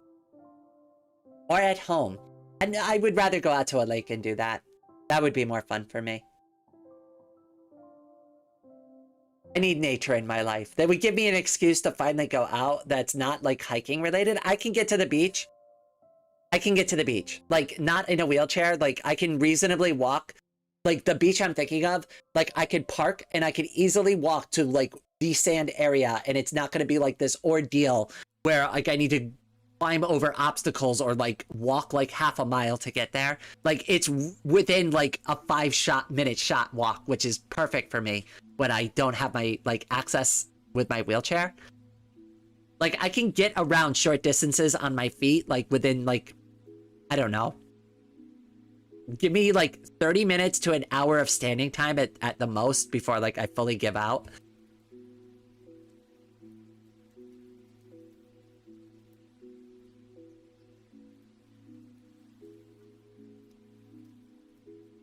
came out to my mom in the middle of an argument. Don't recommend it. But even though she doesn't support it, she has accepted it. Okay. Well, I mean, I hope that like one day you can work to getting into a position where they do. But I mean, I think that's like at least a good first step, right? They accept it. Supporting it would be better, obviously. Like I would hope that they would want to be supportive of it. But I think over time, it's one of those things too. Like I think over time, if you show them that the things that you're doing in your life are changing and making you a happier person, it's hard for anybody to not be supportive of that, right? Because if you look happier and you are happier and you project that happiness towards them and you're like, look, like you don't even have to like rub it in their face, right? Just be a happier person overall because of the changes you make. They may just naturally become supportive just because like who wants to be the stick in the mud in that situation? Well, some people want to be the stick in the mud, right? But like most people, if they see the other person is happy and like the decisions they made aren't like making their life worse, it's making them better. How can you not support that, right? Like it's hard to say, oh, well, I still don't support them, you know?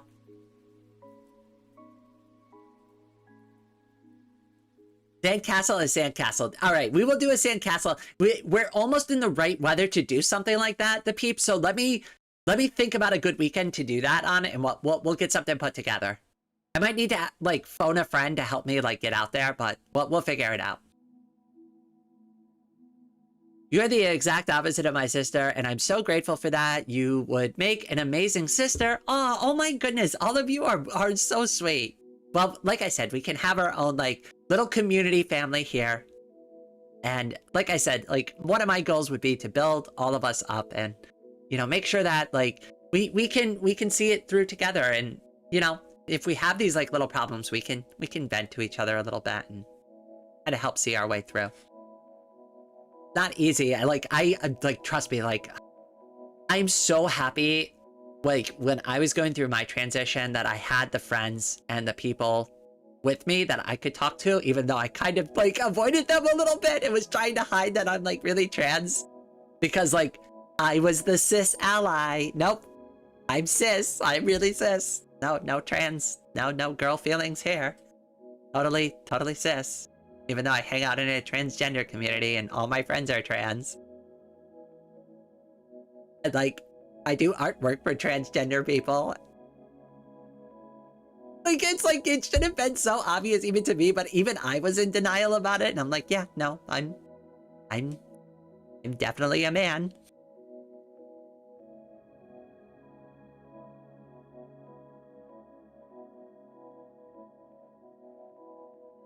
You're afraid I'm gonna kidnap you and keep you in my room for therapy? Oh my goodness.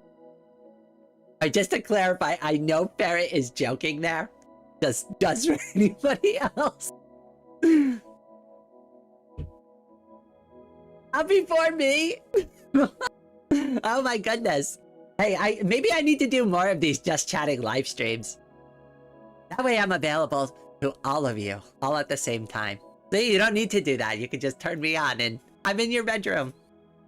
Wait, that sounds really creepy. Oh my god. Oh my god. No.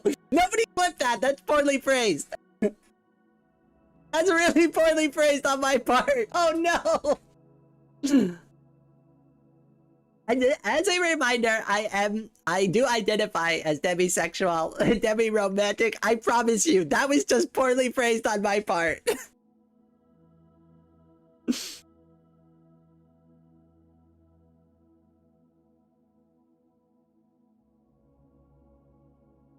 Oh my god, no! I'm gonna clip. Oh no! All right, well, fair enough. Well, you can clip it if you want to.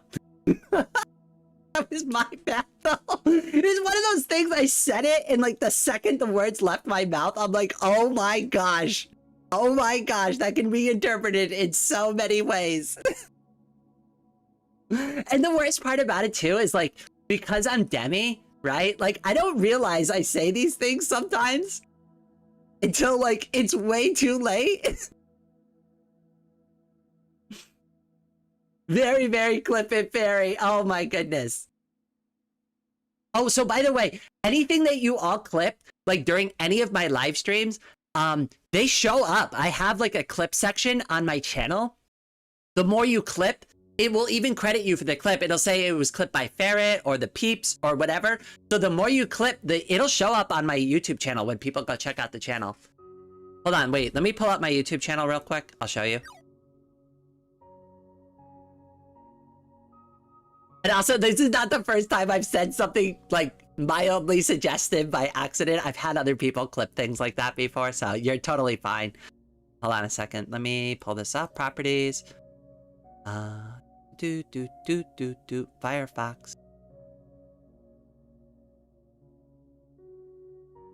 Firefox. Where is it? Is it this one? It is! Yay! Okay, let's turn this on. Cool. So if we go over here, that's members only videos. So for anybody who wants to watch the members only videos, you can.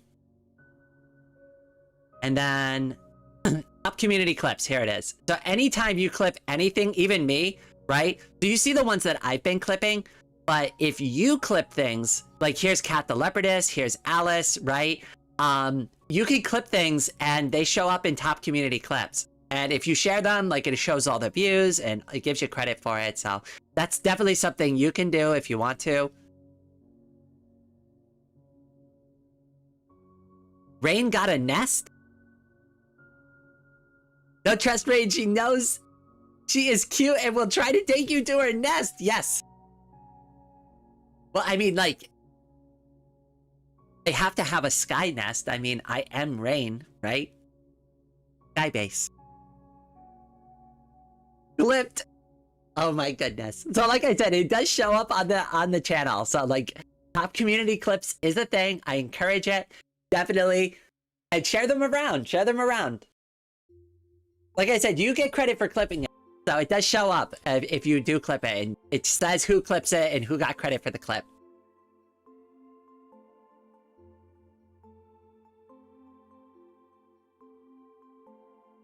She's also got the big boba power.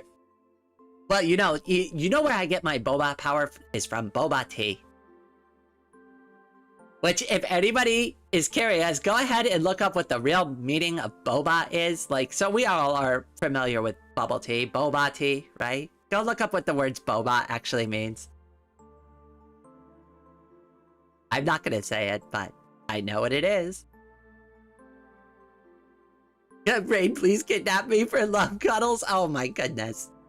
You all are too cute. I can promise head pats. Here we go. I'm gonna flood the chat with head pats. How many will it let me do? Oh, actually a decent amount. Oh my goodness, it looks so weird on my screen because of the like color correction stuff I did.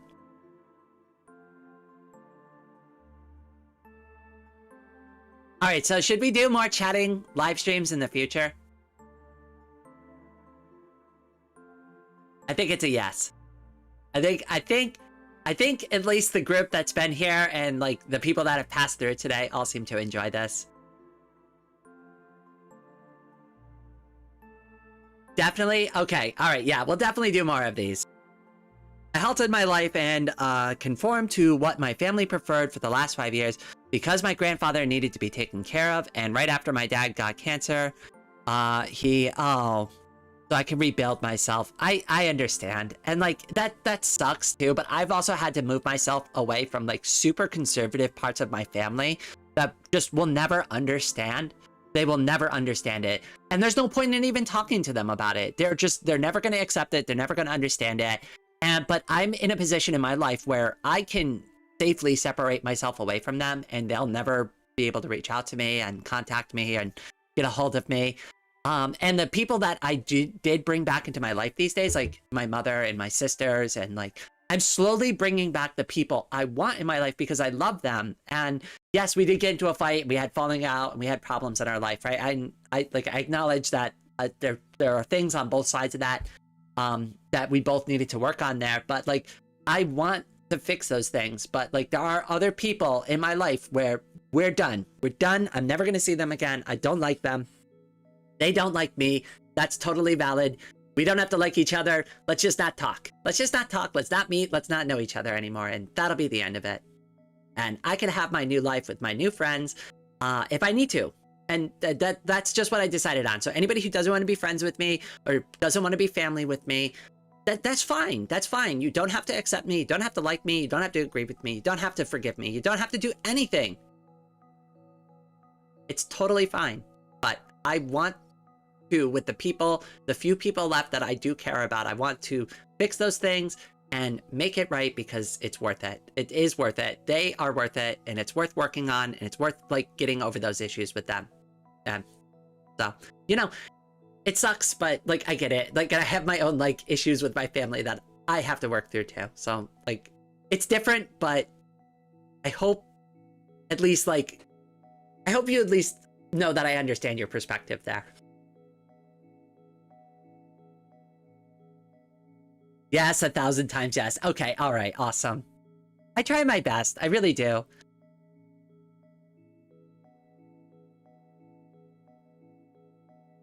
Nobody's perfect though. And like that's something that like we all should just, it's okay. And it's okay to not be perfect too, right? Like a lot of the world these days is like demanding you to hit 100% of everything you do, right? Like there's so much pressure to be constantly online, to be constantly doing things, right? To be constantly growing and constantly succeeding and constantly doing this. And I have to be on top of this, and I have to graduate that, and I have to complete this paperwork. And it sucks. And life shouldn't be that way. It shouldn't be that much high stress, especially in a modern age. I mean, this is 2025. Like when I was growing up, Back to the Future, we had flying cars and self-tying shoelaces. And what happened to that future? I want that future. That future's cool. This future sucks. But, you know, like I said, what the point of like the community that I want to put together is so like, you know, we can kind of try to work through that. Oh, cell phone.mp3. No, that was my real cell phone. That's my medication alarm. I gotta take my afternoon meds.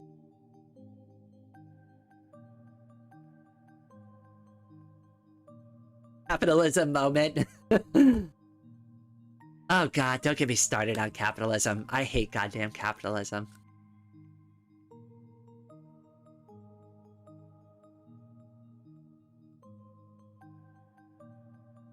Oh, that's a hell of a soundbite. And now I'll never get elected. Ever. Not that I wanted to run for any political position or anything, but like, there you go. That just instantly deaded my political career. I hate capitalism. It's so true though. Like, I live in this system. I understand capitalism. I'm technically a business manager, right? So like, I get it. I understand it. I know how to operate a business, but I hate it. I hate it. It's awful.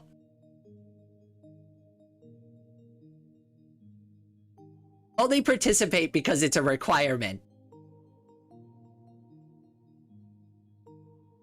She has to take the boba pills. Unfortunately, that is not... Those were this morning. And this afternoon. I take my HRT in the morning and evening.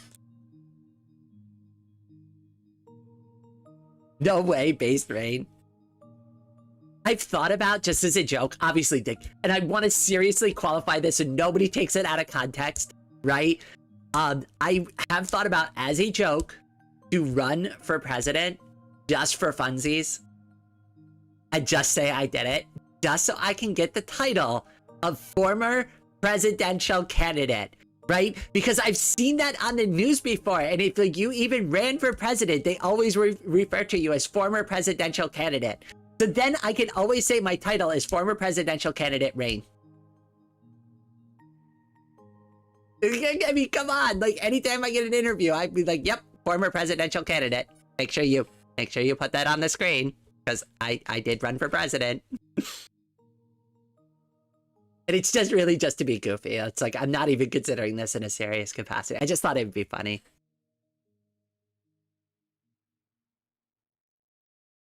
Oh, wait, so commenting that China... Oh, yeah, like, there's a lot of weird stuff. Like, I have no control over that either. Like, YouTube does a lot of weird stuff in the background. Nikita, I get your point about life, but that's how we people are biosocially. Without stuff to do, we either go insane or turn into goo. Doing what I love instead of what just feeds me would be nice, though. Nikita, that's the kind of the point. There needs to be better balance there, right? Like, I understand that we do need to work, and obviously, like, a society can't function if we don't, right? Like, there are tasks and labors that need to be done. But I think there's too much pressure to be on constantly 24/7. Like, even within my own lifetime, like I grew up in the 2000s and then the 90s, right? Like, I remember the period of disconnectedness, right? Like, when you couldn't get a hold of somebody instantaneously and you needed to page them. And it was reliant on the fact that their pager was even within like range to receive the page to begin with.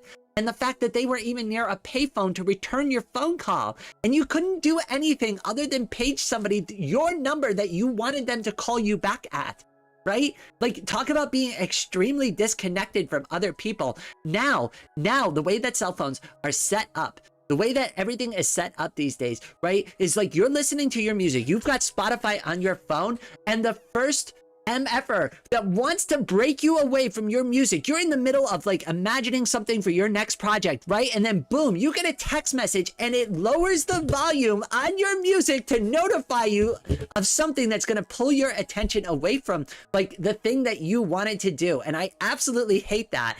Which is why like I listen to my music on my computer where it doesn't get interrupted. Which is also how I end up missing like alarms on my phone and stuff. But like I have an MP3 player, like one of my phones is an MP3 player. I play all my music through that because when I'm listening to my music and I'm working on my art projects, you shouldn't be able to interrupt me. You shouldn't be able to like get me and stress me out and pull me out of whatever I'm working on in the moment. And I'm not saying that like you shouldn't like have times when you're paying attention to your phone, but there should be better ways in our society to balance this. You shouldn't be able to just grab somebody and like shake their entire world up instantly because like you have direct access to them via their phone. All right, sorry, I know that was like a whole thing, but like, there you go, vent it out. I don't know if anybody's gonna agree with me on it, but that like those are my feelings.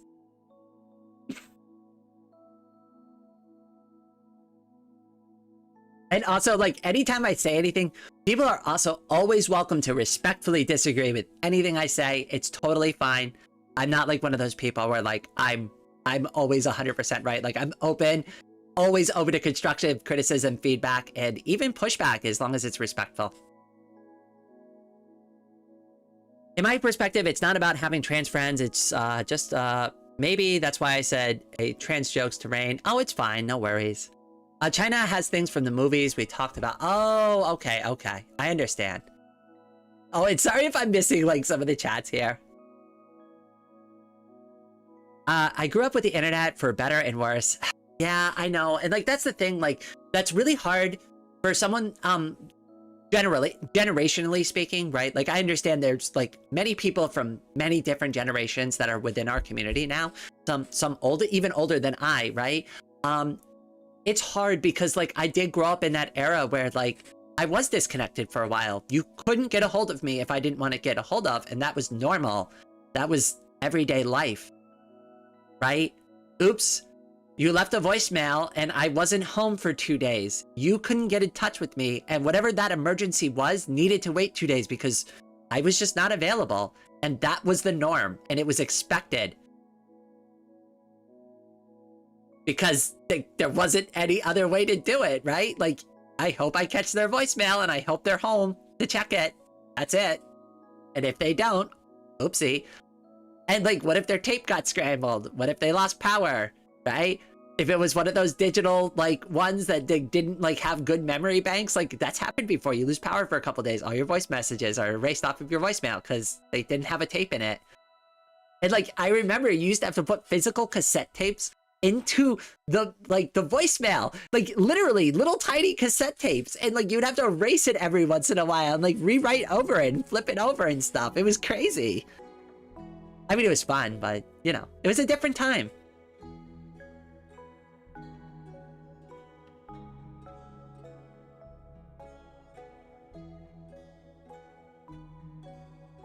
Good thing keeping my phone on silent mode takes care of that issue. I mean, there's a lot of different ways to address it. Like I definitely have like an overreaction to it. I know that, but like, I really don't want anything to disturb me. Like when I'm working on my art, especially my art, like if something breaks my concentration while I'm working on art, that is devastating to my art project. Like I don't want my focus broken. I want to finish my art. Like, this is my time. This is my zen time with my project. So that's why I do it. I know it's extreme, but like, that's the reason for it. Well, whoops. Oh, I only like silent the alarm. I didn't like dismiss it. Okay.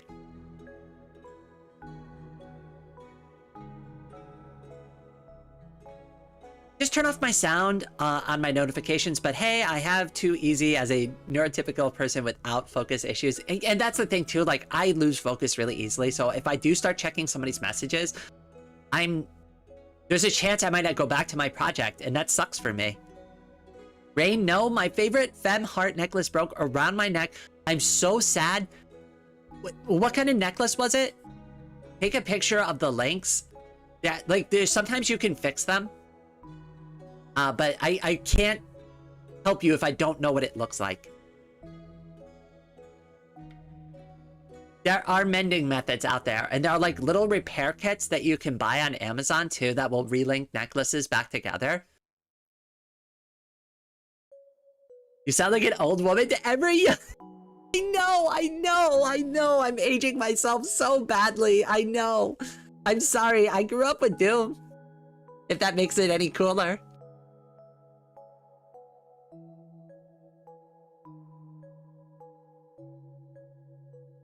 And hello, Glitch. Welcome to the stream. It's so good to see you, my friend.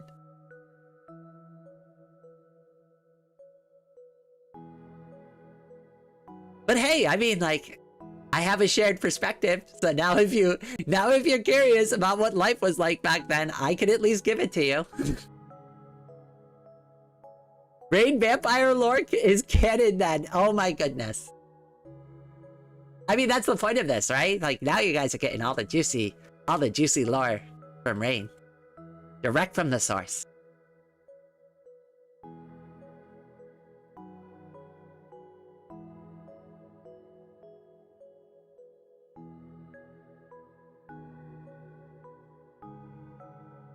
I do think...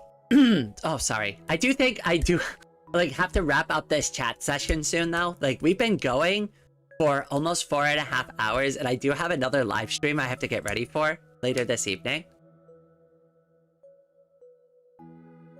It's like a metal link necklace. Okay, so they do like make repair kits, but again, send me a picture. Let's see what we can figure out there.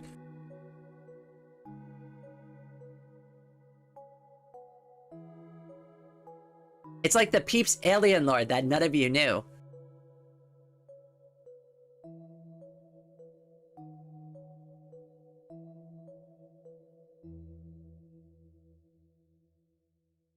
So I am going to do another live stream tonight at 6 p.m. Eastern Standard Time for anybody who's interested. So I'm going to rest my voice up. I don't want to lose my voice before that stream. Probably going to grab some lunch. Say hi. Oh, hi, Ava said to look here. Oh, hello, Sal. Welcome to the stream. Hope you don't mind me calling you Sal. Hope that's okay. Welcome. I was getting ready to wrap up soon, but you know, I'll stick around for a few more minutes. I'll tell you what, we'll go to 4:30 properly Eastern Standard Time. We'll wrap up for like another 10 minutes. That way I can say hi to everybody, bye to everybody. Sure, how many hours? We've been going for about 4.5 hours. Well, it will be 4.5 hours when I end the stream. Salz means salt in German. Oh, that's cool. Salzkin. Is that how you say it? I don't want to say it wrong. I'm really bad at pronouncing things. Like, really bad. Like, really, really bad. Like, super really bad. Like, anybody who's, like, familiar with this live stream already knows. There's one person I swear I don't try to call their name wrong on purpose. But, like, their name is, like, Cyrix, and I keep calling them Citrix. And I swear, I don't do it on purpose, but I keep screwing it up. They must hate me.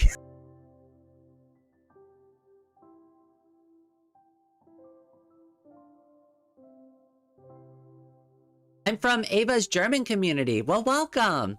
I'm so glad that you stopped by. Ja, Salskin was right. Awesome. Well, thank you for stopping by. I want to do a stream with Ava eventually. I'm trying to save up for one of the Warhammer models, and like she's gonna like kind of help me like do the whole thing, like prep like the model. We're gonna do the painting together. It's something that I'm planning on. I've obviously got to purchase the model first. They're a little bit pricey. She showed me a couple of other places I can go to pick one up, so I've just got to kind of decide on what I want to do there. And then we're gonna do my first little Warhammer painting. Now, that not necessarily mean I'm getting into Warhammer, but it's art. I love art, so I wanted to try. I thought it'd be fun. Who knows? Maybe I will get into Warhammer. Oh God, I don't know if I could afford a hobby like that though. It already looks really intimidating.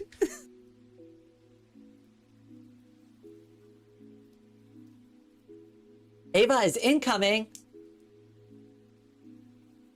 Warhammer, this could get you bankrupt. I heard somebody say like 40K. Like, yeah, that's the amount you've got to invest into Warhammer. You need at least a 40K salary to play Warhammer.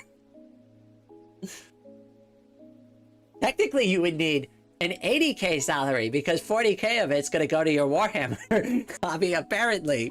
Just based off of the statues I saw. And some of them are really cool. Like, some of these models are super intricate, super really, like, awesome.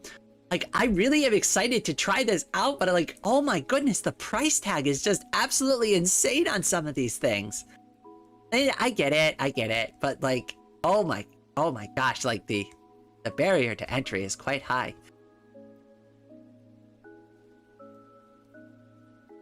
Hey time, welcome Snack, welcome Ava Chan, welcome back. Oh, hello Uber, welcome to the stream. It's so good to see all of you here. Join us in the 40K cult raid. I was just talking about how I'm like really excited to start doing that. I really want to. I've been looking at it. I still have to like finalize like a choice on like what kind of model I want. Ava was really kind to show me a bunch of stuff, show me a couple of Etsy pages, a couple of official resources where I can look at different like starter sets and stuff like that. I'm really excited. Rain, do you want to hang out later? I might be a little bit busy today. I might have some time before the other stream, but no promises on today. Just as a heads up there. Because I got to get ready for the other stream at 6 o'clock tonight. Which I guess is a good like opportunity for me to say I will be live streaming again at 6 p.m. Eastern Standard Time. For anybody who wants to come check that out, I'm going to be hanging out with another YouTuber. We're going to be playing some games. It's going to be a great time. We'll have some fun. I'll be here in like another like 5.5 hours for anybody who wants more Rainy in their life, I guess. Just Pockets is a cool faction. Is she from the USA or Europe? It's interesting for my feelings from the time I'm from the USA. I'm from the East Coast of the United States. I think Ava is from the West Coast, United States. So, you know, now you can have both coasts. I've easily spent $1,000 on my stuff. You know, that's the thing too. Like, you know, I'm like seriously concerned. I'm gonna like open a financial black hole in my wallet. It's gonna suck all of us inside of it. I probably spent double that. I'm from the void.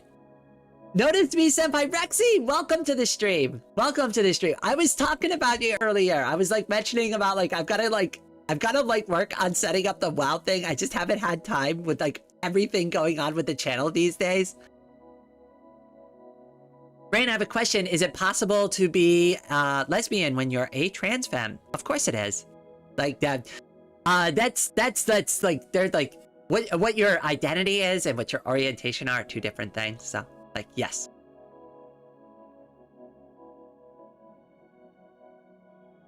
That is, like, a completely valid thing. In fact, if you go to my social media profile... Wait, hold on. Let me go to my profile so you can see my flags.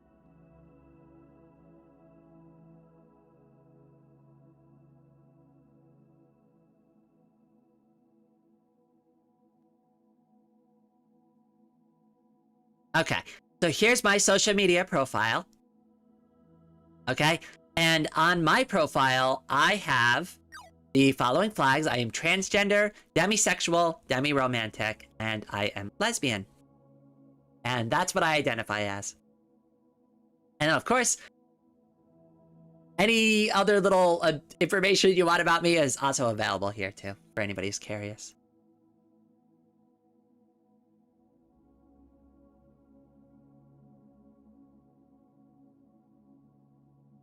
It's like a racing class in an RPG. Uber, that's actually a really good way to express that. I like that. I'm actually going to remember that for next time. I'm hanging on to that gem. It's a good one. I really should set up my transfem.social. Definitely do it. If you do it, if for any reason anybody wants to join, like down in the description, I have like my YouTube channel thing, or just say that like you're like from Range channel, like that's where you're coming from, and like all the moderators there should know what's up there. I've now entered your Discord community. Awesome, yes. And I also have like sharing channels. So if you work on any music, your art, you want to share maybe just like one of your cool Warhammer 40k paintings, by all means, feel free to put anything you want in there. Ava, you are welcome to share like your live streams in there if you want to. Like that's open to you as well. So like just throwing that out there for you. Anybody can post in there. They can share the things they're working on. I encourage you to do it. I want everybody to share. Sharing is caring.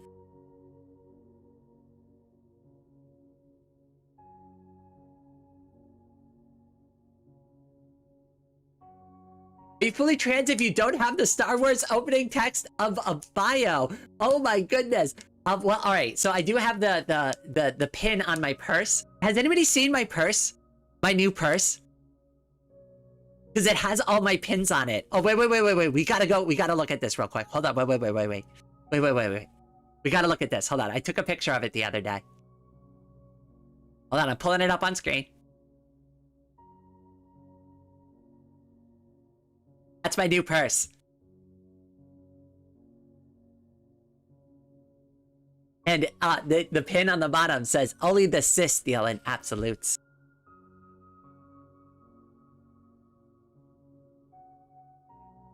Thank you. This was an old one my mom had. She said it was extra. She's like, it's like old and dusty. She doesn't want it anymore. And I was like, oh my goodness, I don't have a purse. I've never had a purse before. So like, oh my goodness, so excited about this.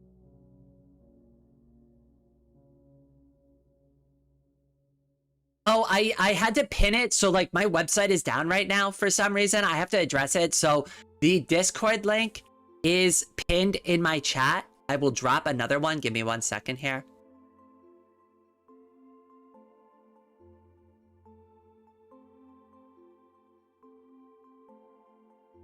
Wait, is that it? Wait, why is it doing it that way? God damn it. I hate YouTube sometimes. Goodness. How do I open this? Oh, god damn you. OBS. You suck. Alright, I think I got it. Hold on, wait.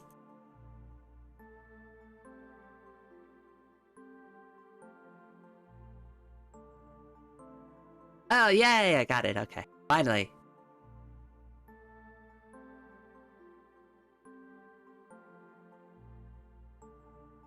Oh, Vlad, you were talking about Ava's Discord. Oh my goodness, I'm so sorry. I got confused. I thought you were talking about mine because my website is down right now. And my Discord link is also down, so I had to put this extra one in. I'm sorry, I got so confused there, Vlad. I know you were talking to Ava there. I'm sorry, I got confused. That was me.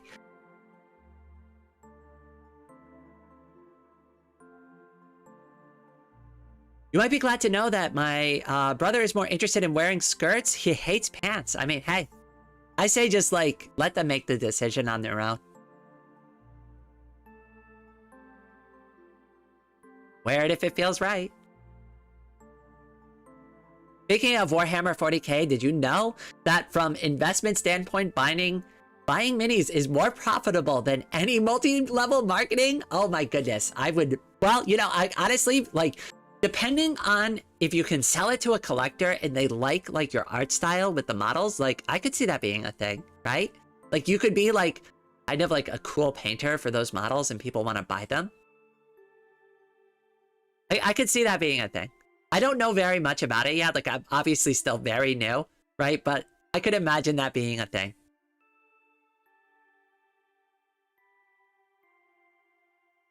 Yeah, I joined 2 months ago, Rain, so it works. If I could join Discord as a noob, everyone can. Well, I'm still kind of technically a Discord noob. Oh my god, that's so cute. I wish I could have one too. An average MLM has minus VE profits. That's a low bar. Well, that's fair. I mean, most people that are in multi-level marketing are only basement qualified anyways, which if you're not familiar with the term basement qualified, it means that you aren't selling the product that you're buying. You're only like progressing in the MLM like hierarchy because you are purchasing the product you need to qualify for it. But you're not actually selling it. So you are what they are referred to as basement qualified. You have a basement full of their product, and that is the only reason you qualify for their program. You are not actually actively selling or moving the product.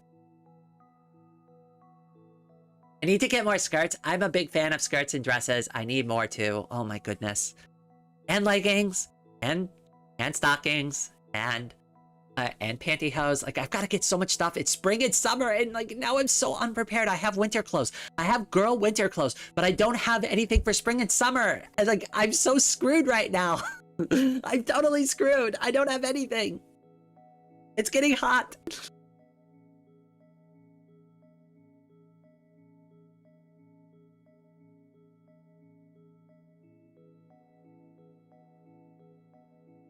Yes, Sal, by all means, please share anything you want in there. If you're like painting models, or you draw, or you make YouTube videos, or you make music, like that is the channel for my community to share any of the projects or things that they work on.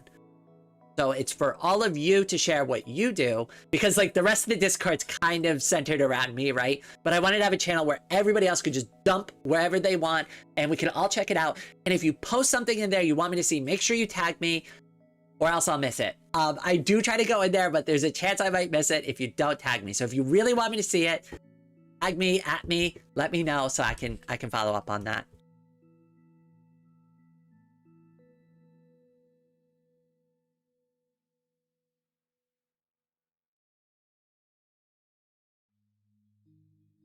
I have my old dresses, but I became a tomboy, so yeah, dresses. I mean, like the thing for me, like, and this is like, this is like a very specific thing to me, but because like I have the hip injury, right? And like I have a lot of like touch sensitivity around my hips, skirts and dresses specifically are like my favorite thing because nothing hugs my hips anymore. And it's not uncomfortable to wear. It's like wearing an airy blanket around me all day. It's awesome. I never have to worry about something like uncomfortably hugging and tugging and pulling at my hips ever again. And are there risks associated with it? Yeah, but that's why I like wearing leggings and stuff. So it's like, I don't have to worry about that. I try to make sure my dresses go below my knees, at least enough. So like when I sit, it's not a problem. Because I do have to sit in the wheelchair sometimes. But like, as long as I could consider those few factors, I'm good. North India has a male equivalent of a long skirt called, I'm gonna try to pronounce this, lungi? Lungai? It's either lungi or lungai, maybe, I'm not sure. Wearing it right now. We are closing in on 5 hours, rest up. I mean, that sounds very comfortable. And I'm glad you're in a culture where like, that's openly accepted because honestly, like, that kind of clothing is really comfortable. Like, the kilts, has anybody seen? Like, there's a reason people like wearing kilts. It's comfortable. It's way more comfortable than pants, especially on a hot day. You're gonna be very happy with it, I promise. Don't make fun of them. Join them. They're going in the right direction there. Ants are evil. Well, all right. In some circumstances, they're evil. I think they're evil. At least for me, in my body, they're evil. What does it mean to be gender fluid? It means that like you're non-binary, which means you're comfortable identifying as both male and female. And that's very like personal to the individual. So like I am not a non-binary person, so it's really harder for me to answer this question specifically, but it really like they can be either or, and it like really just it's very personal experience to them like how that works. But that's kind of what it means to be like gender fluid. Like I feel more feminine right now, so I identify as female, but maybe tomorrow I feel more masculine, so I'm going to identify as male tomorrow. Kind of, but that's like also, I would definitely ask that question to somebody who is actually gender fluid and get a better answer on that. But like, that's kind of like my perspective on it, I guess.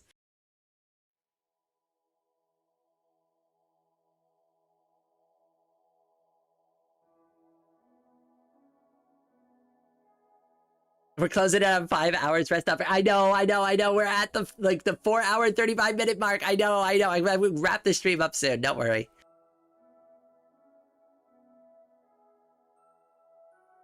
Rain, I'm so shy. I literally want to wear like thigh highs and skirt, but can't because I'm just shy.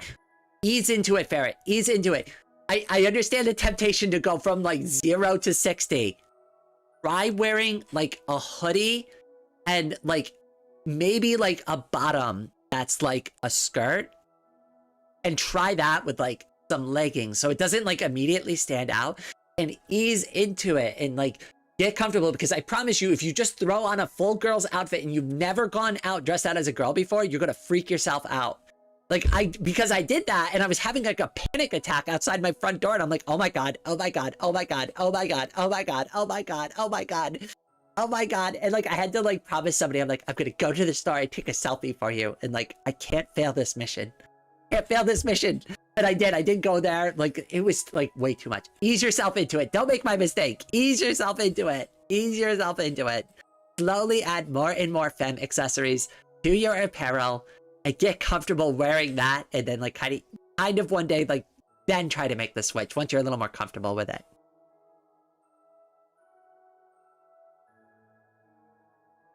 Yeah, it's comfy, but it will always come up if you have bad sleep habits. Fair enough. I've been called gender fluid by friends and family before. Well, what do you feel? That's like the most important thing. That's what do you feel is the right answer for you? And I can't give you that answer, and other people can say things about like what they think. But remember, at the end of the day, this is about you and what you identify as and what you feel comfortable in your heart and mind and soul to be.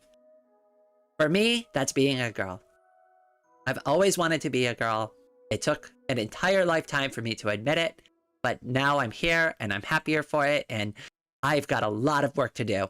I've got a lot of work to do, but I'm happy to do this work because I'm working on making myself happier and better and healthier.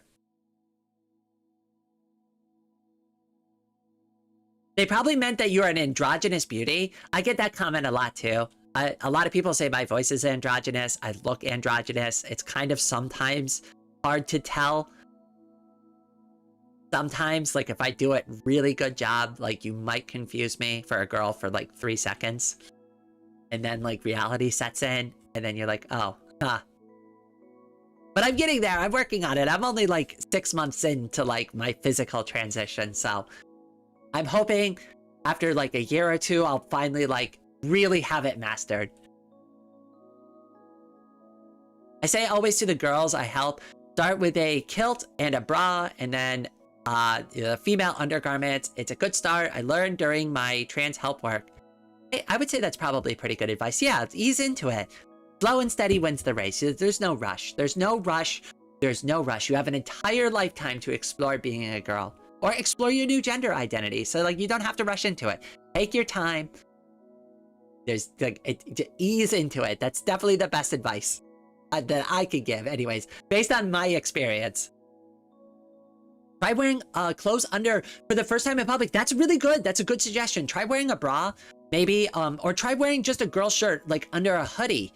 Like maybe wear like a blouse or something like kind of cute, Or get like a nice, cute, like girly graphic t-shirt that you like and maybe wear that under the hoodie. Kind of get comfortable with it.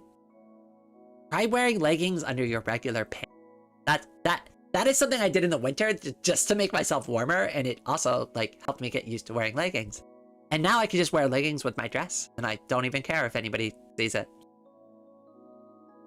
I feel like a woman, but love boyish things and work and men jobs, so I learned, yeah. Salskin, you are a tomboy and a warrior like the Amazons. Salskin, I am totally on board with that. Warrior spirit. Yes, we are warrior women.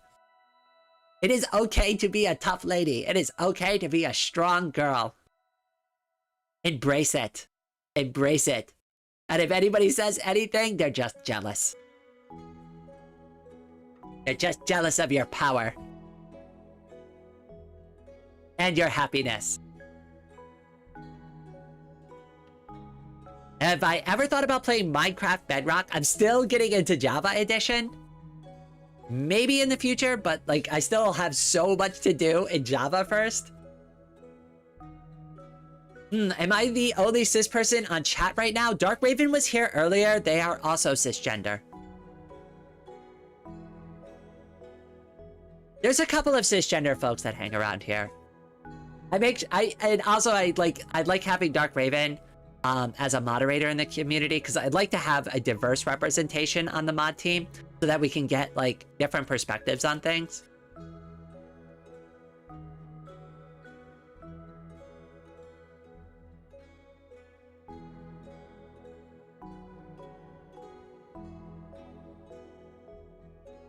Buying the first bra is such a beautiful thing, and I found the perfect shop in my town. Oh no, Salskin, I did not have that experience. I had to go back and forth from the store and return like 5 different bras before I found the right one because I was too scared to try it on in the store, and I didn't want the lady to fit me, so I just kept guessing. Like, I just measured myself at home, and I was like, screw it, I'm just gonna guess and keep returning them until I find the right one, and I eventually found 3 that fit me pretty good, and I've been happy with them. And now, like, I kind of know what brand and, like, what size I want, but, like, holy goodness, like, that was traumatic for me. And, like, I was still dressing up as a guy, so I'm, like, returning, like, girls' bras, like customer service counter. I'm just like, yep, these are for my girlfriend. Yeah, she asked me to return her bras for some reason on my card for some reason. Yes. That is the story, if anybody asked. Not that they asked. Nobody asked. Nobody cares. Nobody cares. Like, just remember that, too. Remember that the person at the counter is getting paid probably minimum wage at that store. They don't care. They don't care what you're buying. They don't care what you're going to do with it. It's just part of their day. They're going to rig up your transaction, and then they're going to go home and not think about it. It's important to you, so it feels like a big moment, but, like, just remember to them, it's just part of their day. They're not going to say anything. I doubt it. I really doubt it.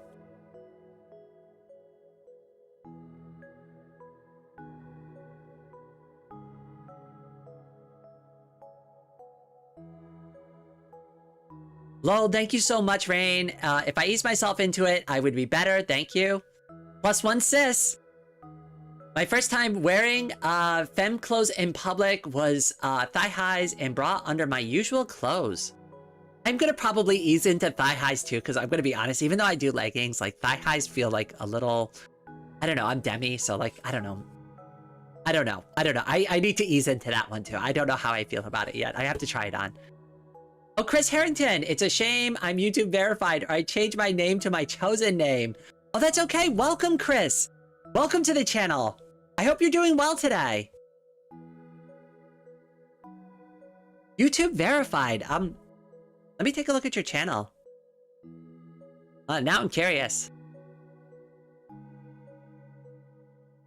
You get YouTube verified. That's really cool. I won't say too much about it, but that's awesome. I have no idea how to even get verified on my channel. I'm like a YouTube partner, I guess, but like that didn't give me a checkbox or anything.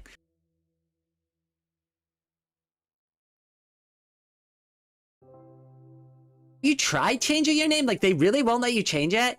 I'm an old Google person. It's from forever ago. Oh, okay. Is that, like, kind of, like, a problem? Like, does that bother you that it has like that information? I don't know. Some people are comfortable with it. Like, I'm very sensitive about my like personal information being out there. Well, welcome, Chris. Thank you for stopping by. Yeah, the lady in the shop was so trans open, and I learned from the trans girls a lot that I helped with the bra. Beautiful work. I chose. Oh, that's awesome. I'm glad you had a good experience there. Raven is a boring cis guy. There's Dark Raven. So I think also Uber also said they're +1 for cis too. So there you go. We've got a couple of cisgender people in the chat. They're here, and they're always welcome.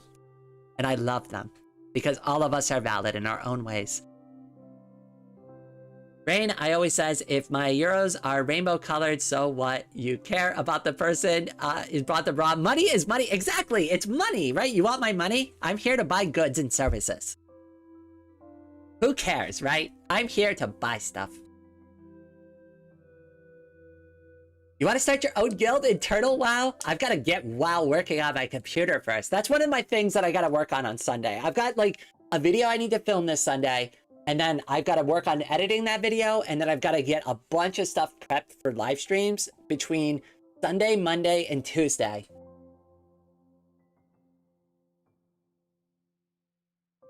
First change I get in nuking all gender markers I have currently. In this times, can't be too careful. Yeah, I agree. Like, and that's why I'm very careful with my information. But like, obviously, like, what I identify as, like, kind of is like controversial in some areas and to some people, even though it shouldn't be. We should just all accept each other as valid. And out in my personal life, but work is based in Texas, so I'm not fully out in my professional stuff. Still happy to make trans folks feel, trad folks feel weird on video calls. Sorry if I misread that comment a little bit. No, it's totally fine. I understand. And as long as you're okay with it, like, that's all that really matters, right? And like, I totally get like the Texas thing. There's a reason why I live where I live and I'm not moving these days, because like, I live in a state that's very progressive and very left-leaning, so I'm good where I'm at. Like, I wouldn't want to be anywhere else during these times.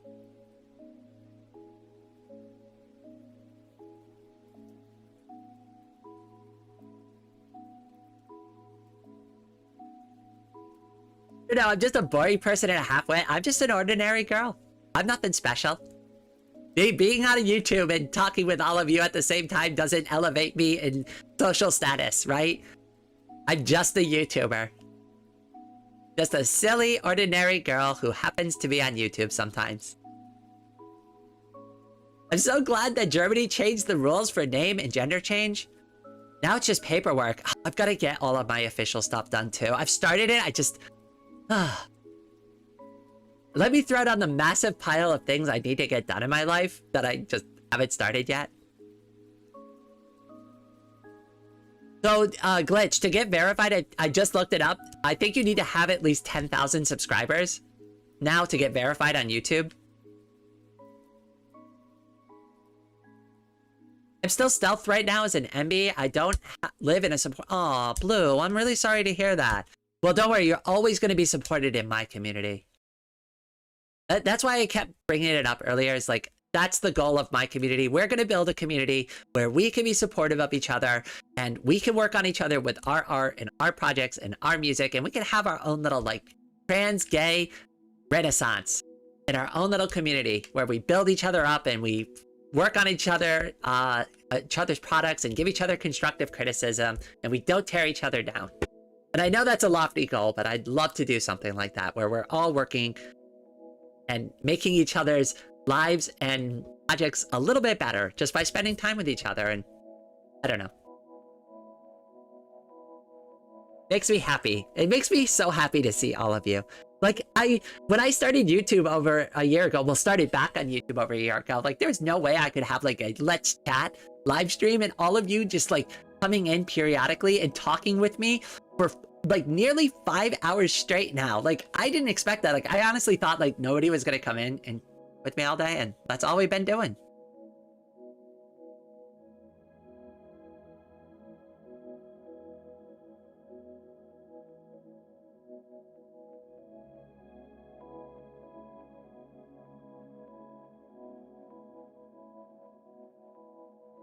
Yeah, YouTube's weird. They always change a bunch of stuff. Okay, all right. I said I was gonna like end the stream 15 minutes ago. Like, so all right. I have got another live stream. I am doing 6 p.m. Eastern Standard Time.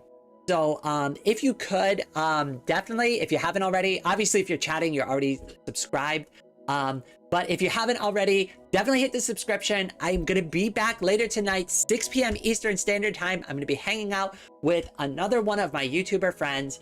I will be back then. But of course, before I go, oh, wait. Before I go, to one last thing I wanted to add. I didn't add a scapegoat to the thank you card list yet. So hold on, let me close down some of these things. All right, and let me move my avatar back to where it needs to go.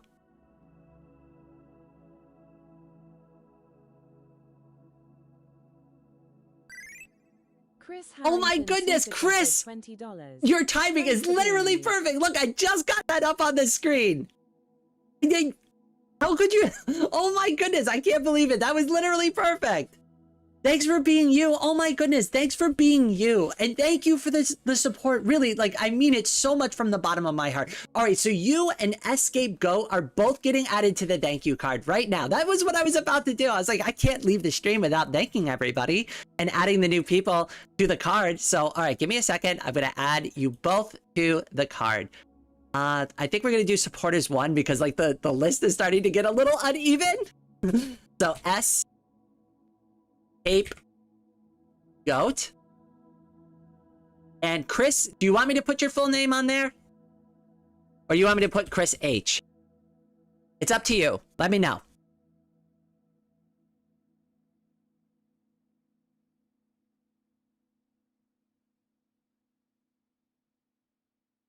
Very generous. It's extremely generous. Chris is fine. Okay, we'll just do Chris then.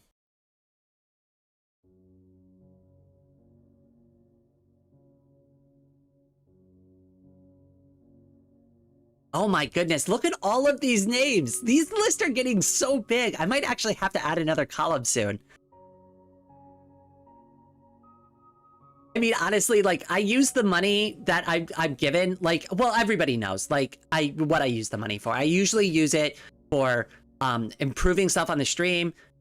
People have been so generous, though, like, through the throne. I've bought so many supplies for me for my art, like, live streams that I'm going to be doing again soon. Like, I have, like, equipment now to film stuff with. That's why, like, I'm going to be able to film, like, the baking video this weekend because I have the equipment to be able to do that now. And, of course, like, all of this goes right back into the stream. So, like, all of the fun games that we're going to be playing, all of the, like, cool stuff that we're going to be doing in the upcoming videos, like, that is what it goes towards. And, like, it really, like, from the bottom of my heart, thank you so much because, like, I really can't do this without, like, people being supportive sometimes. And it, like, this is why, like, I'm able to sit here and do this with you. So thank you. Thank you, everybody on this list from the bottom of my heart. All right, with all of that out of the way, thank you all so much for watching, and I hope everyone out there has a wonderful day.